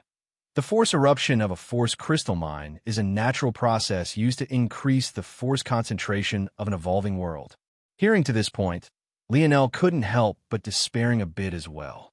If this was a natural, necessary process, didn't that mean they had no choice but to wait? However, the next part sparked his light of hope once again. The process involves forming natural force arts. To speed up the action of drawing these natural force arts, it is necessary to infuse the force crystal mine core with high-level force strengthening deviations.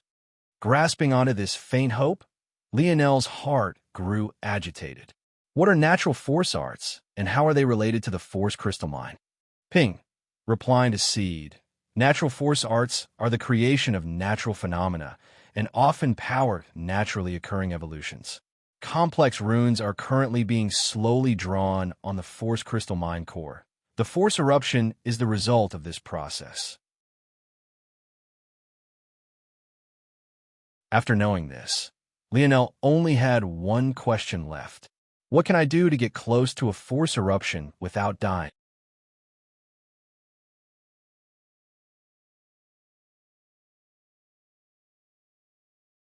Chapter 164.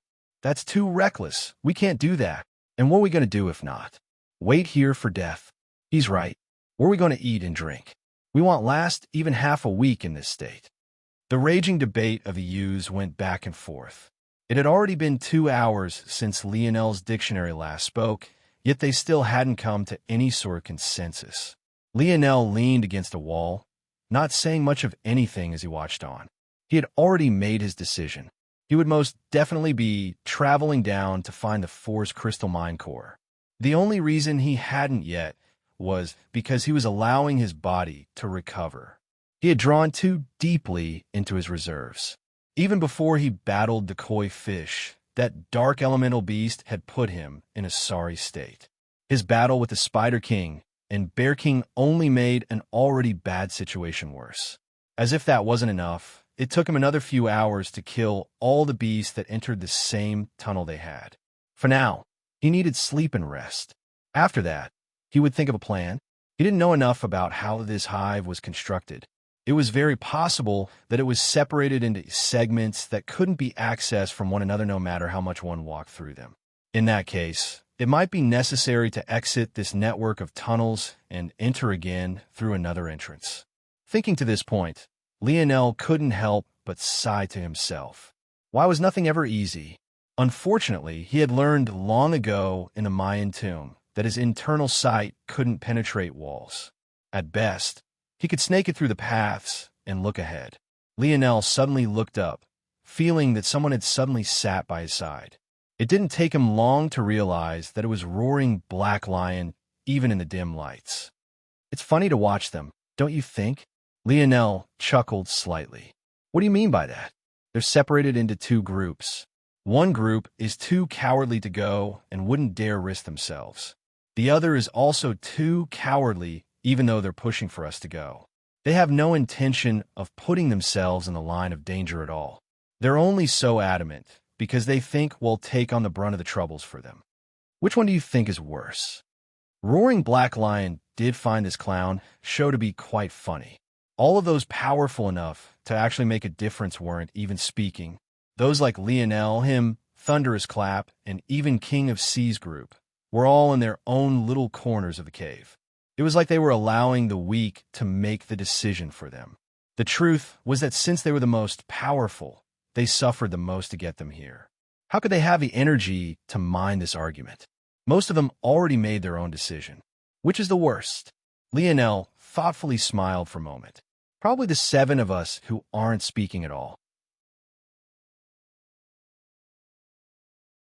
Roaring Black Lion was shocked by Lionel's response for a moment before he broke out into laughter. Interesting. Though Roaring Black Lion's laughter caught some attention, it wasn't long before the heated discussion continued. He felt that Lionel wasn't wrong. All 7 of them were sitting back, watching those far weaker than them debate back and forth as though their opinions meant anything. It was almost like watching the truth of the world play out before them. How often did the weak argue their points, hoping to make their voices heard, only for those at the top to completely ignore them and move along as they pleased? The common people probably lamented this about their politicians all the time. Lionel sighed. He couldn't help but think of the deaths of all those commoners on the Paradise Islands. Was that really the only way to do things? If his father wasn't from a higher world, would he also be so unlucky? Sometimes he couldn't help but think he wasn't very special. Maybe one could say he worked hard, but he definitely wasn't the hardest worker. There were probably those out there working 10 times, even 100 times harder than him. Yet, they probably didn't have even half of his results. What should he tell these people? Too bad? Be born with better parents in your next life? Seemingly sensing the heavy thoughts his innocent question brought down upon Lionel, Roaring Black Lion patted his shoulder. I wanted to tell you thank you. I didn't get a chance to before. Lionel blinked. Thank you? For what? For covering my face after our battle. And I guess for also clearing a path for all of us to get this far. I know you didn't have to. Lionel's brows raised. He didn't expect such a simple action of his to elicit such thankfulness from Roaring Black Lion. He hadn't even really thought about it much back then. He only thought that since they were all obviously hiding their faces for a reason, he should help them out with that. Lionel himself didn't really care much about the mask he wore either. He only wore it for the sake of blending in. The Empire definitely knew everything about him already. At this point, there wasn't much of a need to hide himself in this way. Though that brute over there doesn't say it, he's thankful too. Roaring Black Lion said with a laugh, pointing toward Thunderous Clap. Lionel smiled. There's no need to thank me. It didn't take much effort on my part at all. Roaring Black Lion looked Lionel up and down as though trying to figure something out. What, is there something on my face? You're too easy to talk to, Sir Indomitable. Roaring Black Lion said in an overly servile manner. Lionel laughed. I didn't even pick that name. Didn't you guys pick it for me? Who the hell would give you that name? Stop bullshitting. The laughter of the 2 men seemed to ease the tension they were feeling. However, Lionel didn't expect that another would sit beside him at this point, and it would actually be Flowing Wind.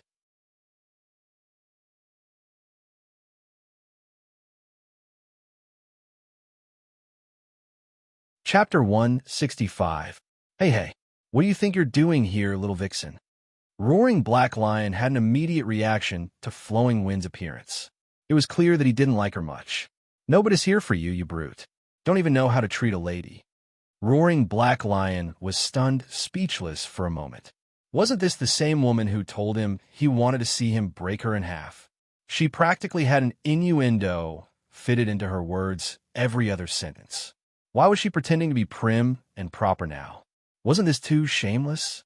But When he saw how she wanted to get close to Lionel, he couldn't help but roll his eyes. This little vixen really was too shameless. Lionel sensed the soft mounds pressing against his arm. He had been forced to throw away his shirt, so his torso was still completely bare at the moment, making the sensation especially tantalizing. Lionel shifted away slightly, causing Flowing Wind to pout. Unfortunately, she couldn't see Lionel's reaction with his mask, but she subconsciously thought that he was embarrassed. Flowing Wind's gaze swept over Lionel's toned torso, her eyes lighting with an appreciative gaze. It seemed she liked what she saw, maybe a little too much. "They call you indomitable." "Unfortunately," Lionel mumbled. Flowing Wind was confused by this response, but it only made her more interested in Lionel. "You're quite powerful. Usually they don't let those as powerful as you out. How do you manage to come here?" Flowing Wind asked curiously. "I was kidnapped," Lionel mumbled, just as unenthusiastically. He wasn't sure what Flowing Wind meant by those words, but he was too lazy to ask. "Anyway, I'm going to sleep. I haven't had a good night's rest in too long. Let me know what happens while I'm gone." Before the two could wonder what Lionel meant, he got up and moved to an empty corner of the cave, allowing the segmented cube to take him in. The youths watched on as the segmented cube unfolded, taking up about a 10-meter region. This was at least 10% of the cave, but no one dared to feel dissatisfied. Without Lionel, they wouldn't have even made it so far. Roaring Black Lion and Flowing Wind's gazes met without Lionel between them, sparks flying. "Aren't you going to scram now?" Flowing Wind giggled as though she hadn't heard the words. "Is that friend of yours gay?" Roaring Black Lion was stunned, speechless. What the hell was wrong with this woman? Even the most robust of men wouldn't care for a woman when they were that tired. There were many a fallen soldier on the battlefield that was the bedroom due to this exact reason. What a poisonous woman, poking fun at such a thing. "Do you think you're that special?" Roaring Black Lion retorted. "Yes," Flowing Wind said shamelessly. Lionel collapsed in a bed, falling into a dreamland. He felt quite thankful that that little beast that had been harassing him all this time hadn't appeared since he entered the center region of the island. While Lionel was sleeping, the commanders who were offshore the island were battling for their lives. Violet Rain looked off into the distance toward the force geyser billowing into the skies. Her expression couldn't help but flicker between helplessness and a complicated feeling. Suddenly, another massive tentacle surged up from the turbulent sea. "Damn beast, Dot!" Her hair fluttered, turning a slight shade of dark violet. Her eyes gained the same tint as she raised her arms into the air. Violet clouds appeared above her head before a torrential rain of violet droplets fell. Skikri-ee! With every droplet that fell, another piece of flesh was melted away. In what seemed like the blink of an eye, a tentacle of over 10 meters in length became nothing more than bubbling, putrid liquid on the surface of the ocean. Violet Rain's ability was likely one of the only reasons Southern Lookout's ship had managed to last so long. The longer she kept it activated, the more toxic the surrounding waters became, and the less likely creatures were to approach them. As a result, most of the beasts took the long way around their ship, avoiding them entirely. After all, the source of the force they wanted so much wasn't coming from the commanders. However, despite this, Violet Rain's expression only grew uglier and uglier. She couldn't help but worry about the youths on the island. But she also knew that charging ahead to go to save them would only lead to her and the crew's death. Her strength wasn't far above that of the youths. In fact, she wouldn't necessarily win in a battle against any of them. Though her ability was powerful, it was also extremely taxing to use as well. It was simply impossible for her to use it endlessly. "Mellow trees. What's the situation? Have you managed to call for reinforcements yet?" Violet Rain called out. "We're trying our best, but the force eruption is making communication difficult. We might have to leave the range of the island entirely first." "No," Violet Rain vehemently disapproved. What if the youths came to the shore looking for them? At least with her here, there was a small safe haven around the poison waters she created. At least the youths would stand a chance if they waited. But If they left, what would happen to the youths? How could Violet Rain know that all of the youths she was worried about had already entered the Eye of Storm? Violet Rain, we need to weigh the pros and cons here. Mellow Trees, try to persuade. Stop, stop, stop. Violet Rain waved a hand. I don't believe for a second that we are the only ones aware about this force eruption. Not only are we aware, the Eastern Lookout commanders definitely are as well. And it won't be long before the lookouts themselves are aware as well. We have to stay here and wait for reinforcements.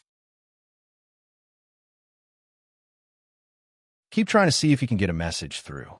The other commanders looked at one another and sighed. Violet Rain didn't have a higher status than any of them, but she was the closest to her next promotion because her ability was rated within the S grade. For now, they could only listen to her words. Damn, brat, you better not really be a spy. As long as you aren't, help those kids get out of there. Who knows how Lionel would react if he knew Violet Rain was thinking about him like this.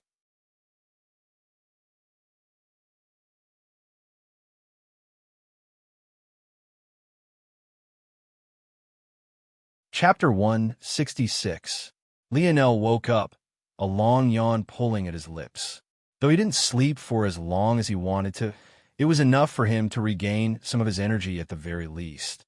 He stared at the ceiling blankly, wondering what his next course of action should be. After a while of coming up with nothing, he dragged his body to the pool in the abode setting, stripping his clothes and jumping in. Before he realized what was happening, he had already fallen asleep again. When he woke up once more, he smiled bitterly to himself. It seemed that his thoughts of getting ahead of these matters could be thrown out the window now. He wasn't sure how long he had been asleep, but it was most definitely at least a day, maybe two. With a sigh, he stood and stretched. One would expect his skin to be a bit prune-like after staying in water for so long. But it seemed that this water was quite special. What to do? What to do? Lionel knew he needed to find the source of the force geyser, but this was easier than it sounded. Though the force geyser blew a hole through the hive, if Lionel approached it from the outside, he would only be asking for death. According to the dictionary, the only way to protect one's self against a force eruption was to form what the dictionary called force skin. This was apparently a force manipulation type technique. Force skin added a layer of protection to one's body using force. As long as one created one of high enough concentration, the force around the force eruption wouldn't detect the low force concentration within your body and would thus not try to enter your force nodes. As there were a few problems with this, though, the main of which was stamina. It took a lot to create such a high-density force skin.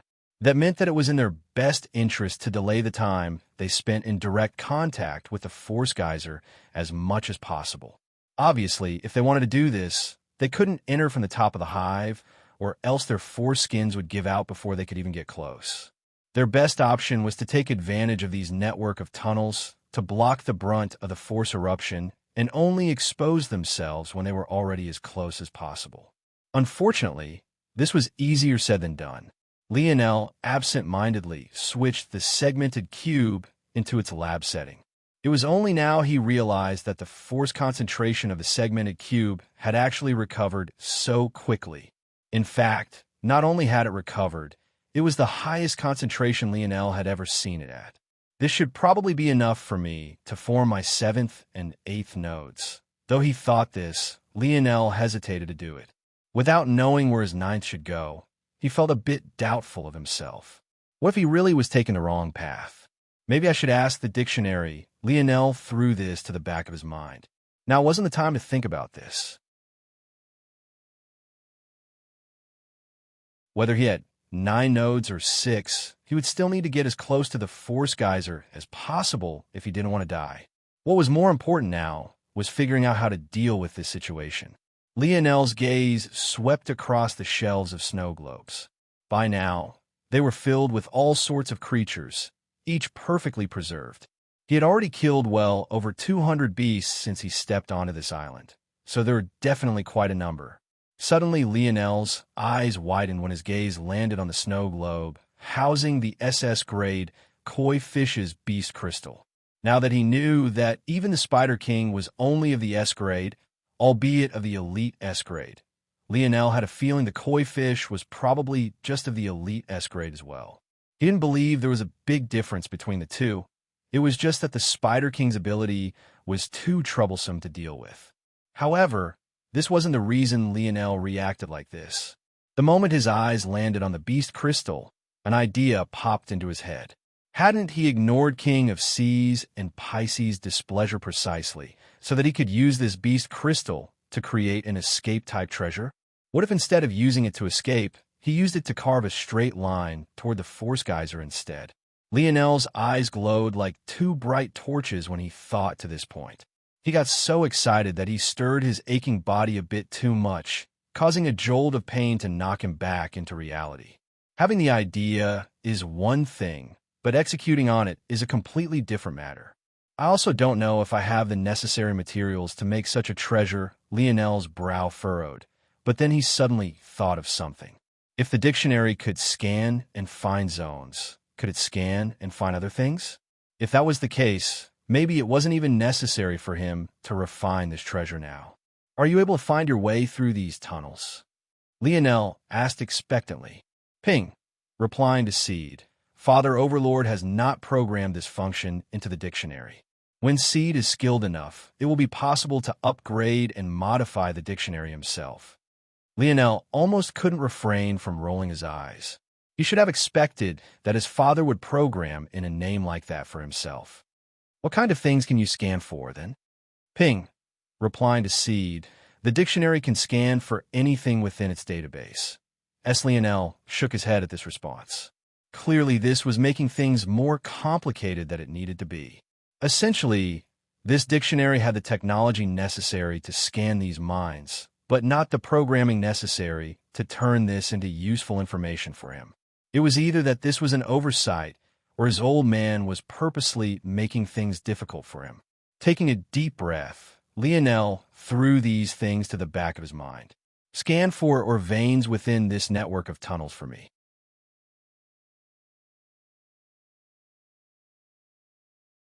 Lionel didn't believe that a hive that hosted a Force crystal mine core didn't have other ores lying in wait for his use. This was the ideal environment for the formation of such treasures. Since he didn't have the materials he needed, he would just have to mine them on his own.